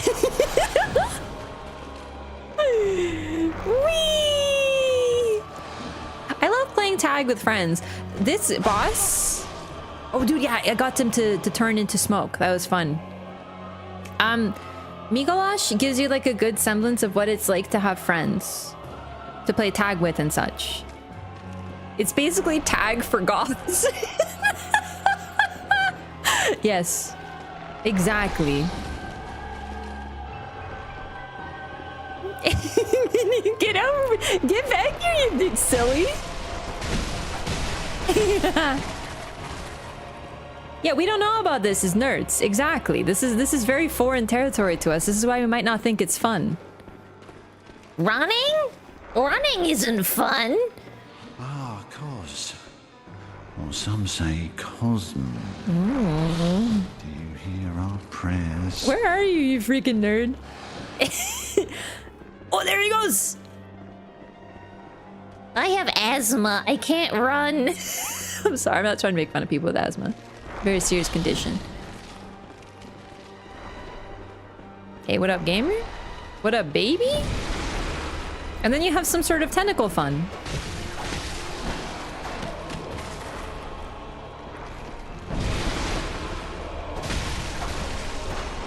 Okay, I'm trying to talk about the puppets / marionettes. I don't really know the difference. I think marionettes are just if you're feeling fancy. Oh, fuck!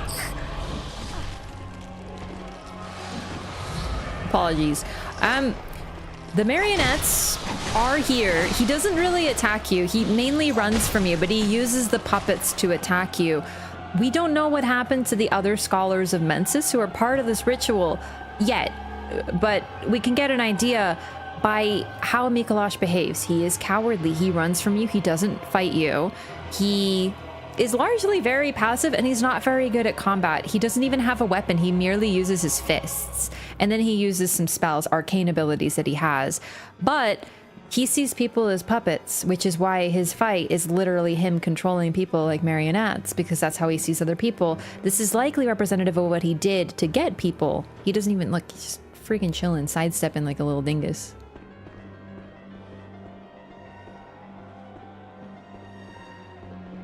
He likely knew it was going to happen to the people, which is why he escaped the fate of the others, but he needed them for his ritual, so he manipulated them. He sees people as puppets. It's simple, a little on the nose, arguably, but it's cool.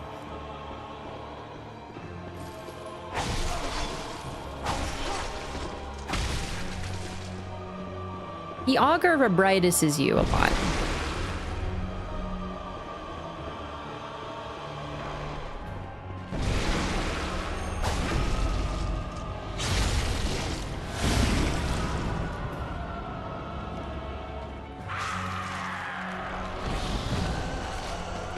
Took him a second to realize he was dead. Oh, majestic! A hunter is a hunter, even in a dream. That's me.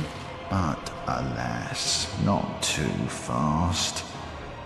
The nightmare swirls and churns, unending. So this door is open now, so we can progress. I love this fight. It's so freaking cool. Yo, you feeling that? You hearing that freaking piano? Someone is freaking tickling those ivories. Beautiful. Beautiful. Got some chonks. Ah, of course. Do you hear? Fuck, I didn't mean to skip your dialogue. I'm so sorry. I was trying to pick up the I-10.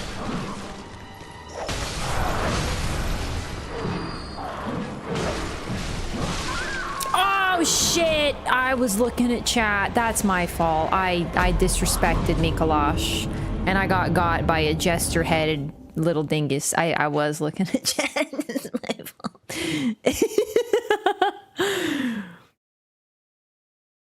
Okay, we'll have to... Actually, I don't think I've ever gotten rapid poisoned before.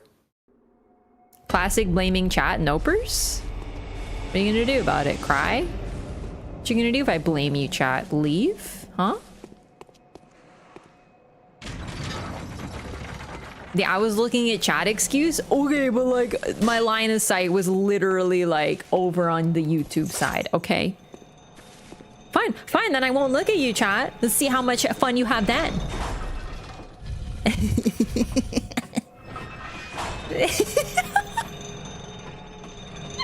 What's up? Nothing, just dying to my boy Mikolash. Phase 1. It's a little embarrassing. I can't remember the last time I died. Well, okay, technically I didn't die to Phase 1 Miko. Shut up, Murgo. Sorry. Yeah, sorry, YouTube chat. You're kind of getting hit with that one. Guy put so much energy into it, you have to respect it. FromSoft always hires voice actors who freaking kill it, and every time it's like they have like 2 roles or 0. They're actually so great. Hey, Miko? Mika, my boy? Mika? Mikola? There you are. I'm just saying that Mikola would have been like a better boss if he was just actually Mikolash. I know it's a low bar. I'm sorry. So as you can tell, it's a little bit of RNG. You just wait for him to go into his playroom.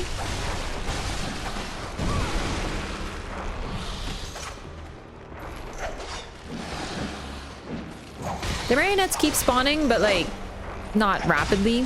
So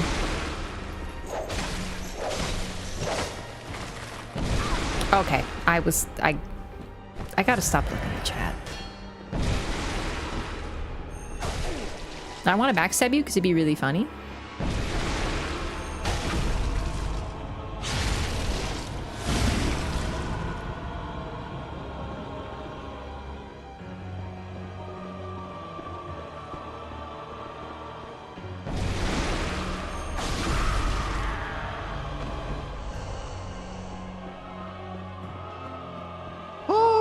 Majestic! This track is such a banger. A hunter is a hunter, even in a dream. But alas, not too fast. The nightmares will. I think I skipped the dialogue again.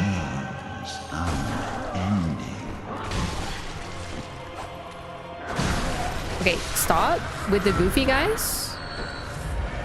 Hate this boss. I genuinely am devastated that people don't like Mikolash as much as I do. I fucking love him. He's basically a dream man. All he does is talk to you about lore and die.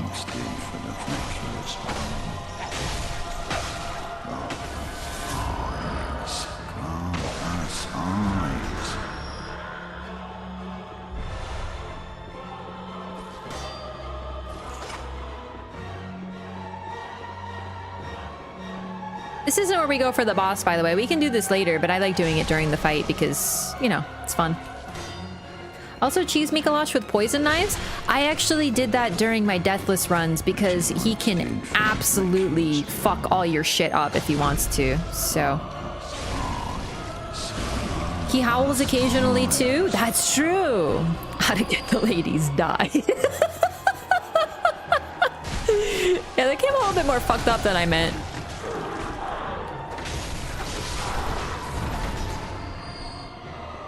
So, Moon, this is a very cool rune.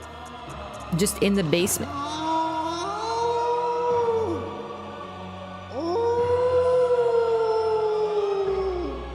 This man literally just howled to the point that it kicked me out of my menu.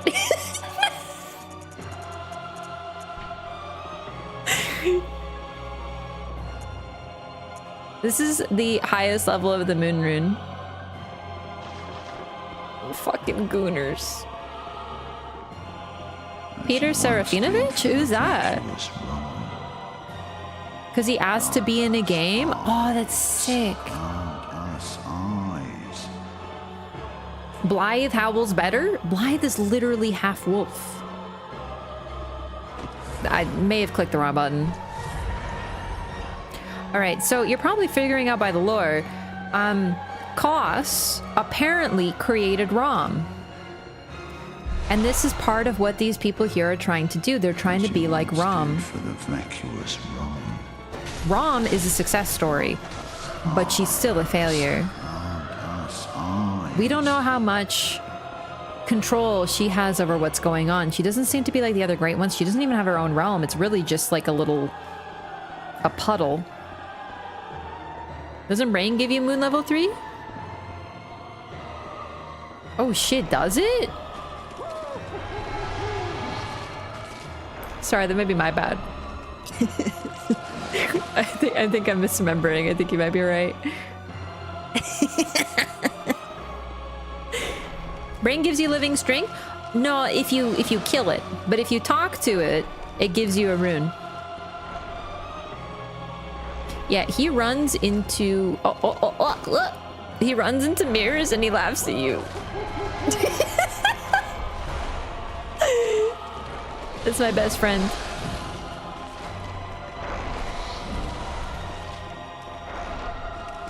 Yellow glowy bit in the center? I don't remember where you get that either. I know the brain gives you something and it's a level 3 rune. I just don't remember where. Balto was half wolf? Balto was also half wolf? What a coincidence. Get those cheekies back here, you little troublemaker. Oh, he's freaking debating me. Look at him. He's the ultimate. This guy is not an amateur. This is a professional tag player. Like, if we were in the Olympics... Oh my god.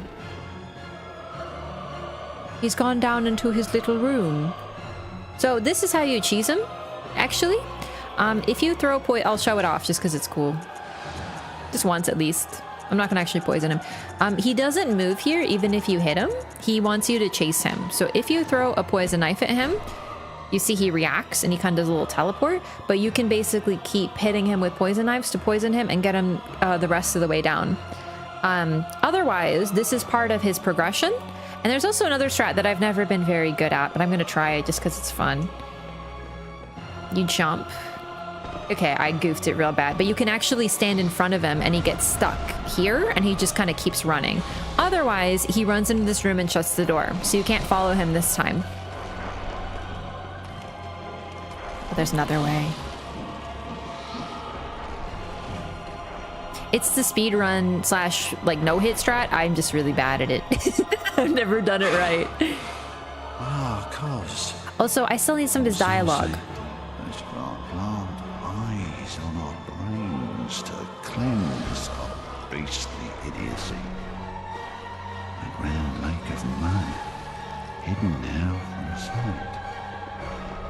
The cosmos, of course. Let us sit about and speak feverishly, chatting into the wee hours of new ideas of the higher plane.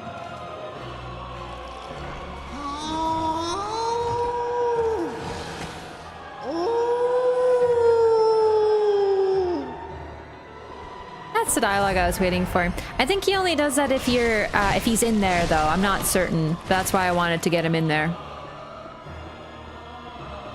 So yeah, that's it. Now we go down here and we kill him. However, he does do a couple new spells, so he can totally one-shot if you're unlucky. Ah, cause. Wondering what he means by Lake of Mud. I was thinking the lake where Rom is, because he wouldn't know that Rom's dead. As you once did. Also, he says hidden from sight, and that would probably be the lake eyes. where Rom appears. Us eyes. Plant eyes on our brains to cleanse our beastly. All my idiocy. homies love to sit about and speak feverishly. Lake of mud, hidden now from sight. Yeah, I think it's got to be that one. The cosmos. Possible to reach Miko before Rom? No. Let us sit about and speak, chatting new ideas. Sorry, I'm gonna skip. I love it, but we need to get going. All right, so he's down there, so you can do a cute little plunger. But you gotta be really careful because it's not just this you have to watch out for now. He does a thing that scares me a little. But I also kind of want to show it off. Is this gonna kill you? Oh, I might have overdone it. Oh, thank God. Do the spell. That.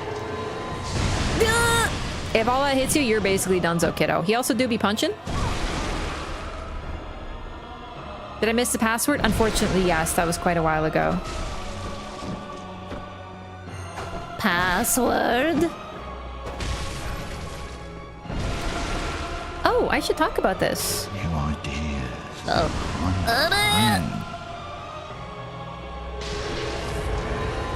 Cosmos, of course. All right, Miko, time to... Miko? Mikolash? Host of the Nightmare, it's time to go.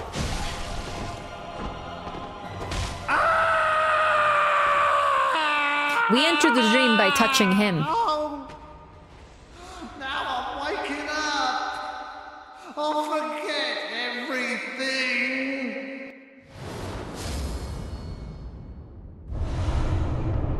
Except we've seen his body, and he's not waking up. He's already dead.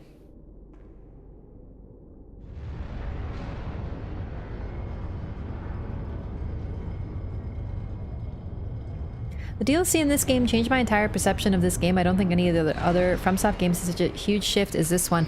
I really think this DLC is the best of the best. They're all phenomenal, all of them. But this one just... the way the slight new piece of information you receive recontextualize everything that you've encountered, it's incredible. Dark Souls 1 comes close. But Dark Souls 1 is more like, hey, you thought that the abyss was just the abyss. It turns out it came from Manus. Ooh. And it adds a lot. But this is like everything. Everything is readdressed. I love it. Pastor guy, is this guy? No. The guy we touched to enter, the body that we touched to enter the nightmare, it was in a cage just like this, just like him. He's the only one still wearing the cage. Artorias was a fraud? Yeah. The thing about Artorias, while it's still... Artorias was still a hero. He just wasn't the hero who conquered Manus, but he's the one who lets us succeed. I actually think Dark Souls 1 comes really close. It's like second. Second place for what it changes. Artorias didn't defeat Manus, but who's the one who left the stone so that you could find your way there? Who's the one who knocked over the statue so that you could cross the abyss? Who's the one that prevents the abyss creatures that have like swarmed Ulasil from getting out? It's Artorias. Artorias literally is the hero who sacrifices himself to protect Sif and to protect everyone else from Ulasil until someone can arrive who can actually defeat Manus, because he can't. He is genuinely a hero. Honestly, he's even more heroic in my opinion because of that. It's very easy to be the one who goes in and just kills the demon, the bad guy, and then gets to leave and go home. But the one who sacrifices their body and their mind in order to prevent anyone else from being hurt, that's the real hero if you ask me. He was truly humble. He didn't care if it was him. He didn't have any pride. He just wanted to protect everyone else. So Artorias is arguably more heroic because of the DLC. He just wasn't the one who did what was said that he did, which is really interesting. So, but the thing about Artorias, while he's a really cool character, the DLC is about him, but also not. He's kind of a part of it, but the entire game of Dark Souls 1 is not about him. This DLC is about the people that we've met, and it just changes everything about what we know about them. We already knew a lot of them were bad, but there's something about what exactly they did and what caused everything in this land that is so much more interesting. How could he be dreaming then if he's dead? How do you open the door if you're already dead? This is kind of what we're dealing with here. Death is not really that big of an obstacle for these people, but he is not a great one. He's just a guy. So he created this nightmare and now he's free of the nightmare, but he has nowhere else to go. So he's just trapped now. Or he's just dead now. Yes, he saved the doggo. This game is so good, it needed to be longer. To a point, I agree. But like, man, this game's just perfect. I do wish there was more because I just love it so much. Oh, the bridge moved. This is the same bridge we crossed down below and now it's up here. There was a whole cutscene for this bridge.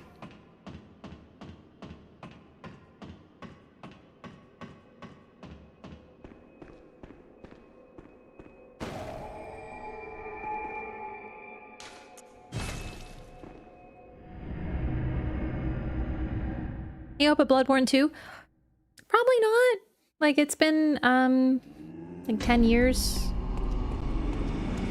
They don't really do sequels. And the story's kind of been told. Gonna jump off that one lift? Yeah.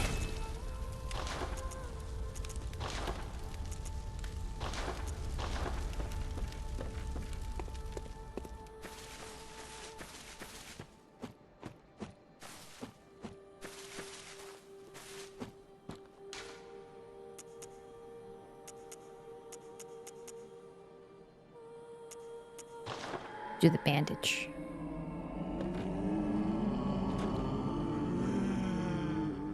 They look like the suspicious beggar now.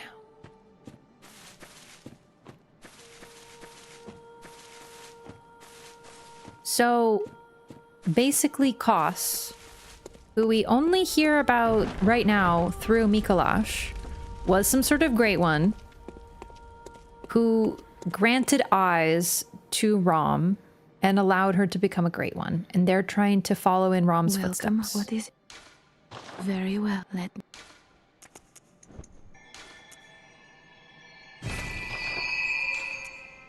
And now that we've met Mikolash,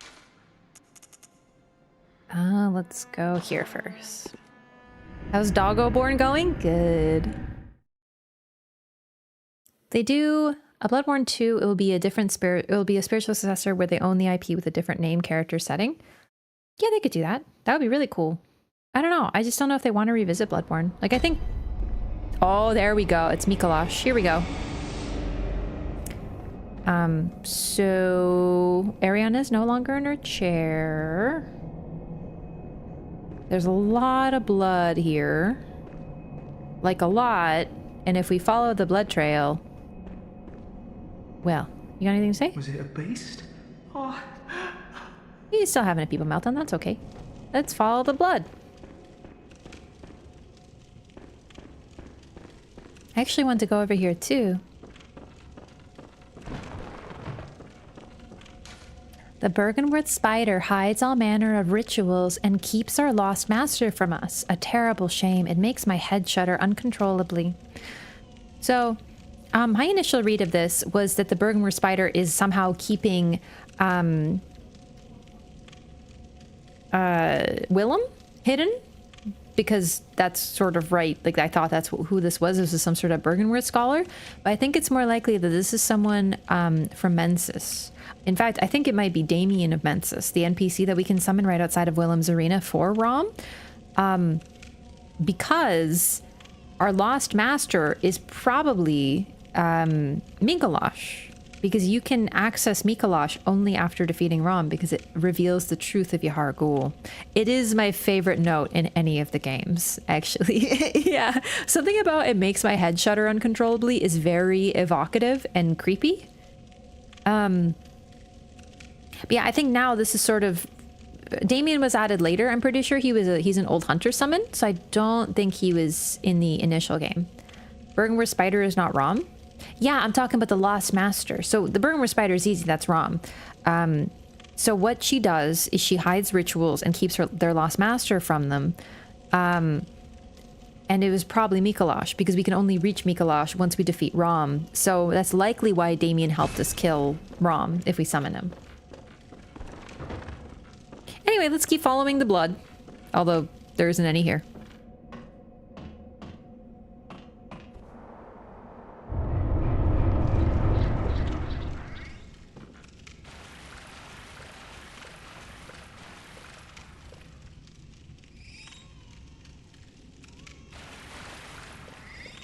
Ah, the miracle of childbirth. It can't be. This is a nightmare.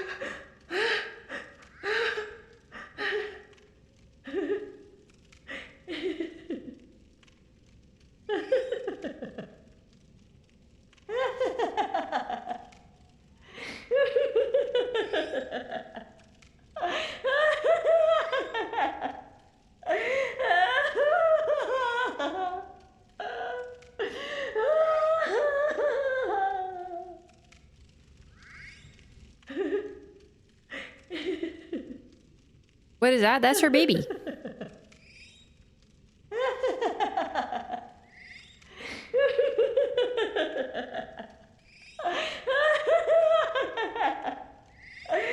Excellent cry laughing.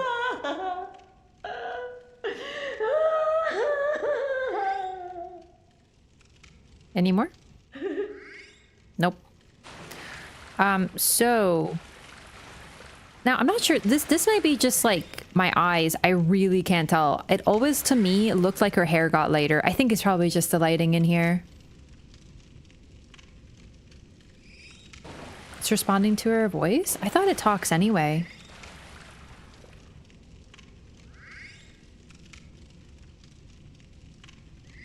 It does make a unique sound, though. Yeah, so based on her dress, once again, just a quick synopsis of her lore, worn by the old nobles of the old bloodline that traces back to the Forsaken Castle Canehurst. Based on this, based on her, what she's wearing, where this dress comes from, her hair color, which is very pale blonde, and the fact that she is the only character in the entire game who successfully birthed something. She is related to the Vile Bloods of Canehurst. So that's why her blood is so special, because she still has a tie to the royal family. I don't even think she knows about it. As it is, she works as a prostitute. But a lot of people, I think, misinterpret. They think that she's pregnant because of her prostitution. She's not pregnant because of that. She's pregnant because of Erden.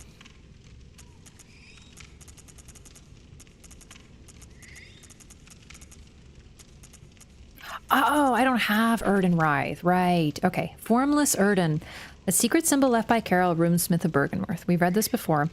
The Great One Erden, lacking form, exists only in voice and is symbolized by this rune. Human or no, the oozing blood is a medium of the highest grade and the essence of the formless Great One, Erden. Both Erden and his inadvertent worshippers surreptitiously seek the precious blood. If you imbibe blood, then you are a worshipper of Erden and are likely subject to his influence, which is what happened the moment the moon hung low. A womb was blessed with child, and it was hers. Baby seems harmless. Birth, a regular, planned, wanted birth, is still a severely traumatic medical event that is...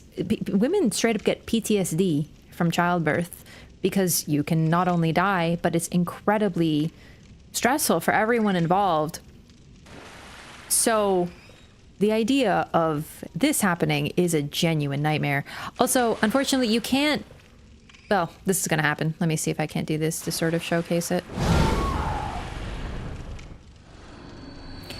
Even if you only touch the baby, she dies. They are linked in some way, shape, or form. You need this to get 1/3 of umbilical cord. And her shoes. Shoes worn by Ariana, woman of the night in the cathedral ward. Innocent and cute, in contrast with its owner.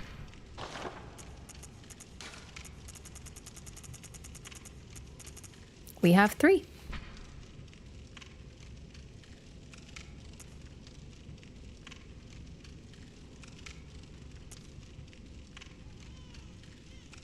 Okay, we got this one from the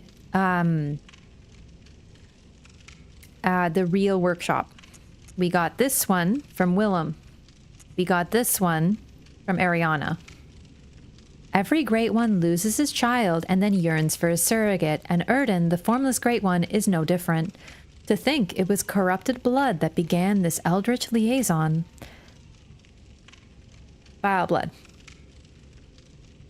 It's if you're not convinced by the other evidence, corrupted blood is only used in reference to the vile blood. So she, whether she knows about it or not, is a vile blood. Which is interesting. Actually, let's talk about this. Why is a noble of the Canehurst line working as a prostitute in Yarnum? Is that the end of her quest? Yeah, there's nothing else to do. You just kill her. So she has imbibed blood like everyone in Yarnum has, but yet she is somehow a vile blood. The vile bloods were hunted down by the executioners. In other words, what this is saying, this is even more confirmation that Ariana and Annalise, the vile bloods, the sort of vampires of this world with their evil, corrupted blood, all of them are using the same blood as the Healing Church blood. It's possible that Ariana is like, you know, she escaped from Canehurst and, you know, she's of the royal family, whatever. I think it's more likely that she is just an offshoot of the family, a very distant relation. She probably doesn't even know about it, but she consumed blood like everyone else in Yharnam did, and thus became a vile blood. Vile bloods and the royal family specifically are directly descended from Temerians, and the royal family is also directly descended, not just from Temerians, but from Queen Yharnam, the Temerian queen. So they are of the blood of the woman who successfully gave birth to a Great One infant.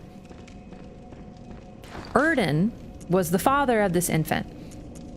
And when Murgo, the child's name, was lost, he too sought a surrogate. Now we're gonna do a little bit more crime. She did not look like a bad person. Ariana isn't a bad person. That's the thing. She did nothing wrong. She just did everything, arguably taking the blood, but no one else. She's just a citizen of Yharnam. She was not a bad person, but she is a vile blood because that's just what they're called. That's just what the people who consume blood, who have Temerian blood, are called. The Healing Church claims that the vile bloods have evil, dark, corrupted blood. It's the same blood as the Healing Church, which is also called the Holy Blood. It's the same blood. It's all the same blood. Ariana is a victim of Yharnam, effectively. She didn't do anything wrong. And yeah, it's propaganda.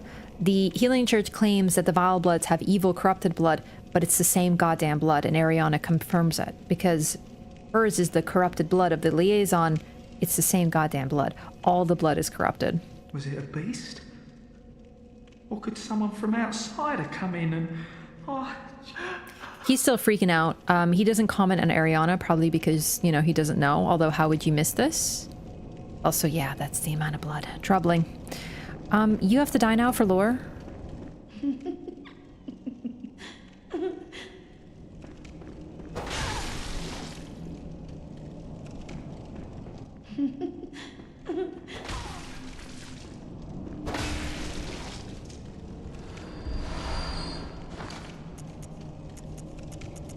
She doesn't have a quest. Because of the choices I've made, she just sits there and laughs until the end of time.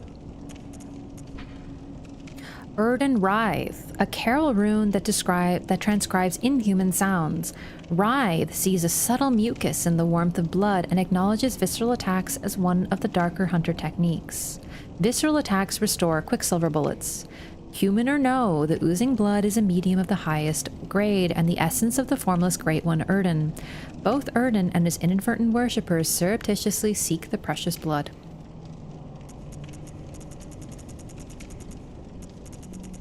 So, it's the same item description.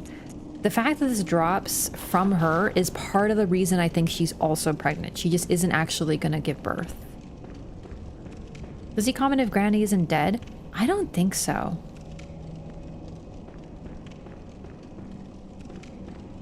So, she could have just lost her mind, but the fact that she chuckles and, you know, she is one of Erden's inadvertent worshippers, just like Ariana was.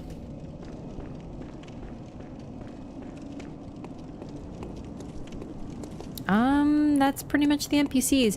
Do you have any comment on,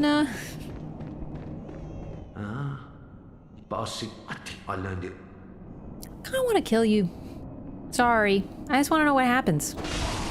I don't remember. Boss, I learned it. Yep, he learned with his own mind.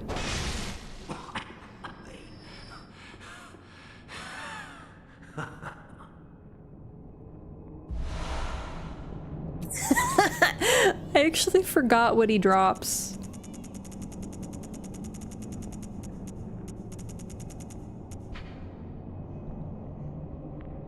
He's literally just blood drunk.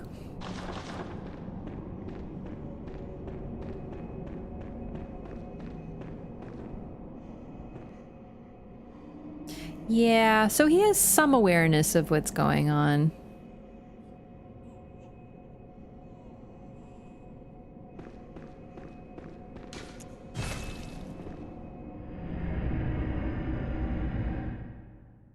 I do feel a little bad about it, but I'm afraid he is next. He also has a very important rune.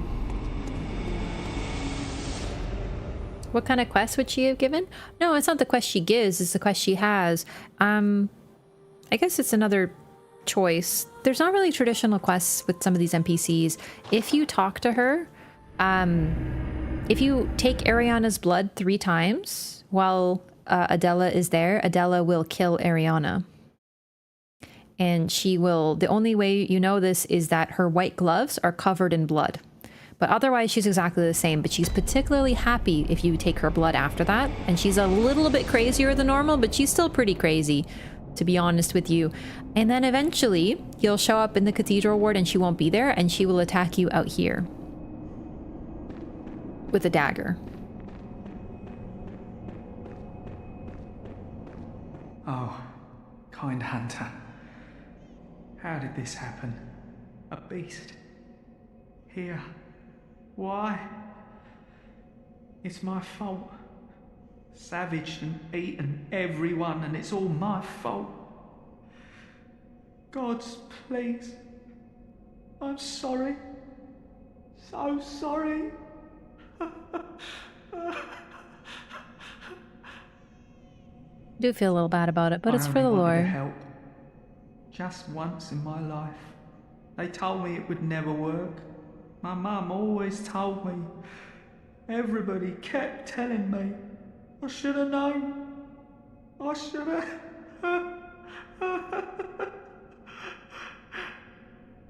It's actually really sad. What beast killed everyone? Me. Gods, please. He's blind. I'm sorry. So sorry. He hears the sound of violence and killing, and he covers his face, and he's scared, and he doesn't know what it is. He's the only genuinely good character in the whole game. Yeah, and the only people who are left alive, if you do Ariana's questline, in other words, you keep her alive, so you have to kill Ariana, or she just sits there forever. Meanest old lady in the entire world. Lying ass, bigoted drunk. And a psychotic nun.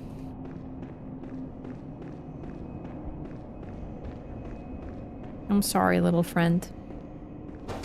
I only wanted to be your friend. It's a really important rune, though.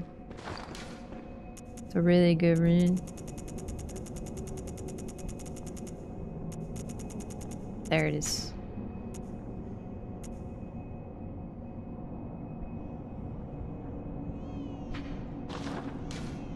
So once again, it clarifies that a lot of the worshippers of Erden are inadvertent. So the beggar lives here. He says this place is safe. He calls people here.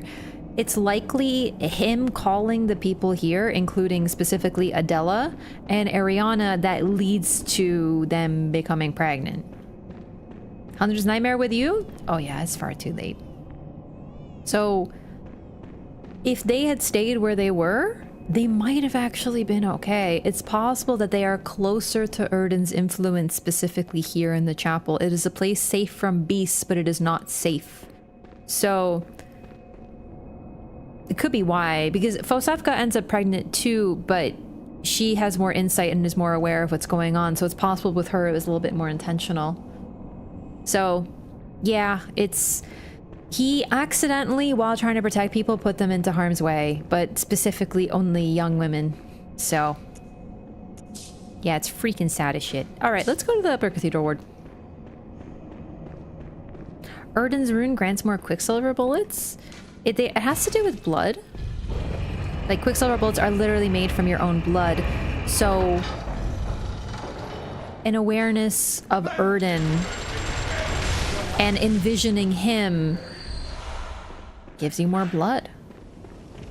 I wonder who the real beasts are? Yeah. I I don't think he's doing it on purpose by any means. Like, I genuinely don't think he's like, I'm gonna get a bunch of ladies pregnant by a great one. I think he's inadvertent. He doesn't realize he's putting people in danger.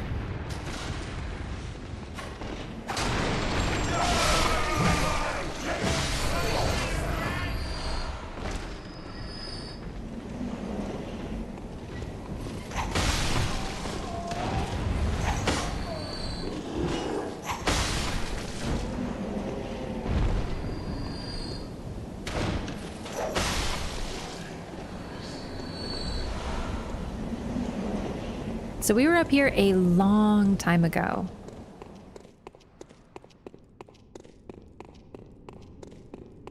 Oh, was it below? Sorry, I want to read the item description. Or not the item description, the note that says the sky and the cosmos are one. From the choir, because that's the first time we've seen the choir mentioned, but I think it's up here. The sky and the cosmos are one. The choir. We are right outside the choir's base of operations, the Upper Cathedral Ward. We've been introduced to this a couple times.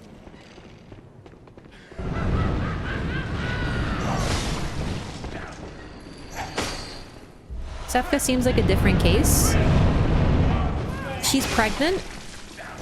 Erden is the only explicitly male Great One that we know about, and the only one responsible for impregnating anyone. Ariana, and he is the husband. Like, they are married to Queen Yarnam. He is the father of Murgo. So it's possible it's someone else. But the timing of all the ladies suddenly go, ooh, I don't feel good, right when the moon descends. We just don't know who the father could be other than that. Something connecting her to a Great One to become a surrogate. I think a pregnancy is required for an umbilical cord, even a weird space one, personally. I know it's the precursor to an umbilical cord, but it basically is going to become an umbilical cord.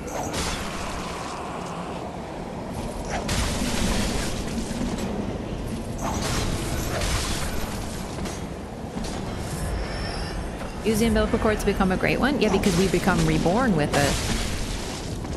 It's inherently linked to birth, pregnancy, and motherhood. Even the moon presence, Flora, she becomes our mother. These things, this is the first time we've seen them. We've seen the little baby version. It looks a little different than the one we saw. And there's music here. I didn't mean to get so close to them. And I might be like, okay, it's really weird that they have these guys, even though that was apparently like a half human, half Great One baby that we just saw. Why would they be reusing the model? Because they're not. Look at them, how they're kind of. Where are they looking at? In which direction? It'd be right here. And once we get close enough to see what they're looking at, we hear singing.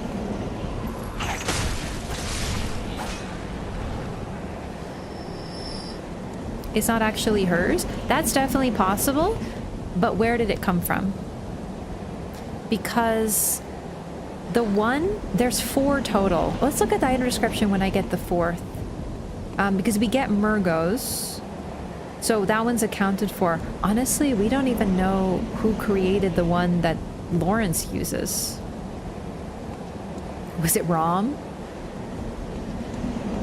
Maybe that was part of Rom's success. But I think that they come from women who have become impregnated with a Great One. Or not even a Great One, any sort of weird alien baby, apparently.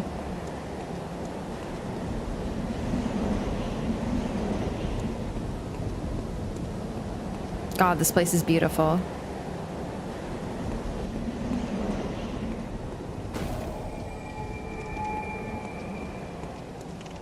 Horrifically cute? Yeah. Oh, I should show this off. They frenzy you if they hit you. Oh, they're busy.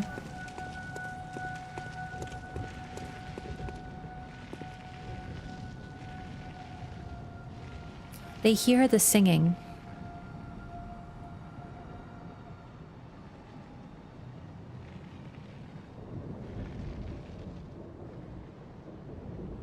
Like, just like we do. If anything, I think they're actually hearkening to it. So, and they do have little wings, yeah. The fact that they're singing here, I don't think it's just meant to be like, woo, spooky. The music, I think it actually exists to a point. I think that they can hear the singing as well. So these ones don't aggro until you hit them, so I'm gonna leave them be. Exact same body plan as the brightest. They are very evocative of her. I'm just gonna... I know this is outlined in the game. These are children that were experimented on. Human children, as far as we can tell. Which is why they take on this form.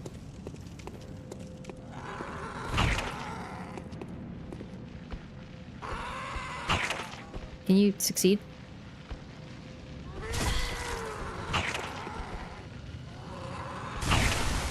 Holy shit, instant frenzy! They frenzy you. Do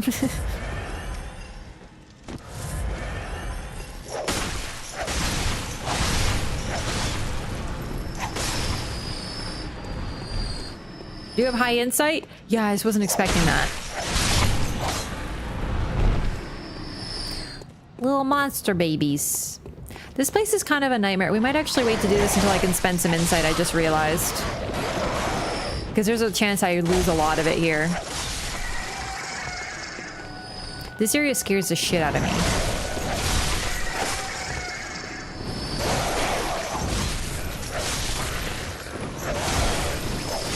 I just don't want to risk losing my insight because I want to buy a blood rock. There's not much else to spend it on. So I think what we'll do is we'll come back. I wanted to start this area. I really do like it, but it's risky. Because in order to use various weapons, I need to get more upgrade materials. There's 2 in the DLC, 1 in base game, and I can purchase one that lets me level up 4 weapons to max. Buy what? A blood rock. I love the whip. It's great, right? Oh, scary. This is the scariest part of the game. Not just because of the environment, but it doesn't help, that's for sure. Blood rock unlocked? No, but I'm close. I'm pretty sure it unlocks when you get one, or it could be progression based. We might have to come back. I just don't like to have too much. Like ancient dragon smithing stones? Yeah, like titanite. It's the max level upgrade material. There's only 1 in base game. It's kind of the flaw of Bloodborne. Gotta kill wet nurse? Okay, that makes sense. That's what I wasn't sure if it was boss progress or literally picking one up. So we can do that. Well, problem is the next boss is kind of a significant one, and I wanted to wait to do it. We'll see. I'm not sure what we'll do next. Actually kind of bummed that we've gotten so close to the end suddenly. It's happened so quick.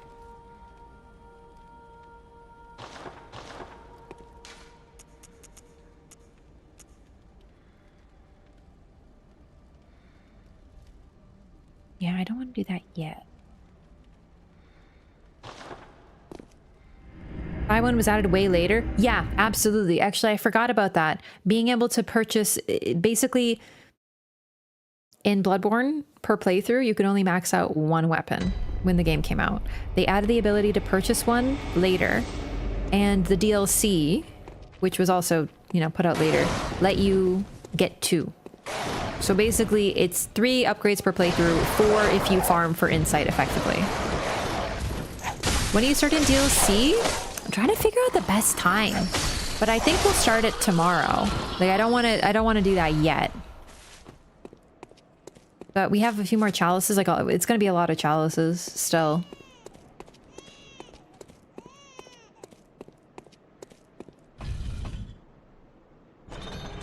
Don't you get one in the labyrinth? Oh shit, yeah. So 2 in base game, but the labyrinth is kind of a nightmare. I always fuck this up. Oh, thank God. Whew. But I still might. That is harder than you think. I'm pretty sure in my deathless run, one of my deaths is on this. My closest deathless run, I should say. I'm a little scared of this section. Not because of the enemies, but because of that jump. That's the scariest shit in the whole game for me. High insight, winter lanterns, baby. Let's get it.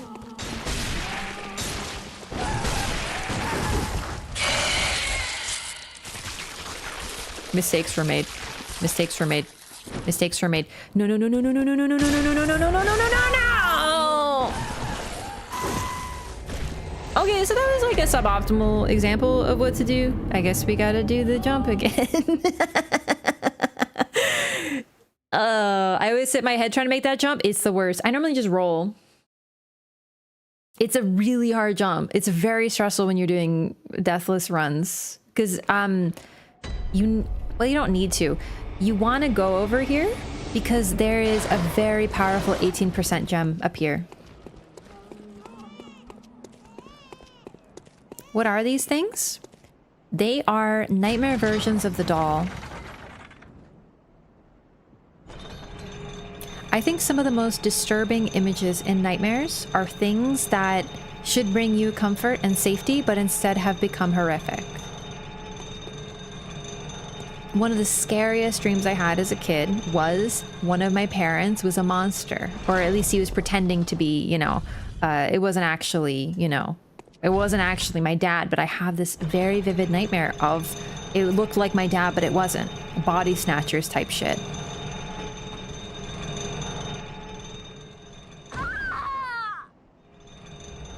Anyway, the idea of something that should bring you safety instead becoming a threat is one of the most terrifying concepts in a nightmare, so it makes sense that the doll has a nightmare version here.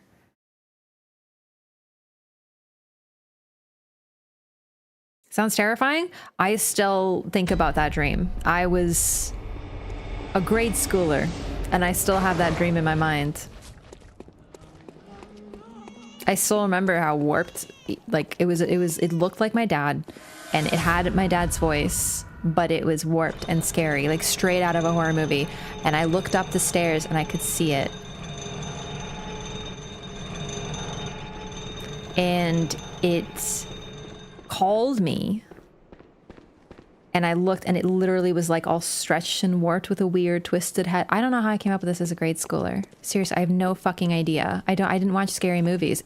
I can still remember how vividly I saw that.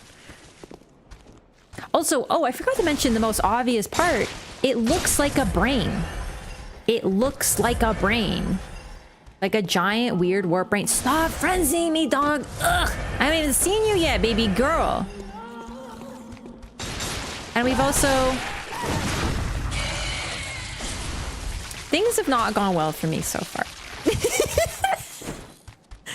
Fuck! Now it's too late for me! Frenzy! I think I have to pull out the big guns.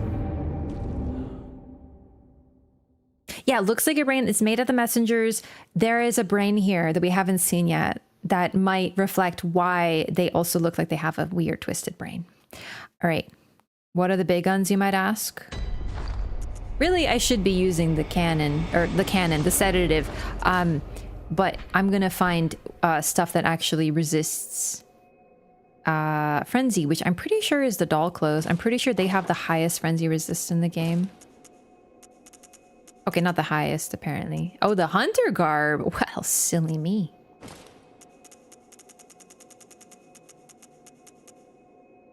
The Ashen Hunter garb, because you're the most beastly when you wear the Ashen Hunter garb.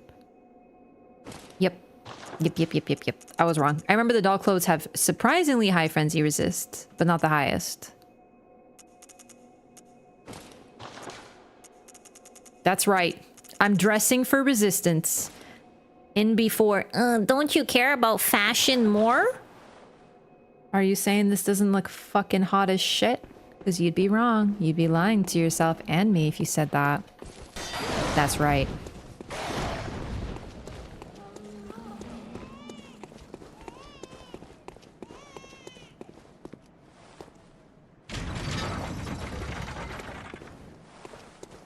Let's kind of get numb to it. I prefer to see it that I've always been an incredibly imaginative child. And it might actually explain why I like body horror so much. Like, it scares the shit out of me. But I love the idea, like, it's one of the most